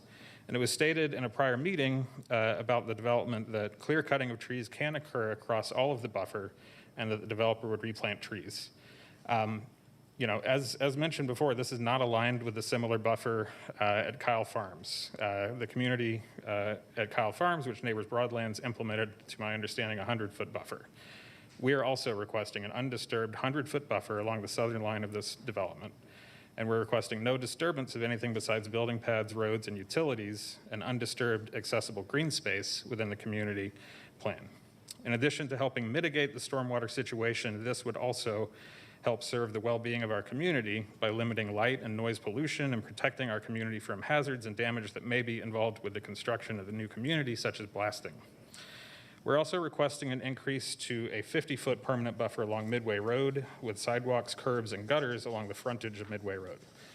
Safety in regard to Midway Road and traffic is another major concern our community has with the development, especially considering the proposed entry and exit location into the development. Midway Road is classified as a major collector roadway. This section of Midway Road is curvy with no side shoulder currently and is dangerous due to limited line of sight. It is very dark at nighttime and is not a very wide road. To my knowledge, currently there are no SPLOST fund plans for Midway Road to make improvements. So we feel this will require more space and landscape for protection. The intersection of Dallas Highway and Midway Road has accidents on a frequent basis, some with fatalities. And many local residents currently utilize Mays Road as an alternative to driving to the Midway and Dallas Highway intersection. So traffic to Mays Road will also likely increase significantly as a result of the added traffic burden along Midway Road. Adding an additional 61 homes with more cars will increase safety issues relative to excessive and burdensome use of the existing streets. We believe that the traffic study that the Pulte Homes Group provided needs to be looked at again and pulled with more recent numbers. The traffic counts appear to have been collected during times of the pandemic, during which there was less street traffic than would be normally occurring. Generally, it seems Midway Road will struggle to also accommodate the equipment and the burden of the construction process without safety issues in terms of road width. So we're requesting additional traffic studies occur related to Midway Road, the Midway Dallas Highway intersection, and Midway/Mays Road. We're also requesting studies on the capability for Midway Road to accommodate the construction traffic. And upon completion of these studies, we ask that the plan be amended to build proper turn-in and turn-out lanes into the development plan, similar to Broadlands and the Darby Place neighborhoods, and that placement of the entrance should be reevaluated and moved closer to Dallas Highway to limit the risk of accidents from entering and exiting the proposed neighborhood. Regarding the size of the lots in the proposed development, so the Cobb County Future Land Use Plan states that this lot should be zoned as very low density residential. The new plan claims to permanently protect 24.5 acres of the site as open space for OSC. We believe that that 24.5 acres of land is not developable due to the crossing of a natural spring-fed creek, wetland, and floodplains. Evidently, there is a cost to Pulte Homes to put in 2 bridges that seems to not be feasible to utilize the other part of the 24 acres as part of their site plan. So currently, they're claiming that this is OSC, but that assumes that to use that land, that homeowners would have to trespass through others' private property to get to the open space or cut through by the fence that's around the stormwater detention. So considering the nature of OSC, which is to provide preservation of green space and public gathering space and encouraging interaction in the community by clustering houses for the use of parks and community facilities, Pulte appears to be taking advantage of the OSC without actually using the code correctly or to its spirit. And then just in terms of the size of lots, which was also raised earlier, in broadlands directly neighboring the proposed development, our average lot sizes. You have 1 minute. Thank you. Our average lot sizes based on available data are 17,599 square feet.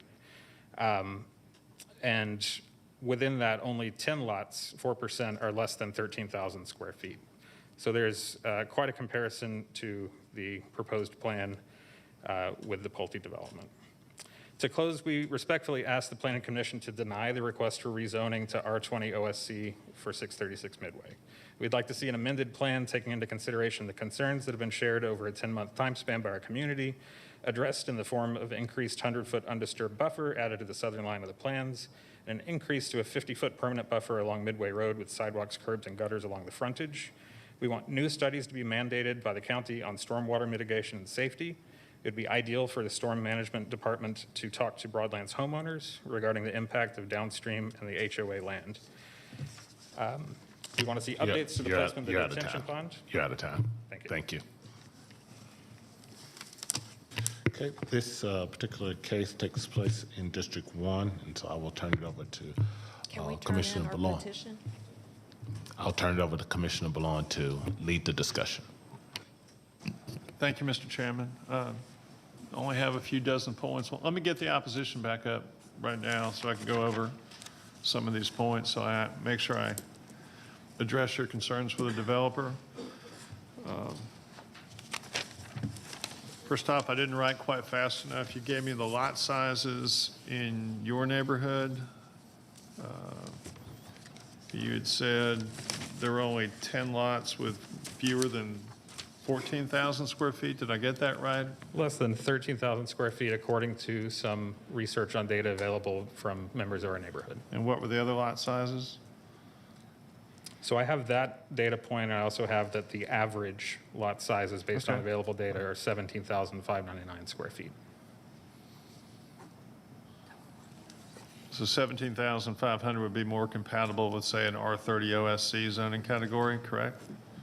Well, we were a PRD, so our largest goes up to 42,700. Okay. Can you just go ahead and identify yourself for the record? Hi, my name is Susan Morning. Our neighborhood was a PRD, and our largest lot was up to 42,700. So we have over 249 lots, so we ended up just adding them all up. And the smallest was like 12,000 something up to the 42,000. So we added the square footage of all of our lots, and that's how we came up with the 17,000. The average was 17,000. I guess we could go through a mean, median, and mode game. Would it vary very much, or what? Any ideas? Are most of them smaller, or most of them larger than 17,000? Any ideas there at all? We can provide you a spreadsheet later, but I don't have it right now. That's fair. All right. Do you have any hydrology studies regarding the causes and water problems that have been created, identifying where the water's coming from, how long it's coming from? I see some very long creeks running through here. Has anything been done on what can make things better as it already exists? It already exists, and it actually starts up at Dallas Highway. And the way that the water runs from Dallas Highway, it turns down to Midway, and then it turns into the property 636 Midway Road, and it rolls down. And then we also have a creek that runs through the Broadlands that is on Goldenwood Court and also Vernantwood Court. And that's a natural spring-fed creek. So when it rains for like 2 days, the water just continues. just continues to rise. I mean, it will go down instantly whenever the rain quits within a few hours. It will stop. But when it rains a lot, it happens. And, you know, the biggest worry of this property is up at the top. You see the elevation of the top of the property, it's 1120. And it goes all the way down to the bottom at the elevation of 1030 is where the creek is. So all that land completely falls all the way to the creek. That creek's in my backyard. So if you clear cut that land, you're taken away, and the water is just going to run even faster rather than soaking up through the land. All right, so you've had a million requests today, I know, but can you slide this a little bit downward so we can see the, okay, there's nothing there. Okay, on this map anyway. So it sounds like a concern of yours is a request for buffering along the boundary here to the east side of the tract and to the northeast corner of the tract? Yes, sir. The land, you know, my home sits roughly in around the middle of the southern portion of the property on the broadland side, and the land from 636 slopes downward to our property. So, yeah, I noted there was like a 100-foot drop in elevation, right? Yep. Okay.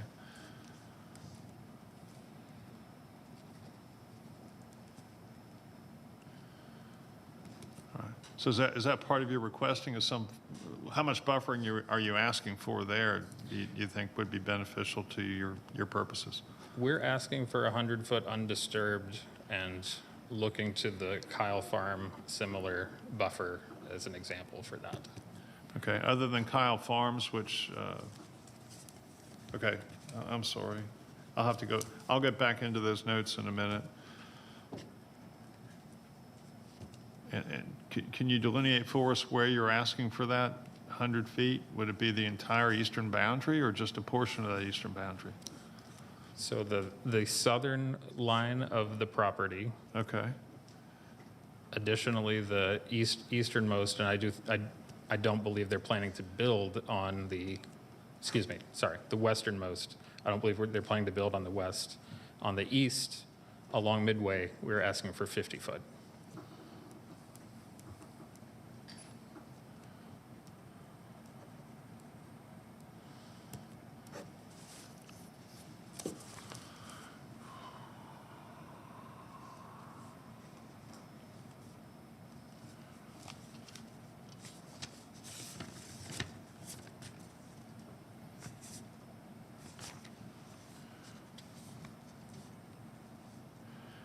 It's your understanding that lots 15, 16, 17, and 18, as planned currently by the applicant, would require elevated pads for construction? So members of our community have suggested that to be a possibility. And we would like to better understand what the plan is for the sewer connection in regard to the placement of those homes based on the elevation where they occur. Okay.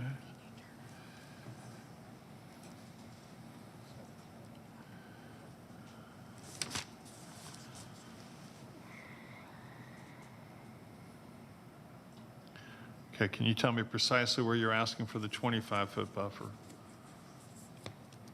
I don't think we're asking for a 25-foot. We're saying okay, that we're asking for 100 foot along the southern line. Was there something about 25 with no clear cutting? 25 is what is currently in their plan, and there is the potential that they will clear cut within that 25 foot and replant. Okay. What's your understanding regarding a need for blasting, if any, for the developer? We had a conversation around this with Mr. Hozak in one of our last meetings, and we just discussed various things that could be possible. He did not say that that would definitely happen or would be definitely within the plans at this point, but did not necessarily rule it out. So we definitely want to, take that into consideration as a risk. Okay. I think I got most of your concerns. Would you folks, it sounds like given your average lot size that that average lot size would be substantially consistent anyway with an R30 OSC development, if that could be done within the context and in a manner that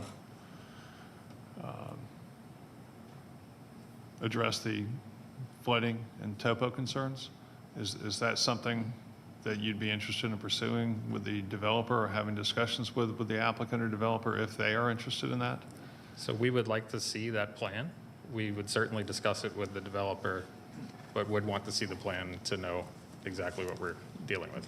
Okay, thank you both very much. Before you leave, any I'm additional sorry. questions? I'm sorry. Yes, I just want to better understand. Y'all have mentioned your average lot size was based on available data. What data did you rely on to come up with the lot sizes? So our neighborhood was broken up in 5 sections when it was built, because it started back in the early 90s and didn't finish until 2000. So we took each section of the plats and we put in a spreadsheet, everyone's square footage, and we did it that way. So it's based on the recorded plats? Yes, from the recorded plats. Okay. Thank you. Any additional question? All right, thank you. You can have a seat. Commissioner Below. Before I go to the applicant, let me just get John for a second. I can't recall, and I apologize if I'm putting you on the spot unfairly, but I might have asked somebody on staff if they had a chance to look at those average lot sizes in the Broadlands to confirm that for me, or if not, I can get that later, but. We actually did take a look at that, and the average lot size is about 17,500. Okay. The smallest one was about 12,088 square feet, and the largest one was over 42,000 square feet.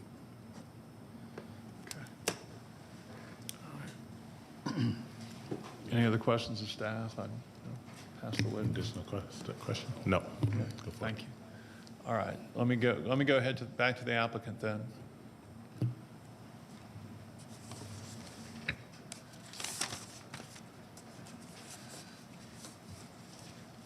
Yes, sir, Commissioner Boyne.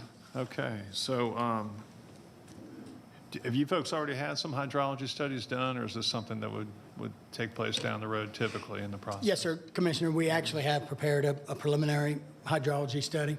Okay. Our engineer is here this afternoon if there are questions about that specific study. But yes, sir, we did a preliminary hydrology study. Okay, and the nature, be careful what you ask for. How lengthy is it?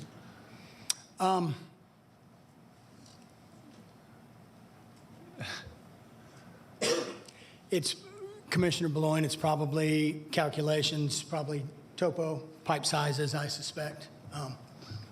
Can you state your name for the record? Hi, I'm John Nagy, licensed engineer, state of Georgia. Okay. Varying degrees of work goes into a preliminary hydrology study. There were several iterations of the plan that was done. At this stage of the development, it's very preliminary.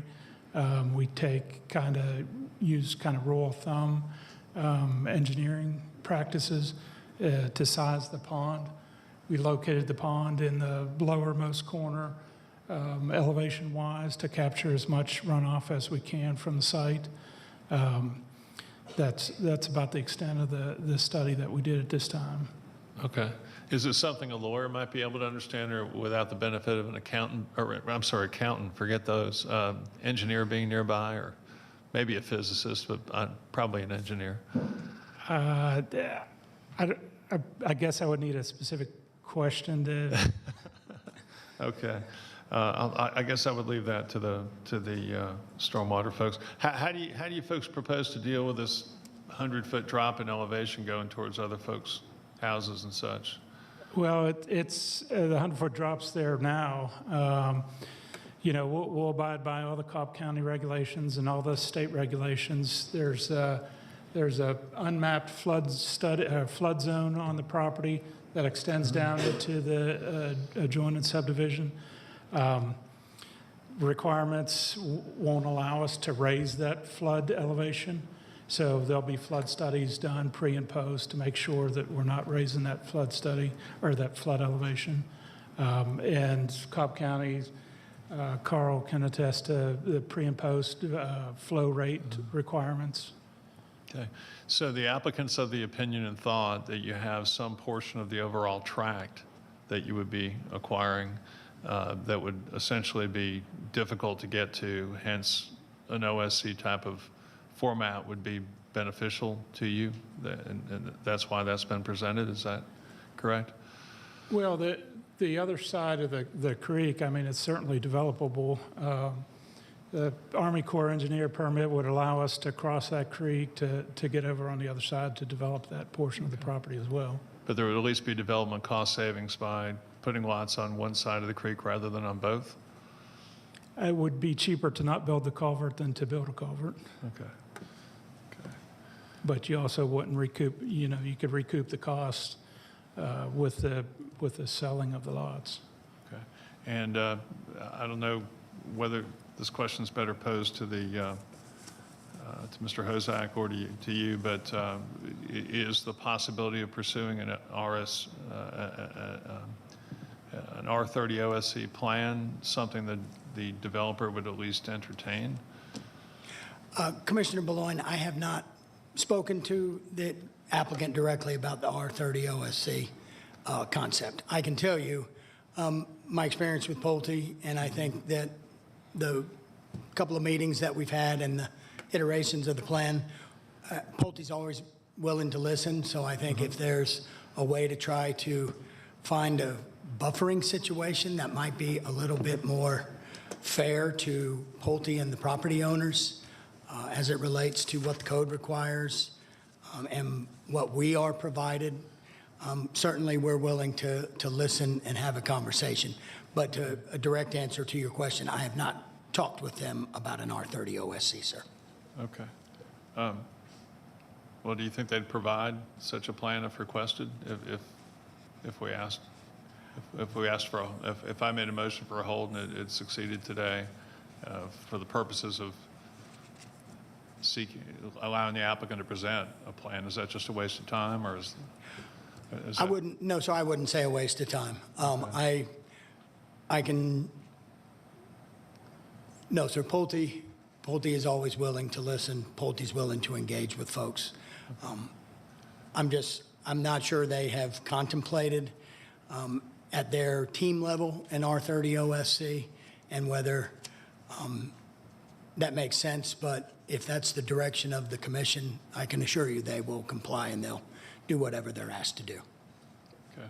Well, that would be more consistent size-wise with a subdivision that averaged 17,000 square feet per lot. Would that seem to be the case? I'm not trying to pin you down, but No, what Sue, pardon me, Ms. Morning stated is accurate. That we looked at the lot tables as well on the final plat. So I believe the average is 17,000 as Ms. Morning had specified, sir. That's accurate. then you heard about some of the topographical challenges and concerns regarding what little I know about engineering. We one time had to alleviate a flooding problem at an office building, and we got the neighbor to alleviate that for us, but it included running one additional pipe under a retaining wall and then running it parallel to an existing drain pipe, running it and then connecting with an existing pipe, but we had to have an engineer survey that the existing pipe was big enough to carry all that water off, and it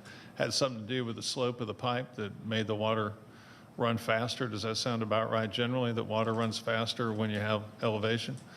Yes, sir. Well, I learned something along the way. And I will say I thought Mr. Fuqua did a good job recapping our conversations. Okay. I do think that we would slightly disagree. I do think that there's a portion of the open space property that we are preserving that could be developable. Okay. So I would say that would be the only point of contention. Otherwise, I think Mr. Fuqua recounted our conversations correctly, sir. But the idea of conserving development costs by going with the OSC format. Yes, sir. I believe that's what the OSC was put in place for. There's some benefit to the community in that the environmental features are preserved, but there are also some benefits to the landowner or the developer, I think, with compact construction costs that are realized. in theory, I think that's what was the basis of the development of the R20, or excuse me, the OSC overlay criteria, sir. Okay, and do you think that it would be constructive if we pursued an R30 OSC plan with some combination of buffers, in-ground detention, above-ground detention, that it could be accomplished, that we could do something or possibly do something here without endangering folks downstream? Well, I think that producing a plan for discussion, there would be no harm to that, sir. I just, without speaking to not only my direct contact clients or client contacts here in the audience, we'd have to speak with a couple of folks. I would just want to make sure that we were not committing to the R30 OSC plan being what we were going to turn around and submit back. If we needed to do one for discussion, I understand Mr. Fuqua's request that they'd like to see what that looks like, and we would certainly be happy to do that. I just don't know if I could commit to you and the rest of the commission that we could come back and revise our application to reflect R30 OSC, sir. That's fair. And do you have any thoughts regarding the comment regarding the entranceway? They were very, very specific. That comment has been brought up, Commissioner Beloin. And honestly, you know this, doing what you do for a living, if there's a way you can find an agreeing point, it's a win-win, and I would have loved to have been able to say, we'll move the entrance north, because we had a whole lot of comments during some time that we visited with them a couple weeks ago. I just did not want to mislead Ms. Morning or Mr. Fuqua in that our engineer feels like site distance is limited, so I believe the concerns that have been expressed are correct. But where the current curb cut is shown, we believe to be just about the only place that we would be able to satisfy Cobb County site distance requirements. Best available. Yes. You've optimized. Yes, Okay. sir. Thank you. Thank you. If anyone else has questions. Any additional questions for the applicant? Commissioner Anderson? Yep, I do. Mr. Hosak, just, so under R20 scenario, just help me visualize this site plan here. I think the staff analysis had 50 units as what was kind of, I'm sorry. You're correct, Commissioner Anderson. Yeah, I believe it's 11 lot increase. It's 11 lot 61 over 50. That's correct, sir. Okay. So if you were to do a buffer to the south, which would be, I know that you pointed out that the 100-foot Kyle Farms buffer was a little bit of a idiosyncratic, or if you want to use it. I understand, and yes, sir, I Just hinted wanted- at that. Yes, but just doing the math here, so that itself, that buffer effectively knocks out units 9 through 16 at the bottom, right? On this site plan? I believe so, Commissioner Anderson, yes, sir. Okay. And then, so that effectively kind of gets us to what is as of right approved, right? Which is the 50 units, which would normally be otherwise permitted in there. Granted, different configuration, different layout, but is there a version of this plan that you could show which would have kind of what would be, if developed as is, the 50 units? If I understand your correct. Maybe how does it differ, I would say? What would No, be the sir, main I understand what you're asking, Commissioner Anderson. That's commonly referred to as a yield plan. I do not believe that we have prepared a yield plan. Certainly, that could be something that we could do depending on what motion is proffered by the commission today. But if yield plans would be helpful, I believe our designer could provide those. Normally, I think that Mr. Peterson and his staff just take into account a density factor as well as a percentage of the site that they anticipate to be infrastructure, and that's what yields them to their estimate of lots. But certainly, we could do a yield plan if that would be helpful to the commission in the future. Yeah. Thank you. And one other question was for the density calcs. It might be on the site plan, and forgive me if I've missed it, but just to help you point out what exclusions are being made in kind of the density calcs that you're using? Obviously, there's the floodplains and wetlands calculations, and then I think some of there's also a reference in the summary of detention pond being excluded as well.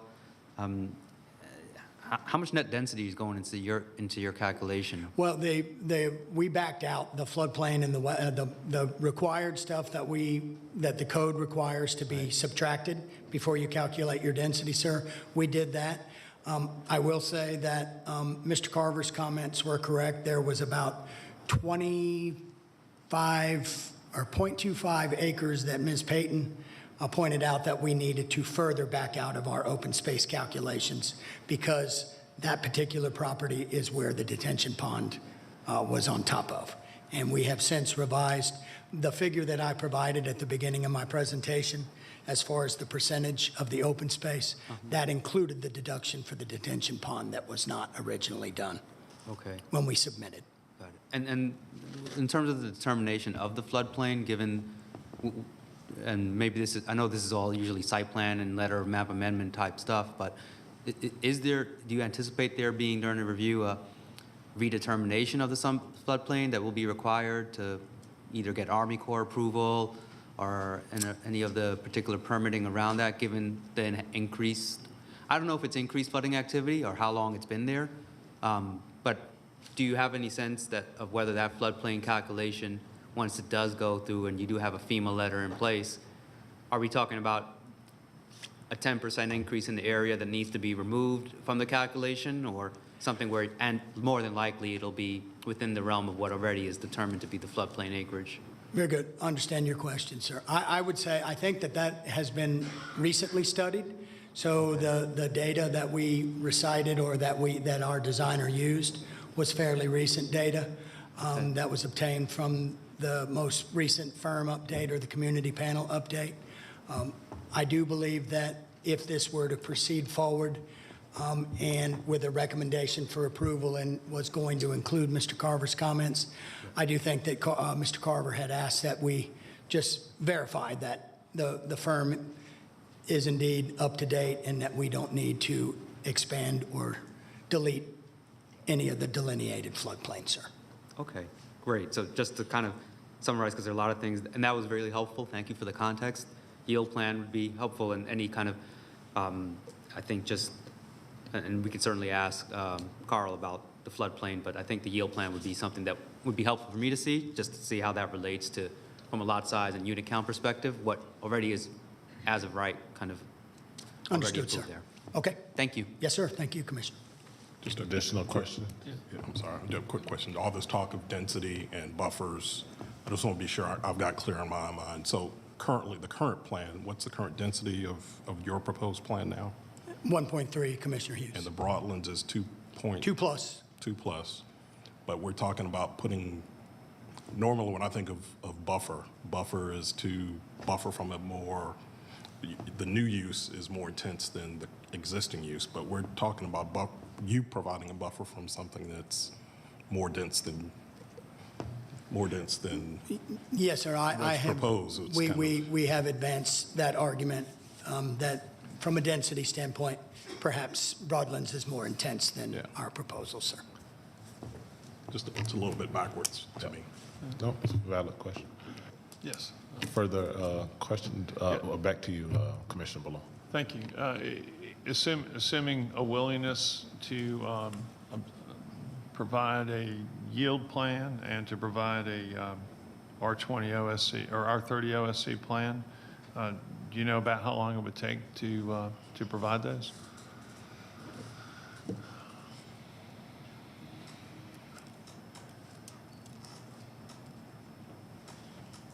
Three weeks, Commissioner Boulogne. Okay. Thank you. That's all I have right Thanks, now for you. I have a few more questions for Amy, if she could come up. My excuse, Mr. Chairman. Thank you. Thank you.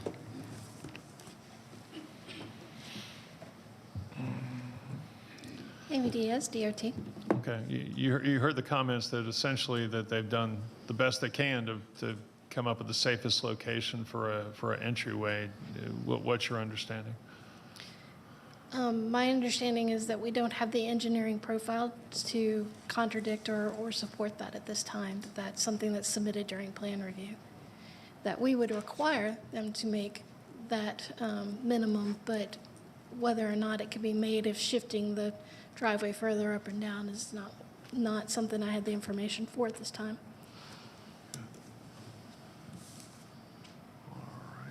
You heard about the request from the opposition for a right-in, right-out lane, I believe. Have you had a chance to consider that? Not in any depth. I would caution that when you have a right-in, right-out, you have to have a place to turn around. And I'm not certain exactly where the people would be wanting to turn around for that location, because it's a pretty long stretch of roadway before they got to an intersection where it'd be easy to turn. Okay. You might end up with some people turning around on private property. Anyone else?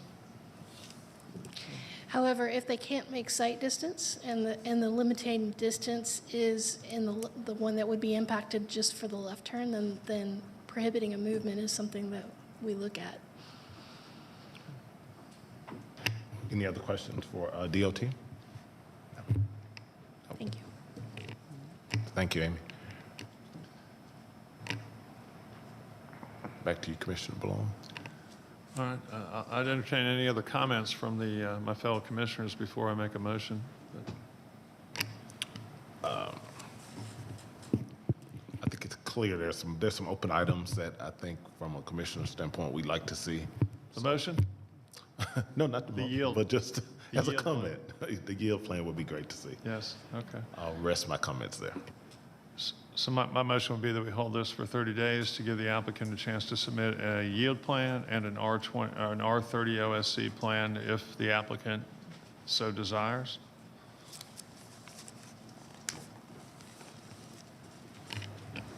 Second. We have a second from Commissioner Anderson. Any discussion? If not, let's call the question. By a vote of 5-0, we will hold Z58 for 30 days with the stipulations that were provided. Thank you. Can we take a 5-minute break here?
And we're back for Planning Commission zoning hearing, September 6, 2022.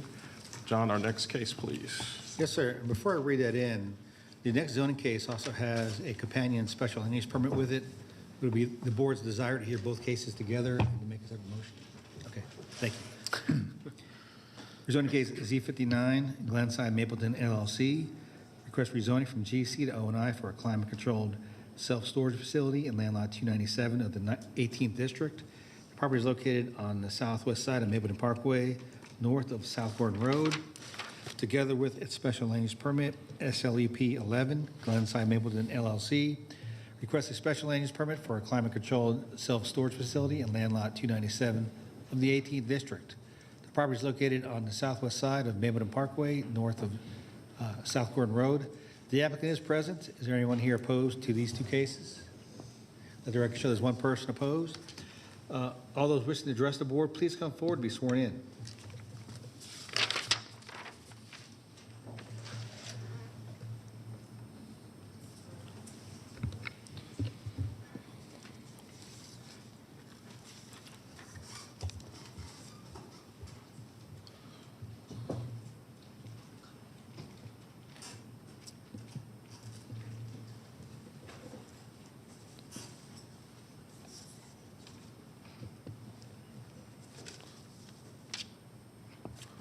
We're ready for you. Great. Thank you very much, Commissioners. Again, I'm Kevin Moore here. In representing on behalf of Glenside Mapleton, the owner and applicant for this application for rezoning. This is 3.85 acres. It's located on Mapleton Parkway, and you're starting to see on your screen exactly where it's located. Best way for me to describe it is on Mapleton Parkway. It's north on Mapleton Parkway before you get to South Gordon Road intersection, which you can start to see there on the bottom of your screen, but it's south of the intersection of Mapleton Parkway and Factory Shoals Road. And that's important as we kind of discuss this property. Today, this property is zoned general commercial, is 3.85 acres, zoned general commercial.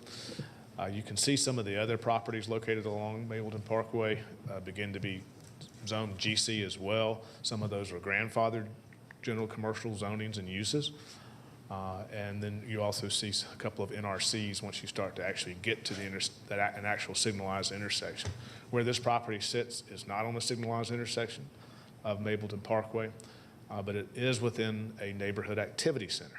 And therein lies why we're here for rezoning. As you know, the general commercial category, if it's outside of a community activity center or regional activity center, has to be brought back in for rezoning if you want to use it. This property is undeveloped and was initially intended as a hotel site many years ago. And Zone GC, has been Zone GC. The current owner has had it for about a decade and has marketed it for every possible use there could be. Certainly doesn't fit for any type of hotel or motel that we would want to be putting there. Has marketed it for retail, for office, for a variety of other uses to try to see what could work. It's somewhat limited. It's 3.85 acres. It's not located at the intersection or at a signal, and it's located on Mapleton Parkway. It doesn't have the best topography. It kind of dips down as a hole, so to speak. And what we have come forward with at this point, though, is a proposal for a climate-controlled self-storage facility. Yes, that we have seen those and continue to see those, and there's a reason. It's because the ones that are out there now are full, especially in certain areas, and there continue to be a desired use and used by a surrounding area for their needs. Our proposal to bring forward this type of storage facility we thought would be an excellent use of a piece of property that seems disconnected. It's not really connected to an activity center at an intersection. Doesn't have great exposure due to the topography, somewhat limited in size. If you try to do office or retail of anything meaningful, you're going to run out of room. You're going to have parking, building size. In addition, you can also see its context. It's surrounded on two sides by existing neighborhoods, R15 residential neighborhood with neighbors. So you want to be sensitive to that as well.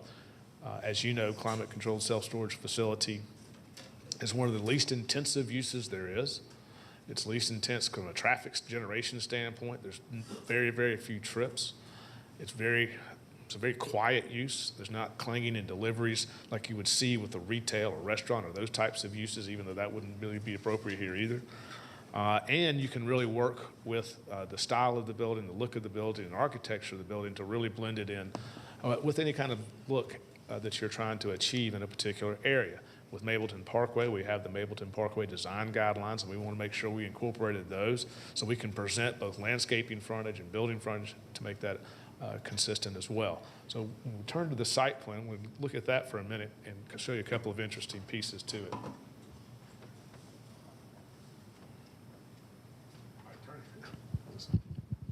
Turning to the site plan now. Yes, so again, we have Mableton Parkway here. You have the proposed two-story climate control. That's one of the things we were able to do is you're able to here have a two-story building so that your height and visual presence on these adjoining neighbors here is not nearly as great. In fact, it's just a two-story building. In addition, this plan already provides for a 40-foot landscape buffer on these sides here. This side to the west is encapsulated by a cell tower. And that will be the other interesting aspect of this property is that there is a cell tower located here. Its access comes in off of Mableton Parkway. And the cell tower actually owns that. It's not an easement, it's a separate piece. And you can see that when we were looking at the GIS earlier. That's a separate piece. So the cell tower site actually sits between this property and these neighboring residents. And there's a 40-foot buffer that's provided as part of that cell tower site that runs here. So as you can see, what we were trying to propose is a two-story facility that would be relatively benign in terms of its impact to neighbors, but would be rather big in its impact in terms of providing for a commercial project, an over $10 million commercial investment that would occur here for a use that is benign as it relates to its neighbors. Now, if you can help me out. Yeah.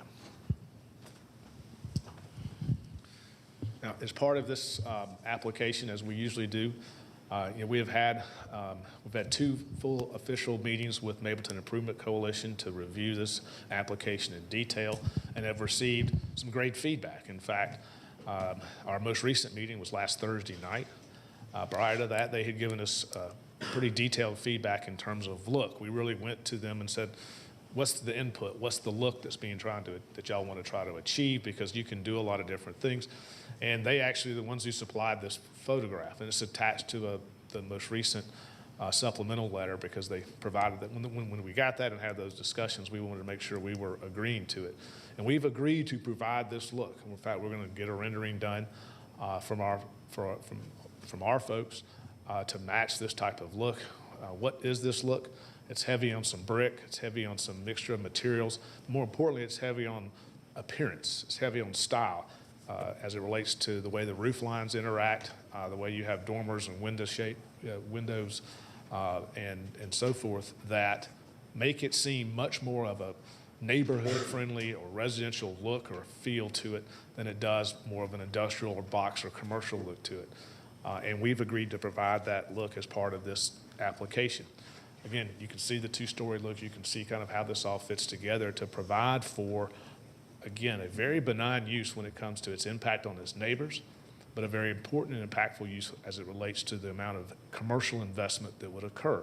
And I want to go back to that because, again, this owner has made every attempt and is highly capable. This owner has a commercial division, a residential division, an industrial division, and is highly capable of executing on anything that would be successful in terms of what could go here. But the market for the last decade has said zero, nothing, has not responded to this location. And it's easy to see why. It's got a cell tower in the back, and it's not connected to an activity center. It just sits in the middle of Mableton Parkway between two activity centers, really. We understand, we did receive the comment from Mableton Improvement Coalition that they were concerned about a saturation of self-storage uses in the overall Mableton area. And while I can understand that from their perspective, I also do not believe that that's a proper question from a zoning perspective or a land use perspective. It's certainly not when you consider the list of factors in considering a rezoning, or the list of factors that are even more in detail for a special land use permit. One of those factors that you don't find is how much of this particular use is in the area. Is there a saturation in the market of a particular use? That's not on the list of factors either for a zoning or for a special land use permit. That's for the market to look at and decide. If this is the right zoning and the right use for the piece of property, then we urge you to think that it's the right recommendation for approval as well. Keeping in mind too, that in this instance, because you have a piece of property that's zoned general commercial and that's located in a neighborhood activity center, this county is now required to zone it within the neighborhood activity center so it can be a piece of property that can actually be used. And so we believe that rezoning it to either O&I or as staff has recommended approval, but to delete it to NRC or neighborhood retail commercial. Either or is fine with us. Our use of self-storage as we have proposed fits in either category, and we're certainly happy with either. With that, certainly happy to answer any questions you may have. We have representatives from the owner and applicant here as well, and happy to continue to work with this application and respectfully request your recommendation of approval. Thank you. All right, thank you. We'll hear from the opposition.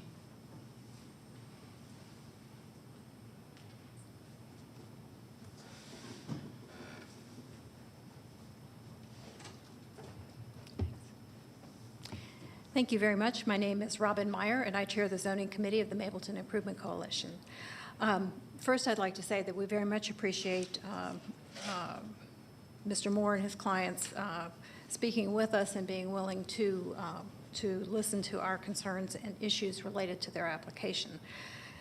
As is very unusual for us, you don't have a letter from me by the last Wednesday deadline because our last meeting with them was on Thursday.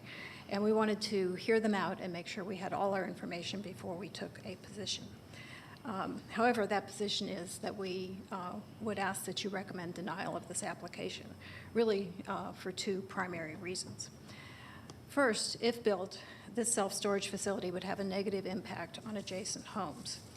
The 40-foot landscape buffer that is delineated on the site plan is actually not on property that is controlled by Glenside. It is instead on property controlled by the cell tower owner. We have no knowledge of the condition of that buffer, whether it has been maintained. The zoning case from SLUP from 2013 that approved that cell tower included a stipulation that there be flowering trees planted along the border. But also during that hearing, I recall, having been involved in that application, that there were other conditions that the cell tower owner had not previously met. So we're a little concerned as to what the situation might be there. It's unclear from the GIS map as to whether the current property line has been properly followed and whether the current gravel drive that the applicant is supposed to be using that the cell tower is supposed to be using is actually on their property, or whether once that property line is actually in play and Glenside develops, whether they'll need to move their driveway over onto their property. The site plan also, I'm sorry, I should have advanced the slide. This is a close-up of the site plan that shows the location of the property line with the 40-foot buffer that is not under the applicant's control. Instead, it's to the left of that property line. So if for some reason in the future the cell tower folks were to decide to make a change to how they handle that property, there would be not anything that Glenside could be held to account for that. Instead, the neighbors to the west would be looking at a detention pond in the rear of a commercial building.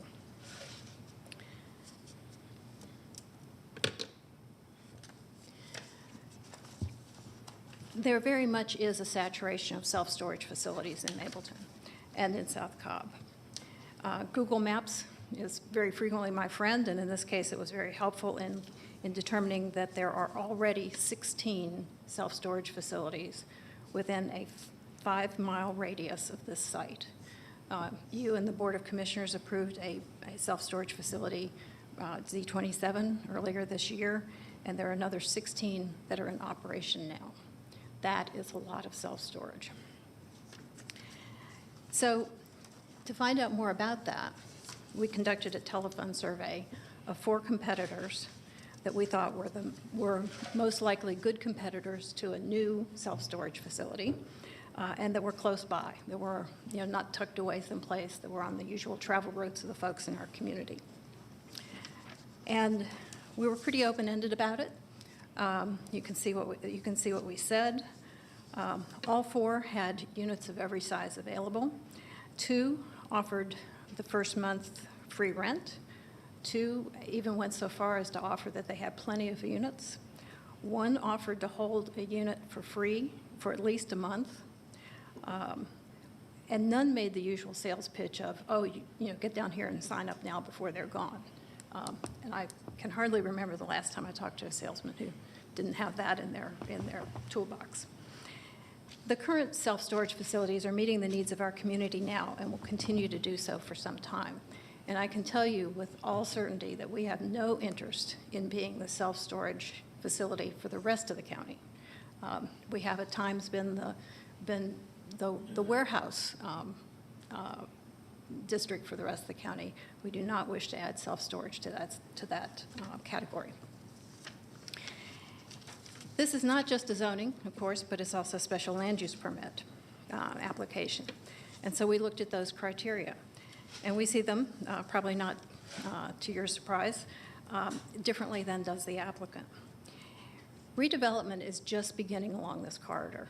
It's true that Glenside has held this property, at least from what we can see from the public records, for quite some time. But when they bought this property, they were aware of its impairment by the cell tower. They were aware that it didn't have a signalized intersection and wouldn't likely have it anytime soon. So this is the property that they have. But what is different now than when they bought this property is that redevelopment is coming to this corridor. Over 250 housing units have been approved and are under development within a half a mile of this property.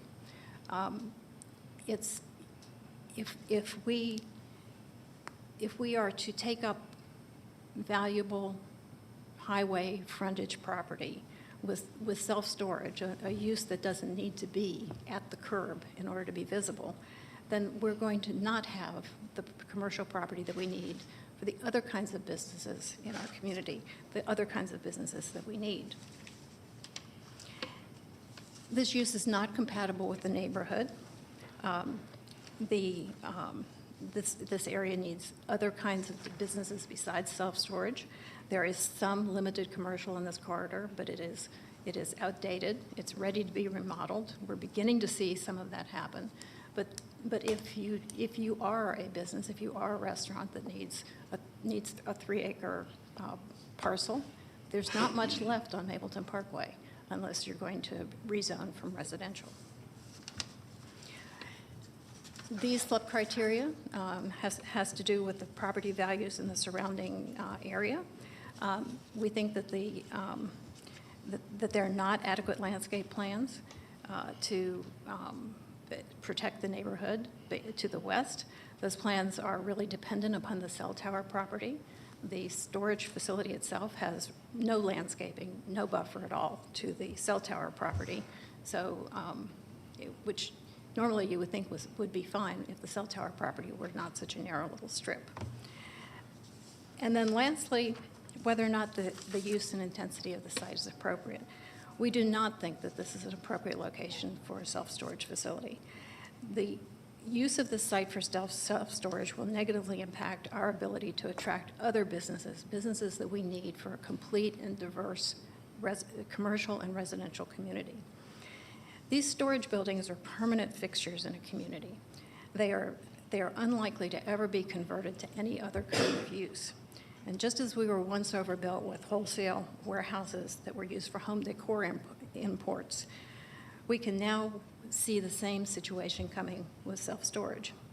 In the mid-90s, when all those warehouses up and down Veterans Memorial and Mapleton Parkway were being built, no one ever imagined that they would go dark in the Great Recession. But they did. And now we have two corridors filled with warehouses that are empty. Warehouses that I know could be converted to self-storage. One we have had happen successfully.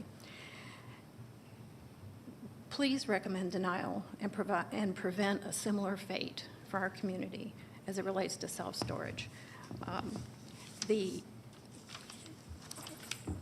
importance of having a mix of commercial uses is critical if Mableton and the rest of South Cobb is to redevelop in the way that I think you would like to see it happen, and I know we would like to see it happen.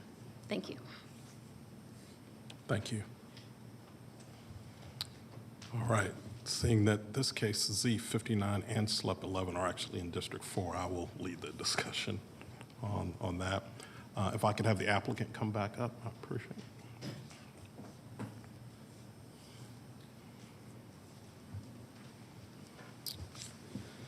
Kevin, could you address the question, I guess, of the cell tower and what your client actually owns with respect to, I guess, what I'm calling sort of a driveway that appears to be along the north and west side of the property and goes back to the cell tower back. Does your client actually own that property? No, if we could go back to that, the GIS, it shows pretty well on there, actually.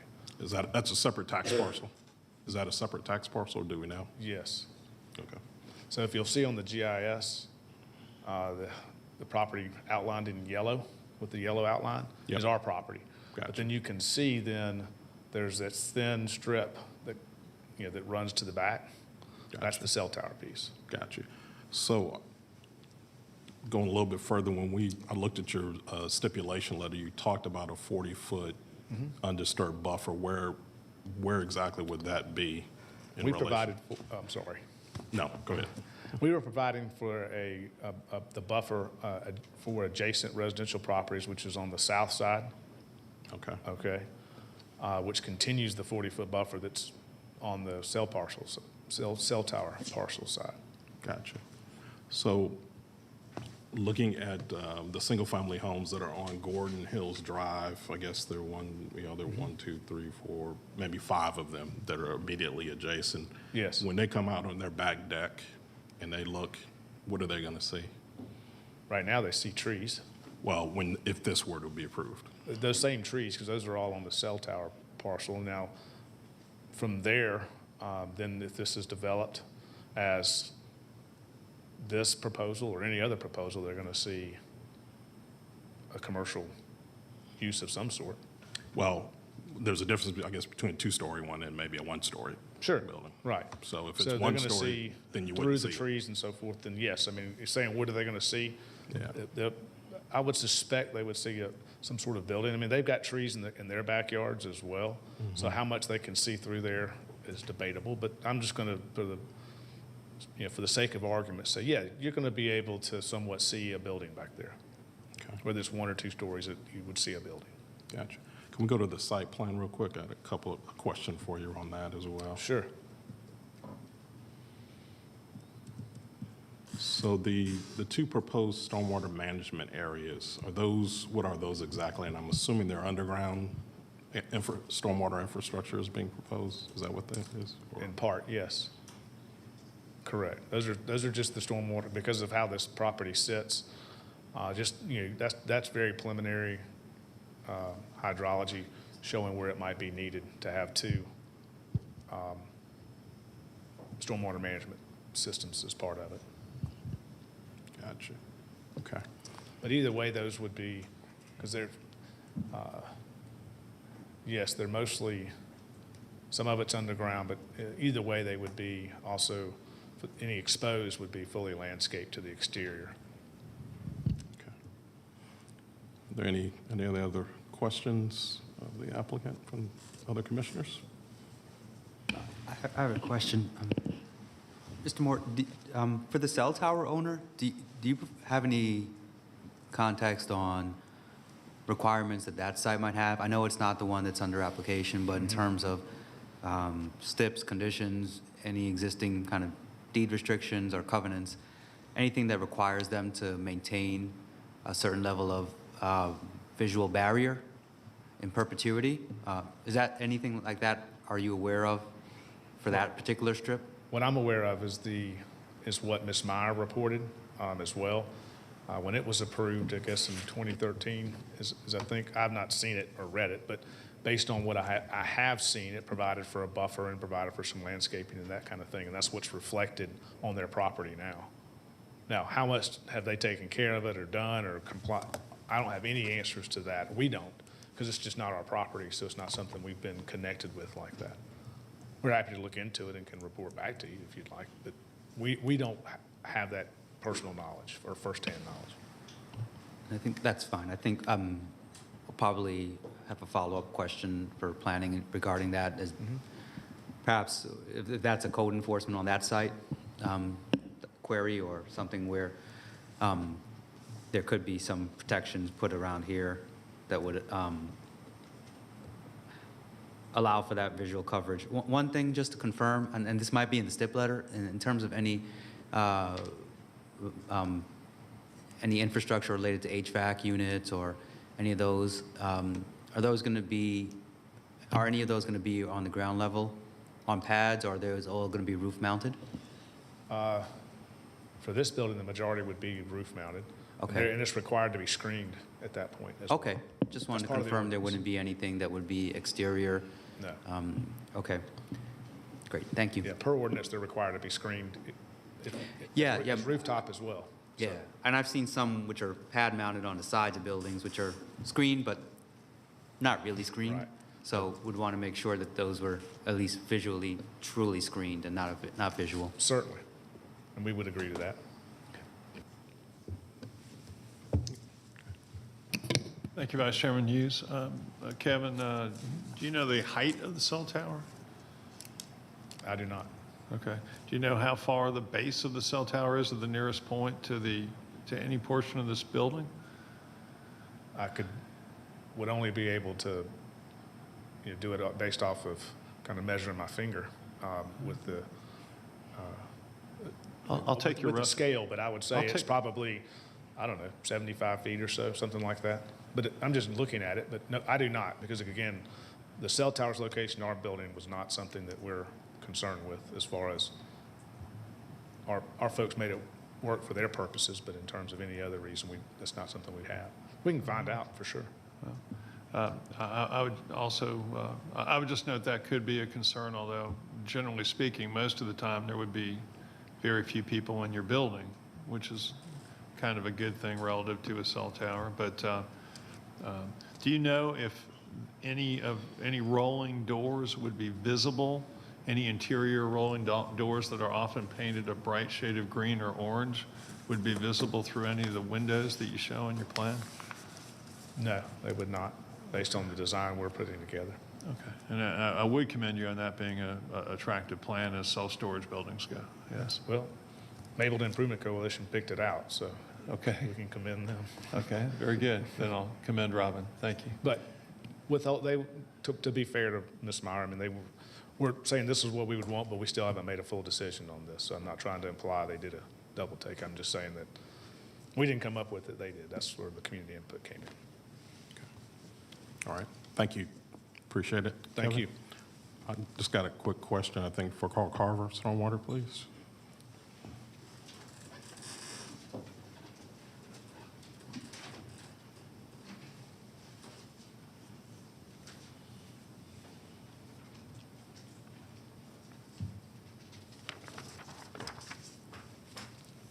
Carl Carver, Cobb County Stormwater. Thank you, Carl. Just a quick question for you. I note in your observations, project information, you've got existing zoning GC, existing allowable impervious surface is 70%, proposed zoning O&I, allowable future impervious surface is 70%, with staff's recommendation to NRC. What's the allowable impervious surface for that zoning category? I think it's 70% also.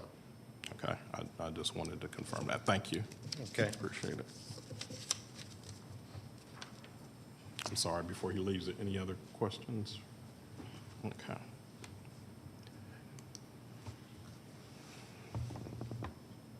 Thank you. I've reviewed the zoning stipulation letter and obviously staff's recommendation that this be deleted to an RC. But I too have a concern about a propensity or a number of these types of businesses in this area of Cobb County as well. 16 within a 5-mile radius seems to be a lot to me. And I know they've done their analysis. I guess there's another question for you, Kevin.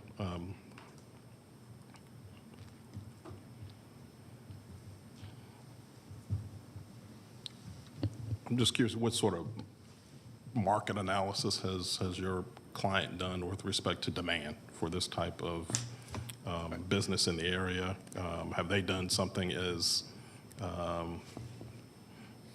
calling around? I don't know how they do that, but if you could kind of give me a feel for what. I know they've done an in-depth market analysis based on their metrics and how they do that, because that's why they came to this conclusion for this. But as far as the specifics of that, I'd have to provide that. I know that anecdotally from talking with them. And then one last comment. I don't know if you can. Have you seen a use like this converted to another use? Are these easily converted to other uses? I can't think of one offhand. I was trying to think of one offhand, but I cannot think of one offhand. But I do want to note that I don't know what's going to happen with it, but we have an application for a similar type facility in District 3 that'll be heard later today, and one in District 1 was approved 2 months ago. So, because I don't want any portion of our county painted as one thing or the other. But I think it goes more towards, these are uses for properties that we're finding that are left over that maybe don't fit some of our more traditional business, commercial, or retail types of uses don't fit that mold as well, and I think that's why we're seeing that. But we'll certainly continue to have those conversations with Ms. Meyer and the rest of the coalition regardless. Thank you. Appreciate it. I would just note, not you, just general note, we approved a similar request maybe a half a mile away, just south on Mapleton Parkway 2 months ago. For another climate control storage type of facility. And I think just based on some of the feedback I've gotten from the community, my recommendation is that we would recommend denial of this request. And that would be my motion.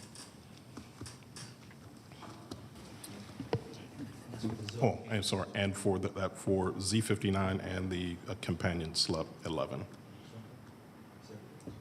Okay, separate votes. We'll do the zoning first. Thank you.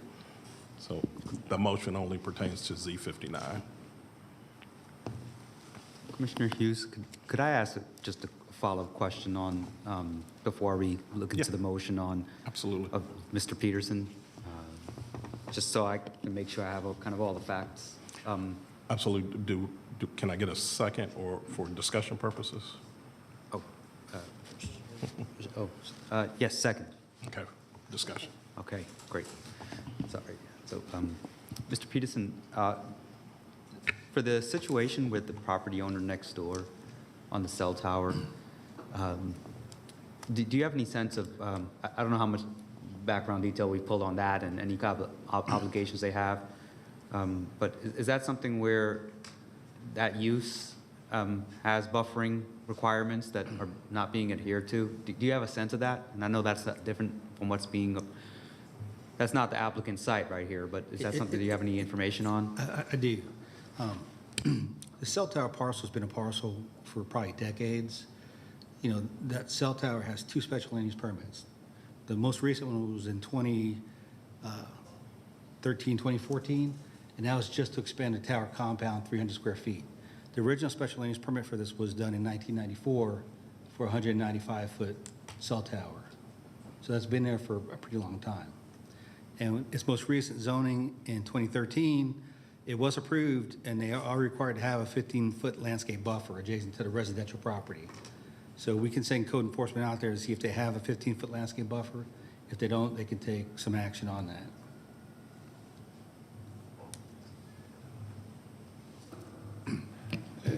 If I could follow up on that, do you know if there's a break in it or two breaks in it in the tower? And Commissioner Boulogne, you know, the cell tower was built in 1994, so I'm going to doubt there's a break in it because, you know, the breaks are a relatively new thing in the last 10, 15 years. So I would assume there's not a break in it.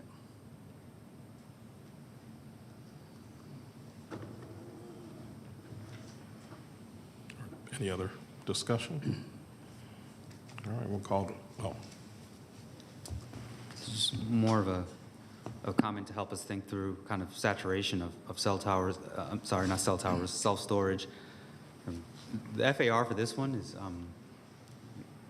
0.62 floor area ratio, and just kind of looking over a list of recent self-storage facilities that we've approved. This one does probably at the lower end on the FAR, a little bit less intense than some of the other ones that have been proposed. Only reason I mention that is just if you think about, I just find it helpful for these self-storage cases to just frame up what kind of intensity we have been kind of approving. So this does check that box in terms of being less intense, but it also does not check the box in terms of not saturating the market with additional self-storage facilities when there could be other potential uses here. So that's just something just wanted to point out and leave it out there as a data point, since it can be a little bit lost sometimes on these self-storage deals, how intense and how we're varying and what intensity is being approved here, or being recommended for approval, I should say. all right, we have a motion and a second. We'll call the question on Z59.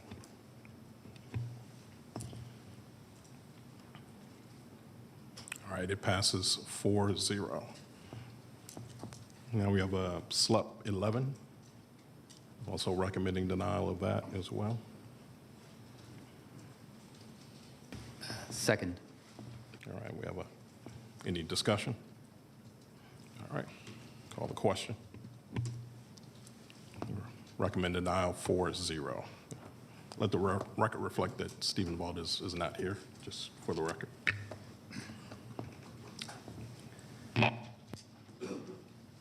Okay, moving on into land use permits now. LUP15, Rachel Jurorix requests a temporary land use permit to allow temporary occupancy of an RV in land lot 8 of the 17th district.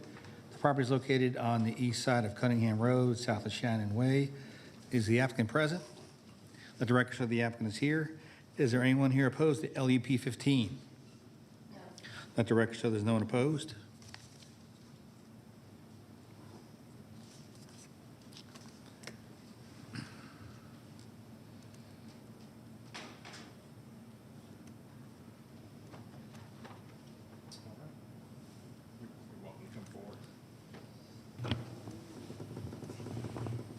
If you could state your name for the record. Yes, Rachel Jurowitz. Thank you. If you could just give us a little bit of background on what you're proposing to do. Okay, I'm here today to ask for a temporary permit for my husband and I to stay in a travel trailer that is parked in my dad's driveway due to financial hardships and dealing with our rent at our apartment being increased. We're hoping to get a temporary permit to be able to stay in the travel trailer for 12 months, which would help with our financial situation and put us in a better position to hopefully be able to purchase a house.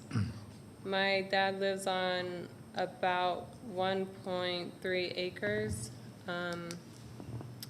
The travel trailer is a 2020 Jayco J-Flight, and we keep the outside of it clean, so I don't think it would pose any issues as far as an eyesore or anything. It's also parked on the driveway properly and is about 280 feet from the road, so it's set pretty far back and doesn't stick out. I talked to our immediate neighbors to get their signatures in support of our situation, and everyone was very understanding. Except I had one neighbor that had some concerns and questions, which I answered, and we came to an agreement, and she ultimately ended up signing the agreement. And I think that's it. If you have any questions, I am able to answer. All right, thank you very much. I appreciate that. There was no opposition, correct?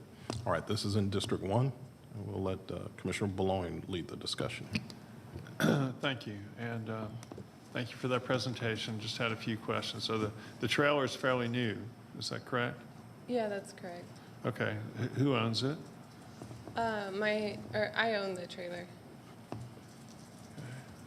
So you just bought that recently? Yeah, or I guess I'm making payments on it, so.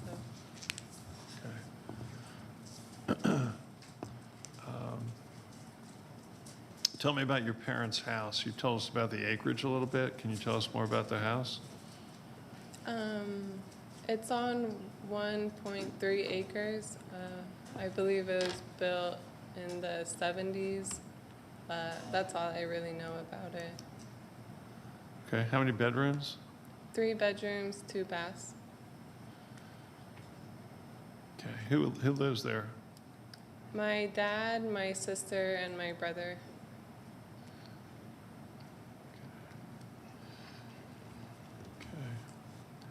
There's a lot of acreage there. Is there any ability to add another room to the house or something?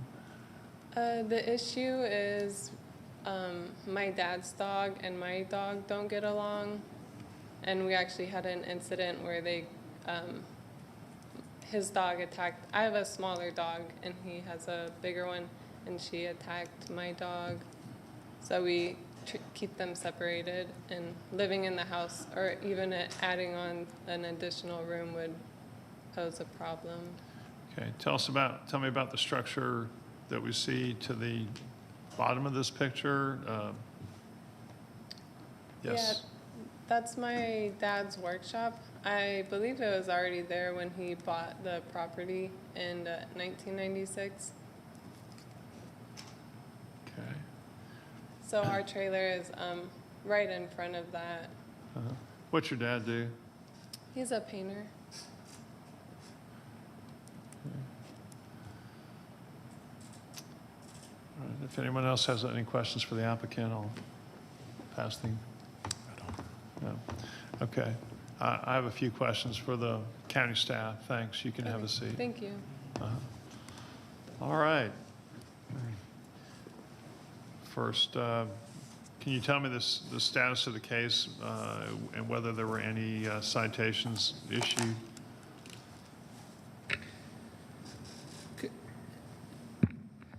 The property did receive a notice of violation, Commissioner Boulogne, for this trailer, as well as a few other smaller things like litter, parking on the grass, and maybe some outdoor storage.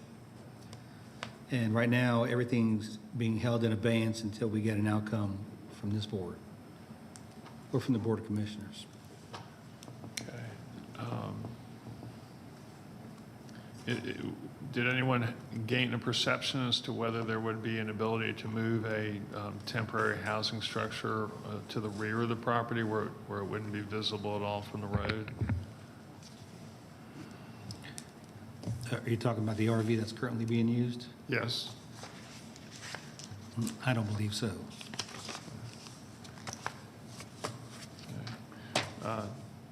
I note that this property is zoned RM12, if this is correct. Do you understand that to be correct? Correct. Okay.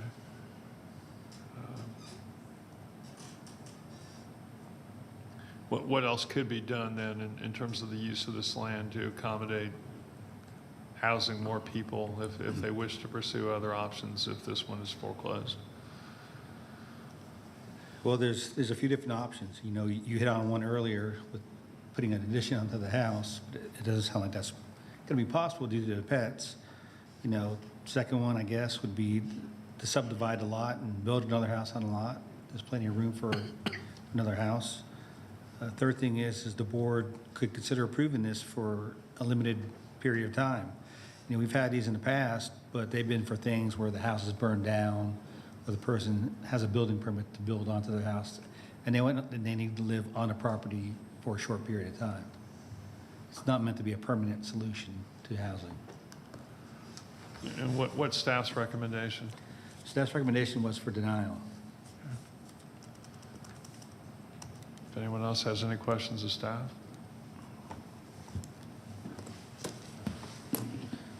Mr. Peterson, oh, I'm sorry. Mr. Peterson, remind me again, generally for these cases, what has been the typical approval period? I know the request here is for 12 months. Has there been a... It's only about 12 months. Okay. Nothing shorter than that? That's correct. Okay. Got it. Thank you. Can I recall the applicant? As long as it's okay with the acting chair. Can I ask a quick question while she's coming up with staff? I'm sorry. I just noticed that the property is surrounded, at least on two sides, by the city of Marietta. I just wondered if they weighed in on this particular application.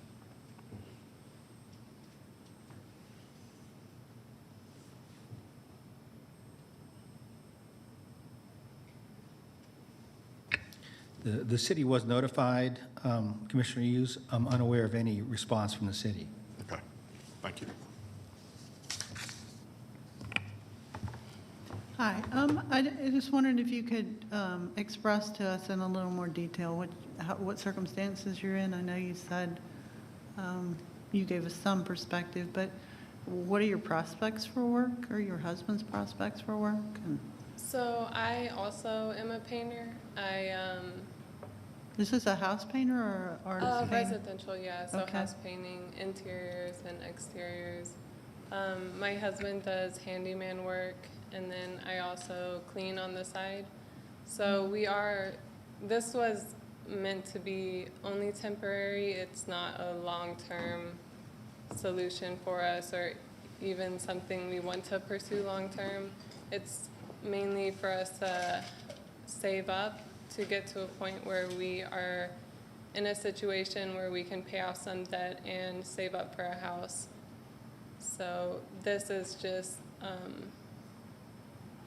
we thought would be an easy solution to kind of help us financially. And how long do you think it would take for you to be on your feet enough to be out of here? It's hard to say. That's why I just asked for 12 months. But if you guys have any other, or like if 12 months is too long, you know, we could also change it to something shorter. Do you have any other prospects for housing? We were renting.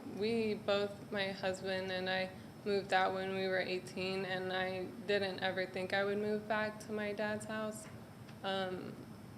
We just were having trouble with the increasing rent in the area, and because we were both born and raised in this area, and we want to stay here for family reasons. So with the increase of rent, it was just getting harder to continue renting. If I can ask, what was your experience with increased rent? So we were paying $1,400 a month, and when we got the letter to renew our rent, they were increasing it to $1,800 a month. And I just checked, those same apartments now are going for, like, I think $2,100 a month, if I'm correct. So it just keeps going up. And we looked into just getting an apartment again, somewhere cheaper. And a lot of apartments now are filled up, and it's getting harder to get into places that have a reasonable amount of rent. Okay, thank you.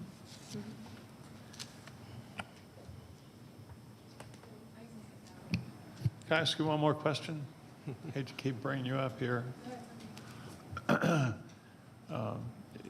Is there an ability to relocate this mobile home where it can't be seen from Cunningham Road? Like back between the trees and inside the L that's formed by or almost an L that's formed by your dad's workshop and the house? I guess that could be a possibility.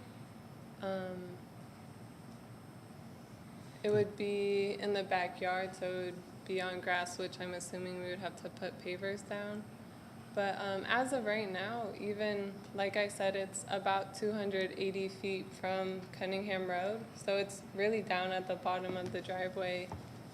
And it's not easily seen from the road unless you're really like staring down our driveway, because the driveway goes down too, so it's not flat. It goes down, so it's not easily seen. And even when I was talking to all my neighbors to the right of us, no one even knew that we had an RV over there.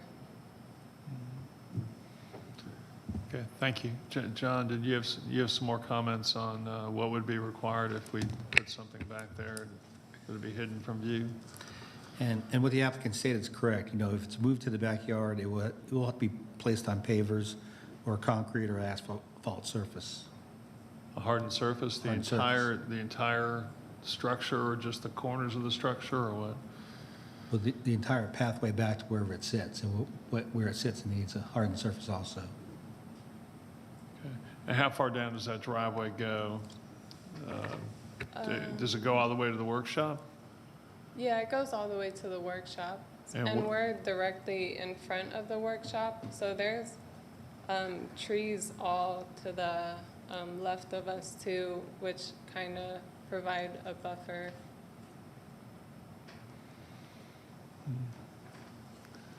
Okay. So do we have a copy of the approval of the neighbors or the text?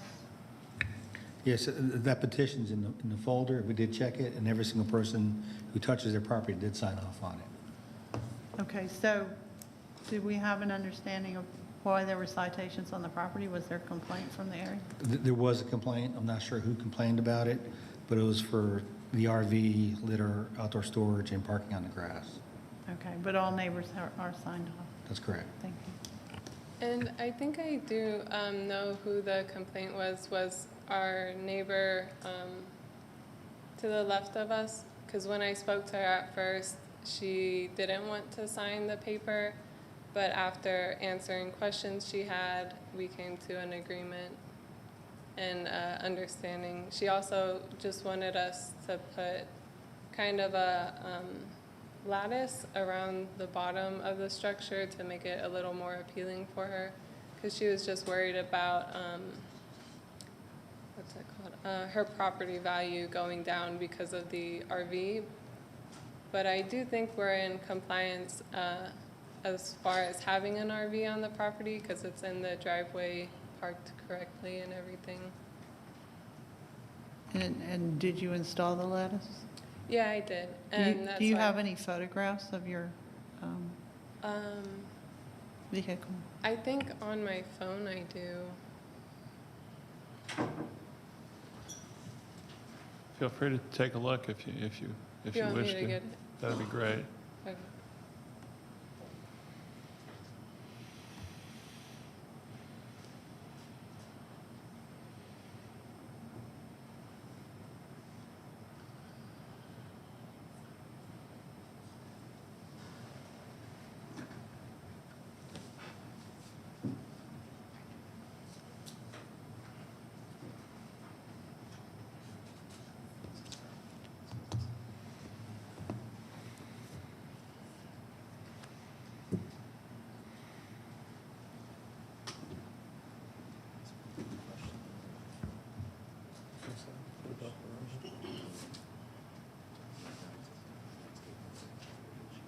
Yeah.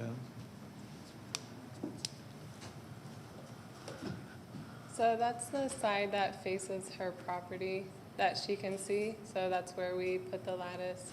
And I do want to note too, in the background, there's that pallet and a wheelbarrow and a trash can. We cleaned all that up, so that's no longer there and looks a lot better now. Okay, so this is the picture from the neighbor to the south looking towards your property, basically? Yeah, that's correct. And there's also a tree that blocks it too. Do you have any other pictures from the road that would? From the road, no, I don't. Okay. And if you could just help delineate, if we could get that visual back up of the overview of the property? GIS. Okay, yes. All right. Are we able to get closer in? Are we able to zoom in? Yes.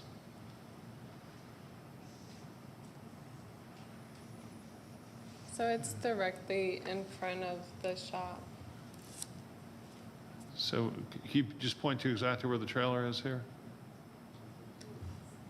You have it's on it right now? What's that? Can you point to exactly where the trailer is currently? Yeah, so directly in front of the shop on the left side. Okay. And kind of where the trees are, I guess. Yeah, about right there. All right. So there are, is it sitting on driveway where it is? Yeah, it's on the driveway.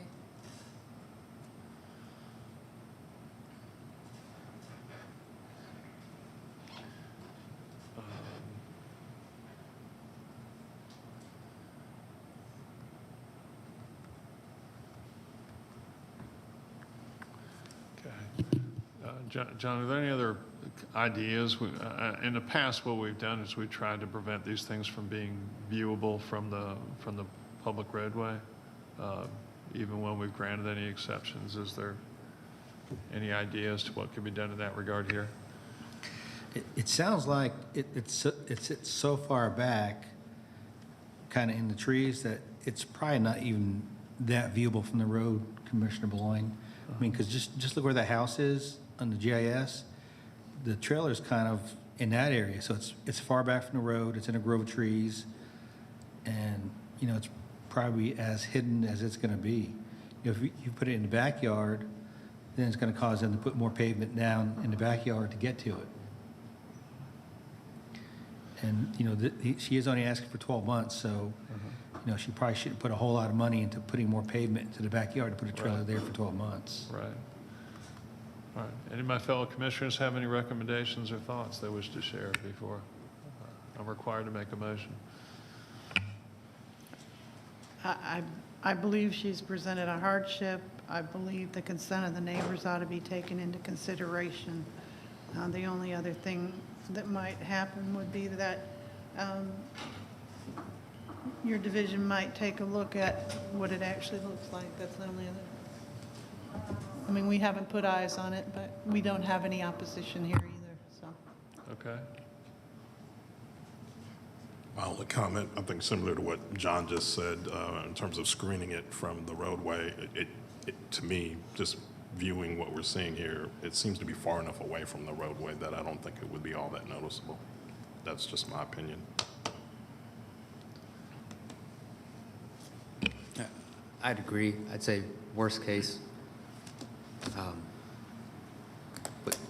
Put some non-renewal language? Mini green, yeah, or, visual buffers, some planters that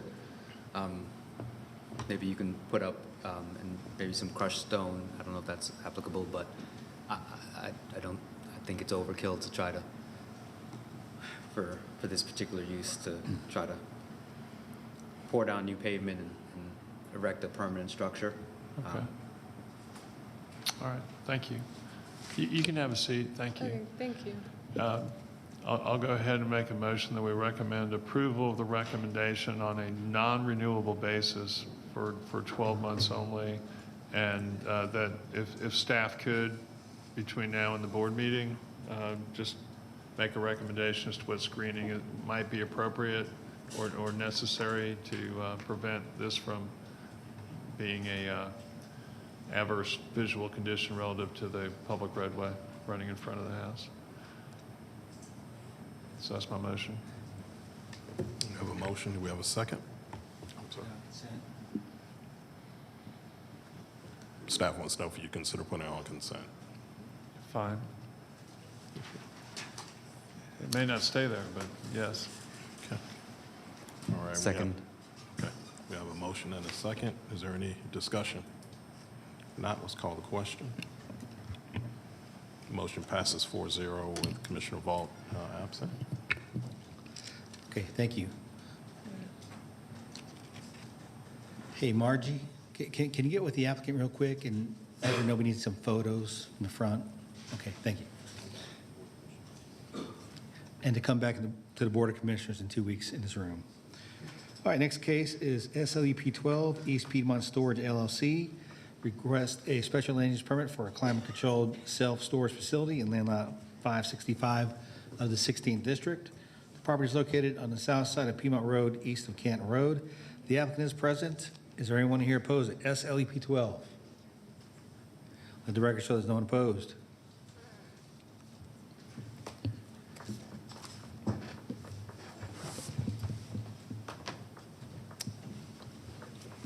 All right. The floor is yours, sir. Thank you very much again, Commissioners. This is a piece of property that is 3.24 acres. It's located, as shown on your screen, off of Piedmont Road, just east of its intersection with Canton Road. This property is was Zone GC back when this original shopping center was Zone PSC, and you'll see the other GC parcels, and it was parceled out but never really developed it never came out of the ground as an additional out parcel for this shopping center. It sits from a grade standpoint, sits below Piedmont Road, and it has just struggled to find, the property has struggled to find a home as far as a productive use for the property. What we're bringing forward today is zone general commercial. It's located in a community activity center, so the zoning category itself is valid and active and can be used today. What we're requesting is a special land use permit for a climate-controlled self-storage facility that would be 2 stories, and therefore not a huge facility. It's about 81,000 square feet as a full facility, so it's not one of the larger ones that you've seen, and so therefore it will actually be kind of in keeping, not kind of, it actually is in keeping and consistent with the building sizes that are there of the commercial buildings, and it will finally put an end to this property just sitting there holding the world together and put it to actual some use, and actually a very productive use. I think it's also important, we were engaged with and had discussions with the Canton Road neighbors, and so you would have seen that they expressed their support for this proposal for the reasons I'm explaining exactly right now. And we think that would work very well. Your professional staff has reviewed this application, has recommended approval with the list of conditions. We are agreeable to the additional conditions that staff has proposed, as well as the conditions contained in our August 29th letter, which we think detail for a very nice project. And again, to make property useful instead of simply lying fallow. With that, we would respectfully request your recommendation for approval, subject to staff's recommendation as well as our stipulation letter. Thank you. All right. Thank you. Our chairman's returned, but with this being in District 3, we'll let Commissioner Dance lead the discussion on this request. Is there a rendering of what the facility's going to look like? There's not a proposed rendering yet. When we engaged with it, there was not really any direction provided, but we have provided we've given some representatives examples, but we have been provided the stipulation from staff, which we agreed with, that the final architecture would be approved by the district commissioner. And that's in the stip letter? It's in staff's recommendation. Okay. Those staff's recommendations and our stipulation letters kind of coincide in time, so in terms of us incorporating that, but we do incorporate that by reference and say that we are certainly very agreeable to that. Okay, so just to be redundant, but to clarify, you are agreeable to subject to final approval by the district commissioner as to site plan and architecture? Yes, absolutely. Anybody else have questions? That's it? Great. I did note the FAR on this one's low, too.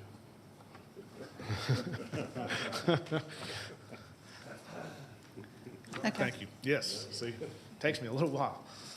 That's it then. Thank you, Kevin. Okay, thank you. So I would make a motion for approval.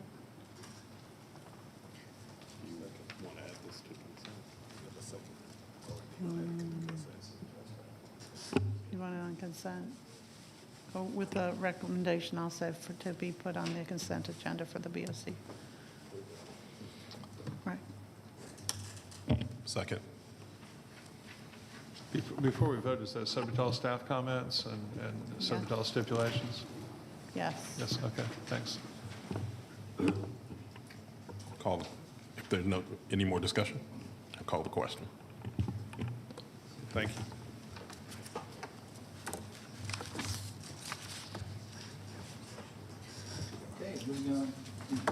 Moving on to the last part of our agenda, other business. Mr. Chairman, would it be possible to hear the planning commission or the planning division's presentation first on the draft 2040 comp plan before we do the code amendments? Yes, that's not something we'd have to vote for, right? We can just move the agenda order. Okay. Yep, we'll hear that first.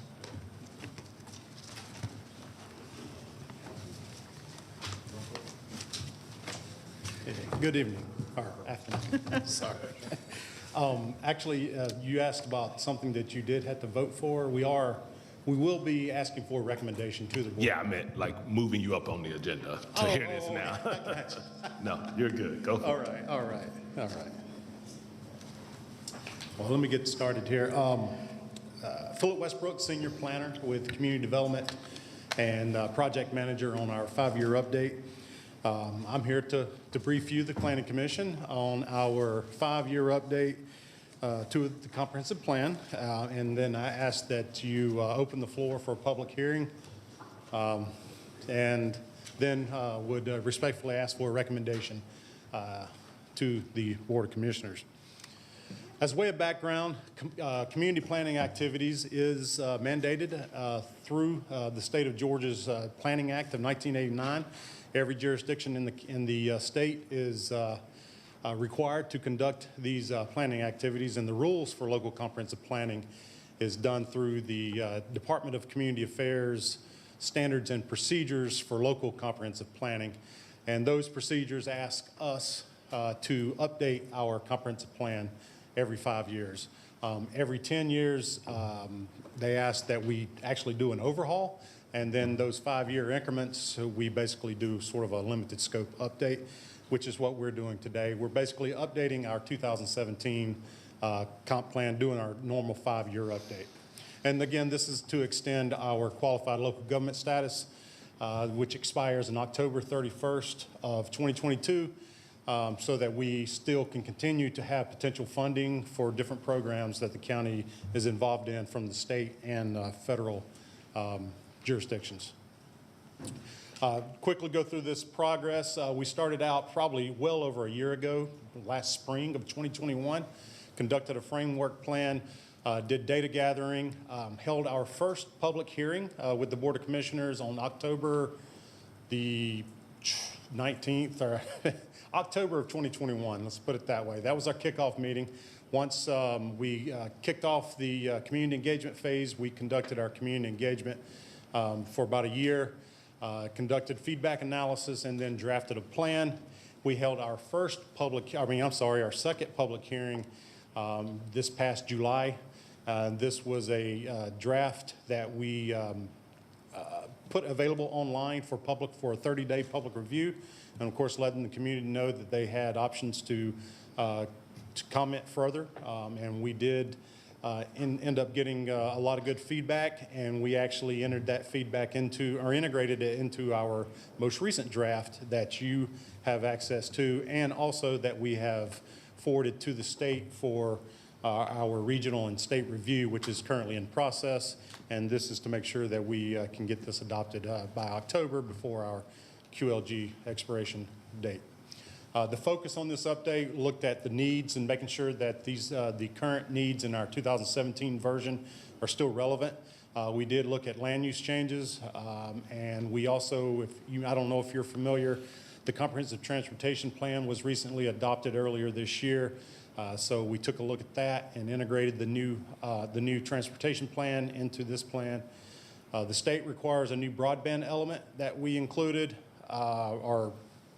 we put a focus on. And then, of course, the report of accomplishments and the community work program, which is a 5-year work program that will take us out another 5 years.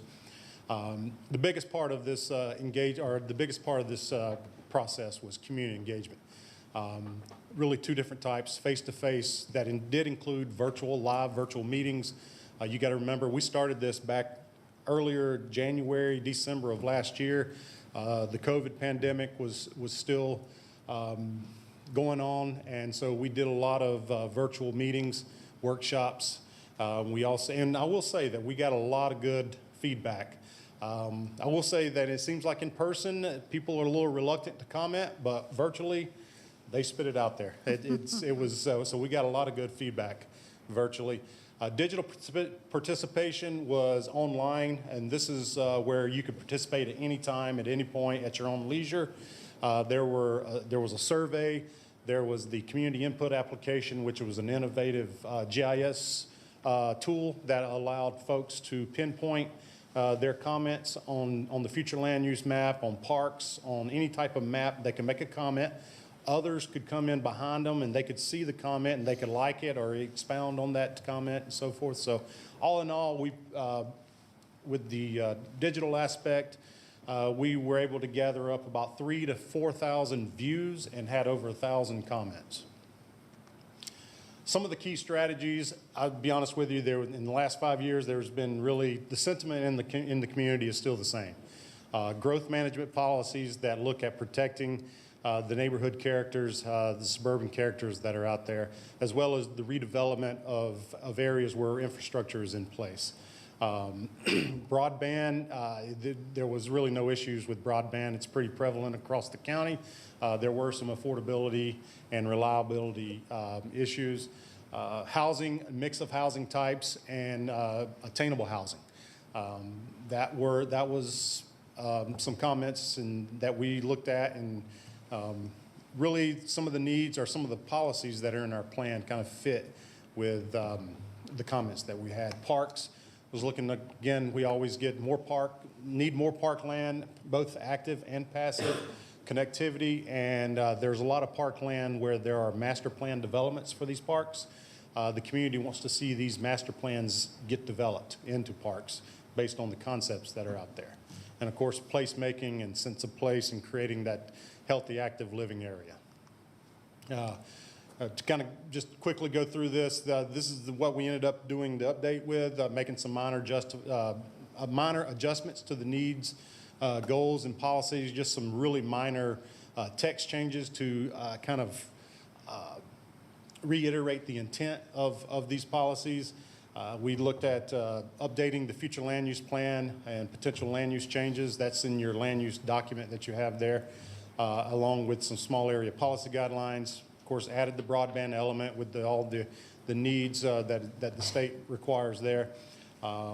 Revised some of the optional elements based on other planning elements. So, for instance, our military compatibility element, we took it out. It was mainly focused on our joint land use study that the county conducted with the Dobbins Air Force Base and the city of Marietta.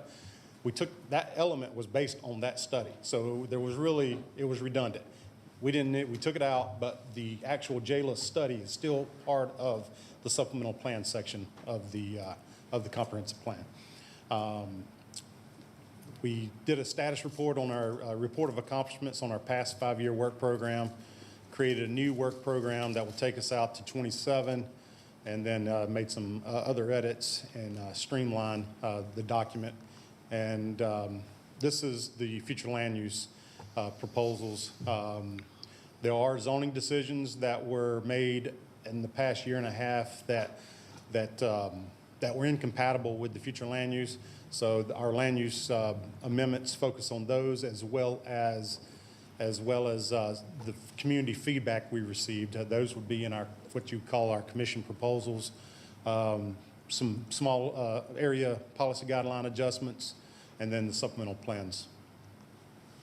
The document in itself is basically the main document that includes the sort of the meat of the comprehensive plan, the needs, the goals, and then probably what you would be most useful for y'all would be the future land use plan, that Appendix 1. This is where the future land use classifications, definitions, compatible zones, as well as the small area policy guidelines are held. And then the rest of the appendices are sort of supplements to the main document. Just a lot of them are state required documents. And then, of course, at the bottom there, that's the CPA document. That is your land use proposals. That is not a permanent fixture on our comp plan. That would be, once this gets adopted, then any of the changes that are reviewed in that comprehensive plan document would be integrated onto the future land use map, considering any changes that occur through the process. The remaining timeline here is we're looking at completing the state and regional review. We are expecting that to be complete probably by the end of this month. The state, they have 40 days to get back with us on their review. And then we're looking at BOC adoption in mid-October. And then, of course, our qualified local government status expires October 31st. So that's the reason why we are looking for that BOC adoption. And I do want to, that concludes my presentation, but I do want to say that through this process, through stakeholder engagement, through community engagement, we have periodically have been meeting with the commissioners, the board, on every aspect of this plan. And in fact, we have meetings scheduled with them for the next 2 weeks to get their final discussions and their final comments in before we actually go through the adoption phase of the project. So with that, we'll open the floor for public hearing, but other than that, we just would respectfully ask for a recommendation of approval to the Board of Commissioners. Thank you. Do we have any public comment? It looks like it's all of us, guys. I will turn the conversation over to my fellow commissioners if they have any questions. Okay. Commissioner Below. I just apologize. I'm not sure, was I supposed to receive a packet telling me what these various updates are or CP The proposals packet, are? I sent an email, because of the document is so large, it's like probably 500-600 pages. It's not easily to get that out, but I did send out an email saying that this could be accessed online on our comprehensive plan website. Okay. And how about just the commissioner proposals? Can we get? They are there too. They're on the website. Go to the website is what you're saying. Okay. And we're supposed to vote on this today? Yeah, I'm asking for a recommendation. Okay, thanks. Any other questions? So recognizing that it's a voluminous document, but you spent a whole lot of time on this, what's the takeaways? I mean, what? Well, the takeaway is pretty much what we've heard from the community was pretty much what we heard back in 2017. As far as the goals, the policies that are part of the elements of the plan, not a lot has changed. They're still would like to, like I said earlier, they want to preserve the suburban nature of our character of the area, west, east, South Cobb, but then focus the growth in areas where the growth is already, our redevelopment in the areas where the growth is already happening along the 7541 corridor. As far as land use proposals, pretty much the gist of what you see in your land use. A lot of the comments we received had to do with reiterating the future land use that is out there. For instance, there is out in District 1, there was an area of VLDR And one of our comments was or one of our small area policy guidelines focuses on making sure and reiterating that this area is to be no more than 2 units per acre in this VLDR area. So, and then there were some other changes in South Cobb. There was an area adjacent to the Silver Comet Trail that future land use change that came in from the community that they wanted to go from it's probably about a 17-acre tract that's between Floyd Road and Hicks Road that was looking at going from LDR to MDR. And that was supported in the study? Correct. And these are in the package that is online. Again, Gotcha. well, Yeah, I just wanted you to point us to Yeah. anything that was significant, and that might be a significant change. Further questions? Yes, please, thanks. Can you go ahead and go through every proposed change in District 1 for me, please? well, I don't have the documentation with me. I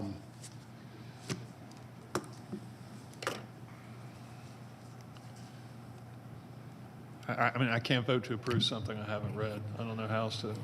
Yeah, let me try. At our work session is when you sent out the link. Well, it was before After. the work session. It Yeah. was probably about 2 weeks before. And it is huge. I did go out on it, and so.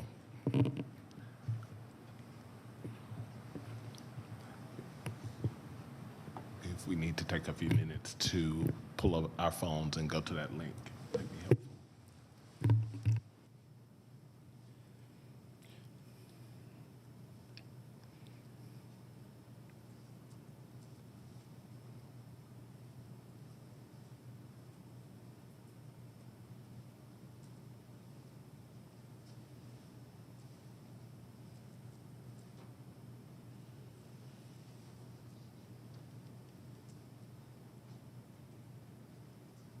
All right, give me a second. I might be able to pull it up here.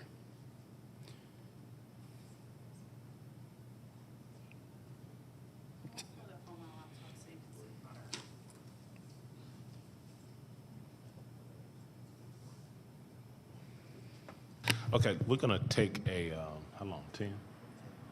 10 Do it minutes. right now, I got it.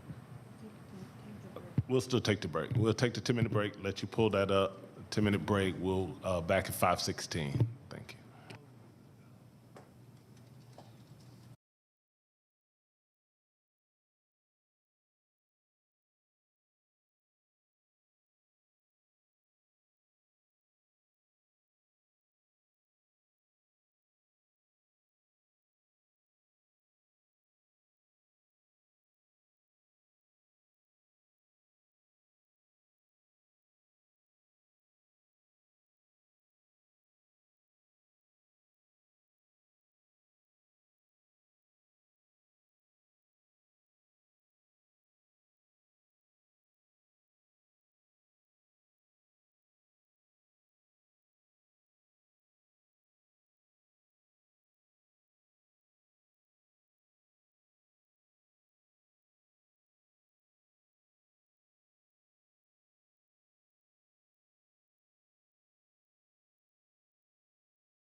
turn it over to my fellow commissioners with any questions that they have.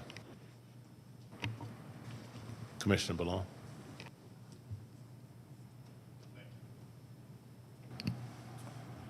Thank you, Mr. Chairman. If you could just walk me through, during the break, we walked through the commissioner proposals in my district. Sure. Can you just walk me through the zoning changes in District 1? Certainly. The Okay. ZDs. We'll start off with ZD5. It's on page 20. And, okay.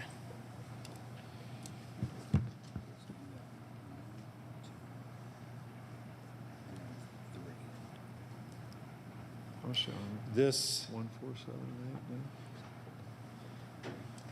This is in Commission District 1, basically looking at the existing future land uses, public institutional.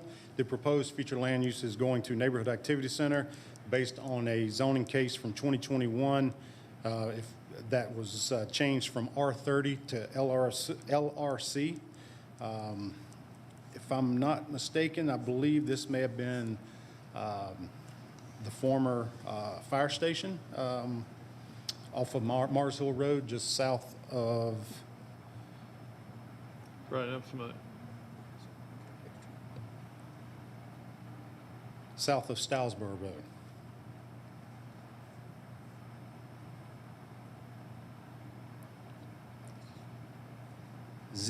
Are you want to move on? No, hang on with me a second here.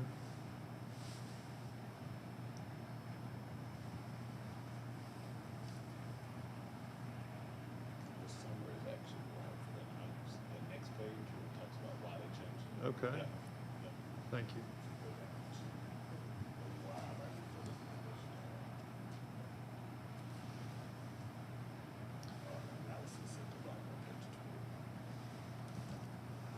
Can you tell me what kind of community process was involved in reaching this recommendation? Yes. This was done, like I said, this was through a year of community involvement. We held 15 interviews with stakeholders.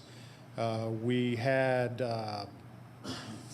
5 workshops, 4 of them being virtually. One, actually the one that was in District 1 was in person workshop where we had boards, maps for folks to draw on. And then we also had the digital participation that I talked about where there were maps and so forth that people could make comments on. So a lot of this, well, the ZDs didn't come. ZDs are based on zoning decisions. Those, came from past zoning decisions. The commission proposals came from the public input, community engagement that we received. Sorry, Mr. Chair, you had a comment? Okay, that's fine. So the point is, my question to you is, were these zoning decision generated changes also shared with the community where they had the opportunity for input? Yes. Okay. The community had the same access that you had right there online. The proposed land use changes, they have been out in the community since June 29th. Okay. Was there any opposition to any of these ZDs in District 1? Was there any substantial opposition? No. But just to clarify, these are the result of zoning decisions, so decisions have already been made. That's correct. This is just a cleanup. Correct. Thank you. And technically, we don't even have to bring these forward. Right.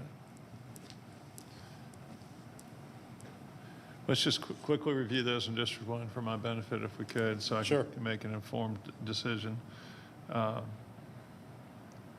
CD6. All right.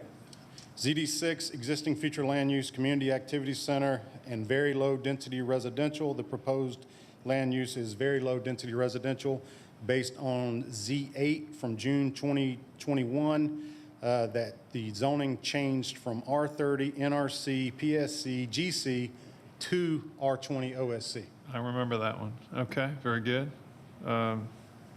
7 and 8, I guess, are also in D1? Which one? No, 7's in D4. Z7's and, yeah. Okay, are we out of District 1 then? 17, thank you.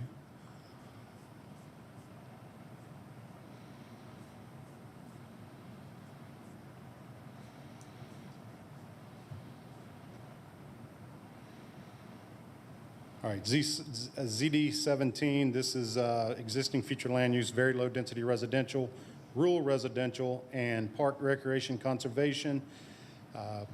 The proposed future land use is very low density residential and rural residential and park recreation conservation. This is just, there's a small, I believe it's a small track that's along Forge Road that is changing from VLDR to rural residential based on the lots of that particular site plan that was approved. The zoning was Z84 from December of 2021. That changed from PRD to R20. Okay. Any others? That's it? Thank you.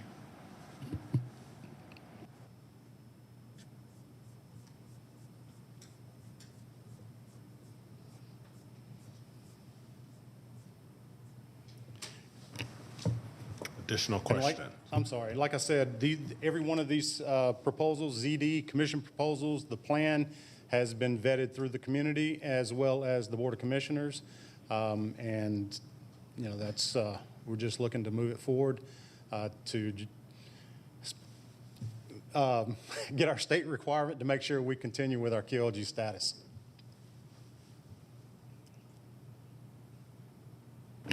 Commissioner Dance? I thought you were saying. Oh, go for it. I would make a motion to approve.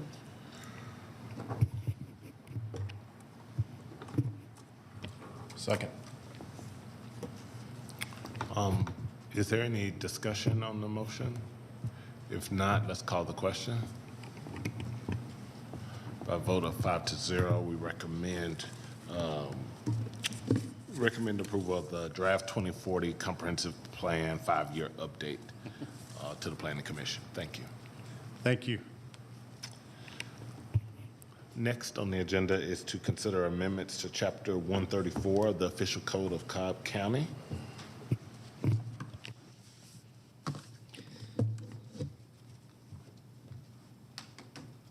All right, good evening, Planning Commissioners. Jessica Gwynn, Community Development Director.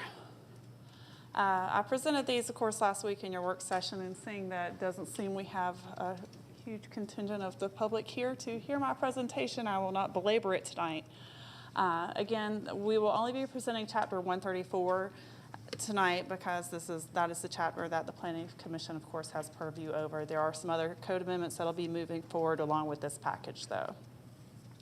The first changes are in Section 134-1 definition.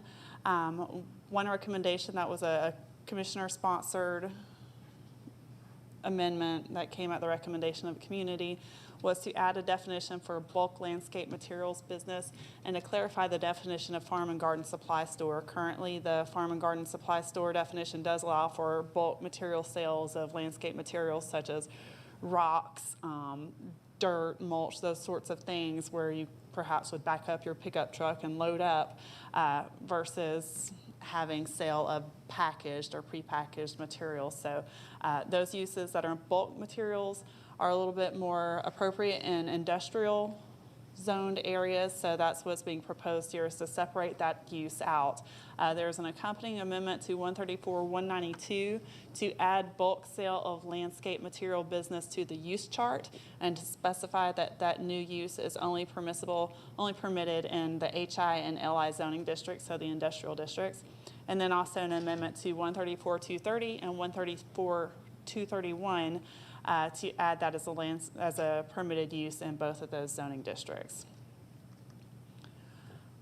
The next change in our definitions is to amend the definition of customary home occupation to bring it a little bit more in line with how home occupations are being conducted these days, to allow for some storage of products on the site so long as they're not visible from outside of the home, as long as you can't see them outside that structure. There is some change here to how deliveries can be made to the home occupation or how they can be picked up. Currently, the code reads no commercial vehicles, but that would, of course, rule out things like FedEx or Amazon. So what we've done here is to propose that rather than prohibiting those commercial carriers, that it could be made by passenger vehicles, mail carriers, or step vans, so like your FedEx or your UPS trucks, but it would exclude vehicles that are larger than 6 wheels or tractor trailers.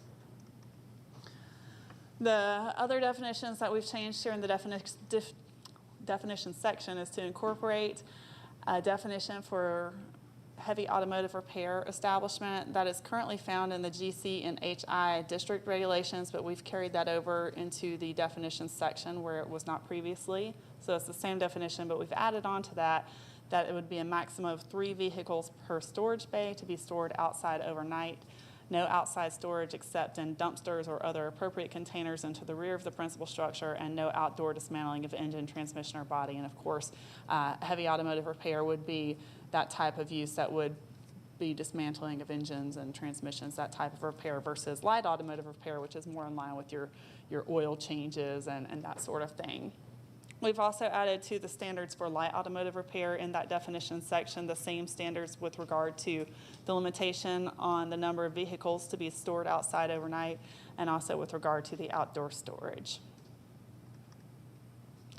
Moving right along, an amendment that was brought forth earlier this year was 134-121 that speaks to traffic studies with rezonings, and currently this section does prescribe when a traffic study would be necessary, but it's tied more to the number of units or square footage versus the number of trips that would actually be generated. So what this does is to change that language so that the necessity for a traffic study is based on how many trips are expected to be generated as a result of the proposed use. It also in here requires that study, if it's required, would be submitted to our agency no later than 30 days prior to the Planning Commission meeting. That would give plenty of opportunity for DOT staff, our staff, as well as the Planning Commission to review the results of the traffic study. And then, of course, if we don't receive that within 30 days prior to, a minimum of 30 days prior to the Planning Commission hearing, at that point, the zoning division manager could have that case be continued until the next meeting. And so this goes on to talk further about that. And Amy Diaz is here if there's any questions on that section. 134-162, general description of the zoning districts. As we discussed last week, there are a number of cases throughout our code where we have duplicative information. One of those is in 162, and so what we're proposing is to delete this section in its entirety. And basically, the way this section is currently written, it just provides essentially a definition of each zoning district and kind of what it is. That same language is duplicated in the district regulations in the purpose and intent section. So there's no need to have that in 2 places. If anything gets changed, then we have to be sure we remember to go back and change it in multiple places. So we're going to at least eliminate one of those places that it needs to be changed. The next several are similar. So this was another commissioner-sponsored amendment. This is for our multifamily districts. Whenever we adopted the purpose-built student housing code a couple years ago, there was a requirement in there for a security plan to be coordinated with law enforcement to incorporate crime prevention through environmental design. It requires annual review of the plan by the property manager, and also that plan would be provided to the county upon request. So we've taken that exact language that's in the purpose-built student housing ordinance that has already been adopted and incorporated that at the recommendation of the sponsoring commissioner into all of our multifamily districts. So that's in RM8, RM12, RM16, PVC, RMR, RHR, RRC, and then finally, that brings us to the next section, 134-266, another commissioner-sponsored proposal with regard to lighting at gas station canopies. And currently, we don't have any standards pertaining to the lighting on those canopies. So as a result, we've got some gas stations that have installed very bright LED lights on top of their canopy that has a tendency to spill over into the roadway and also adjacent properties. So this amendment would require that all lighting in gasoline canopies would be mounted and recessed into the lower surface of the canopy, fully shielded, to limit glare onto the roadways and adjacent properties, lighting not to exceed 50-foot candles, and no lights to be mounted on the top or sides of the canopy, and the canopy itself cannot be lit. And then finally, our final amendment to 134 this time is the sign maintenance section, which we're adding here. A couple years ago, we added a section pertaining to exterior maintenance of buildings. This is a similar requirement for signs. The signs would need to be protected from elements and repainted as necessary, free from holes, breaks, rust, loose or rotting material. If signs become faded, that they would need to be repaired or replaced. If any lettering is missing or misaligned, that would also have to be repaired or replaced. Monument base would have to be maintained, and also that all illumination devices would need to be in working order. So the next steps, of course, today is the Planning Commission hearing. It's not 9 a.m., but the next hearing will be the 9 a.m. hearing on the 13th before the Board of Commissioners. That'll be the first Board of Commissioners public hearing, and then the public hearing number 2, and I need to change this slide up, it's 7 o'clock p.m. on September 27th, and that would be their first opportunity at that point to adopt these proposed code amendments. So with that, I'm glad to answer any questions. And I will say, there was some discussion last week, and you all had some feedback. So if there's things that you'd like to include, then let's be sure that you state that so we can get it on the record. We don't make any changes to the draft documents prior to public hearing number 1. So what's published and advertised right now is what's out there. But then between the first public hearing and the second, I'll put together, and this is with the Board of Commissioners, I'll put together an updated draft, and it'll include a document that sort of outlines for them what changes have been made since it was published initially. And that way they'll see, well, this was a recommendation of the Planning Commission or whatever the case may be. So that'll go forward with the second public hearing before the Board of Commissioners. And if you'd like to open the public hearing, it doesn't seem there's anyone here, but we should do that too. No, thank you. I will open up comments to my fellow commissioners. Sorry. So I do know that we made some observations at our meeting last week. Have you picked those up anywhere, or you? State them here on the record. No, those are not included at this point. They would be incorporated into the draft for the second public hearing, and I would just ask that those observations that you made that you would like to see included, that you would bring those forward tonight for the record so that we can include those in your motion as it moves forward to the Board of Commissioners, any changes that you'd like to see.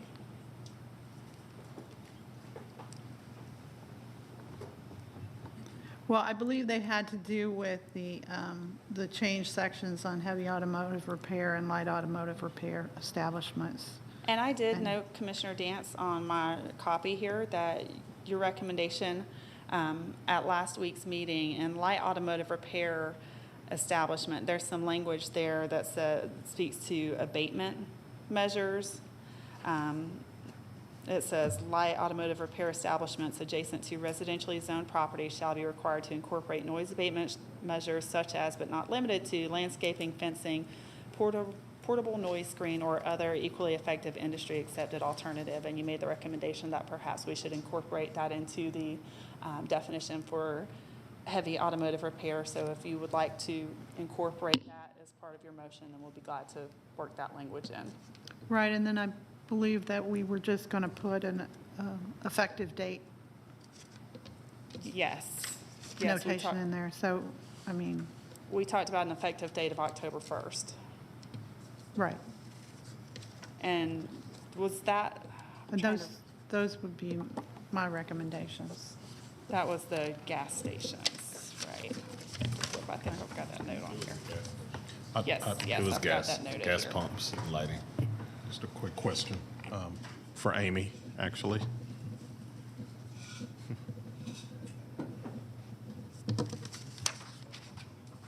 Yeah.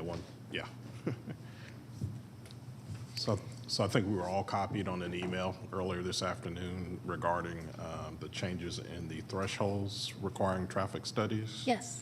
And in generally speaking, the email just says basically, why are we increasing it from 900 to 3,000? Is that correct? So the traffic studies requirement is based on the Tier 1, which is the 750 daily and 75 that is in there. The 3,000 is for Tier 2. And the difference between a Tier 1 and a Tier 2 traffic study is that we look out 10 years in the future. So we're not looking at reducing any studies. The number of studies is going to be the same. It's just which ones would have the 10-year analysis as part of the traffic study.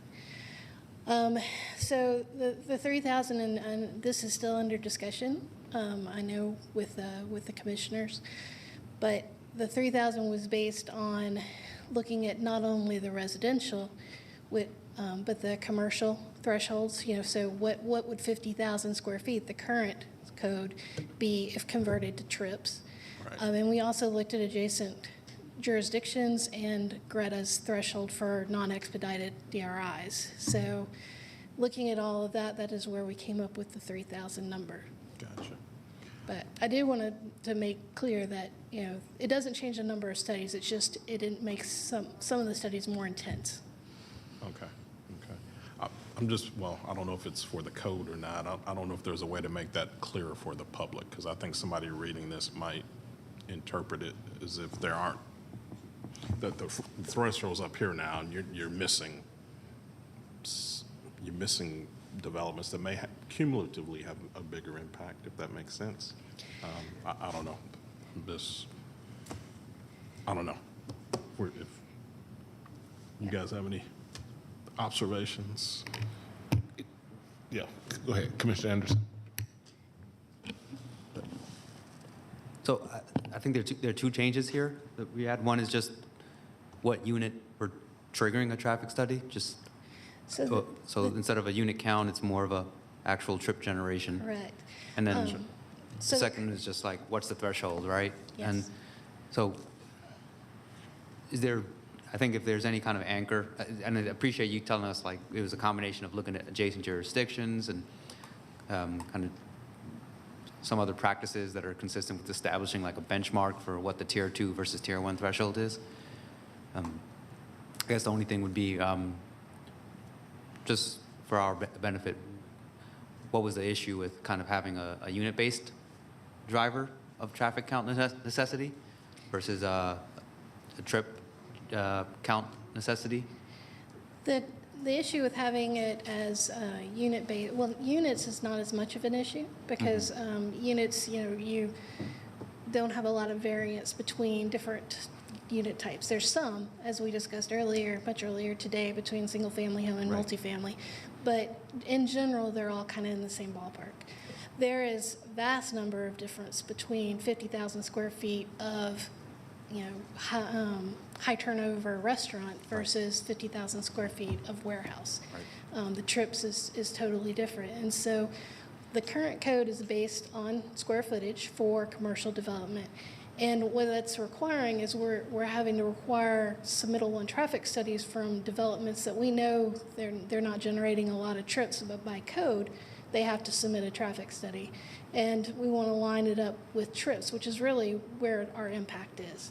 So by changing it all to trips, it becomes a one-size-fits-all if your trips are above the threshold or under it.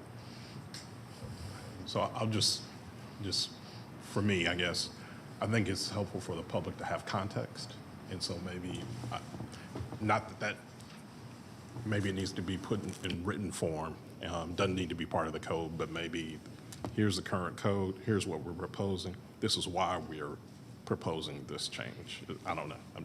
I'm glad to discuss with Jessica if that's appropriate. I don't think it would be appropriate in the code. No. But I think don't maybe know part of what, part of your presentation. yeah, or part of what presentation material she would like. And I think the key thing is trips bridge a gap in terms of adjusting for use. Trips bridge a gap in terms of adjusting for use that units or square footage didn't. Yes. And so Yeah. if it's as simple as that, then it ultimately, I think, makes the code more accurate from day one, as opposed to ultimately getting there, but not being required to be reflect the use up front. Well, in not using trips, there are some land uses that kind of fall between the cracks, like schools or daycares. You know, those are really based on students, not on square footage. So, you know, your impact is not driven by the square footage of your school. It's driven by how many students are you going to have. Yeah, I think that's a great recommendation in terms of the context, and not having to be in the code, but just saying, hey, here's the purpose of this. Bridge a gap that was bridged usually, but making it more obvious that the bridge has been built day one. I'll be glad to discuss with Jessica what's appropriate as far as sharing that. Yep. Great, thank you.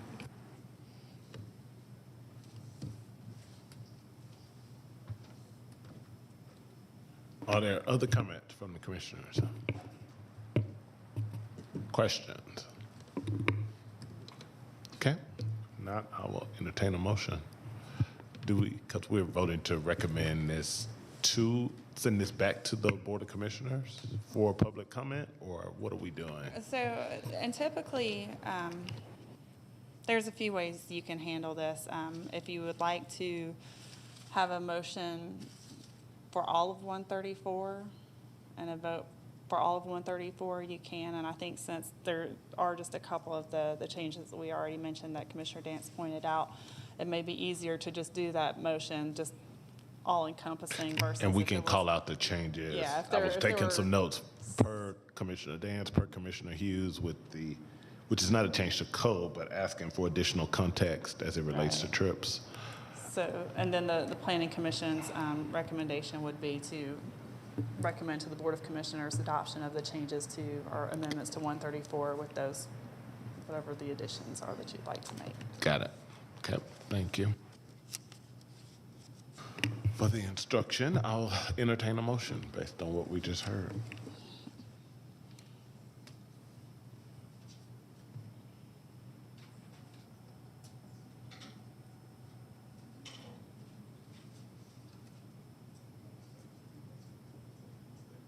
But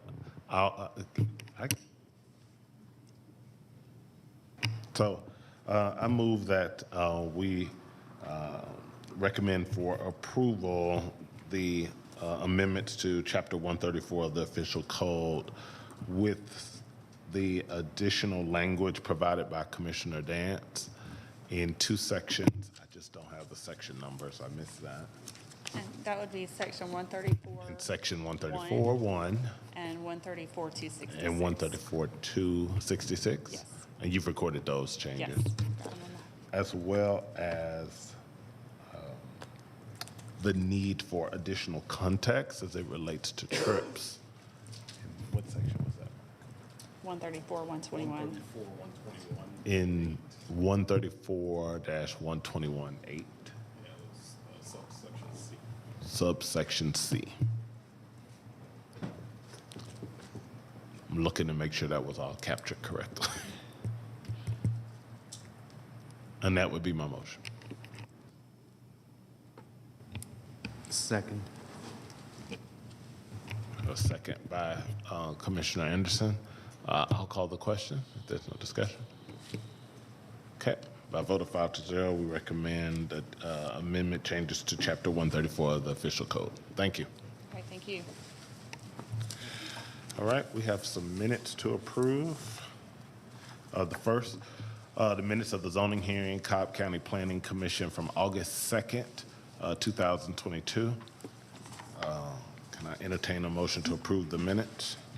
So moved. Is there a second? Second. Second by Commissioner Dant. If there's no discussion, let's call the question. Vote of 5-0, the minutes of the zoning hearing from August 2nd minutes are approved.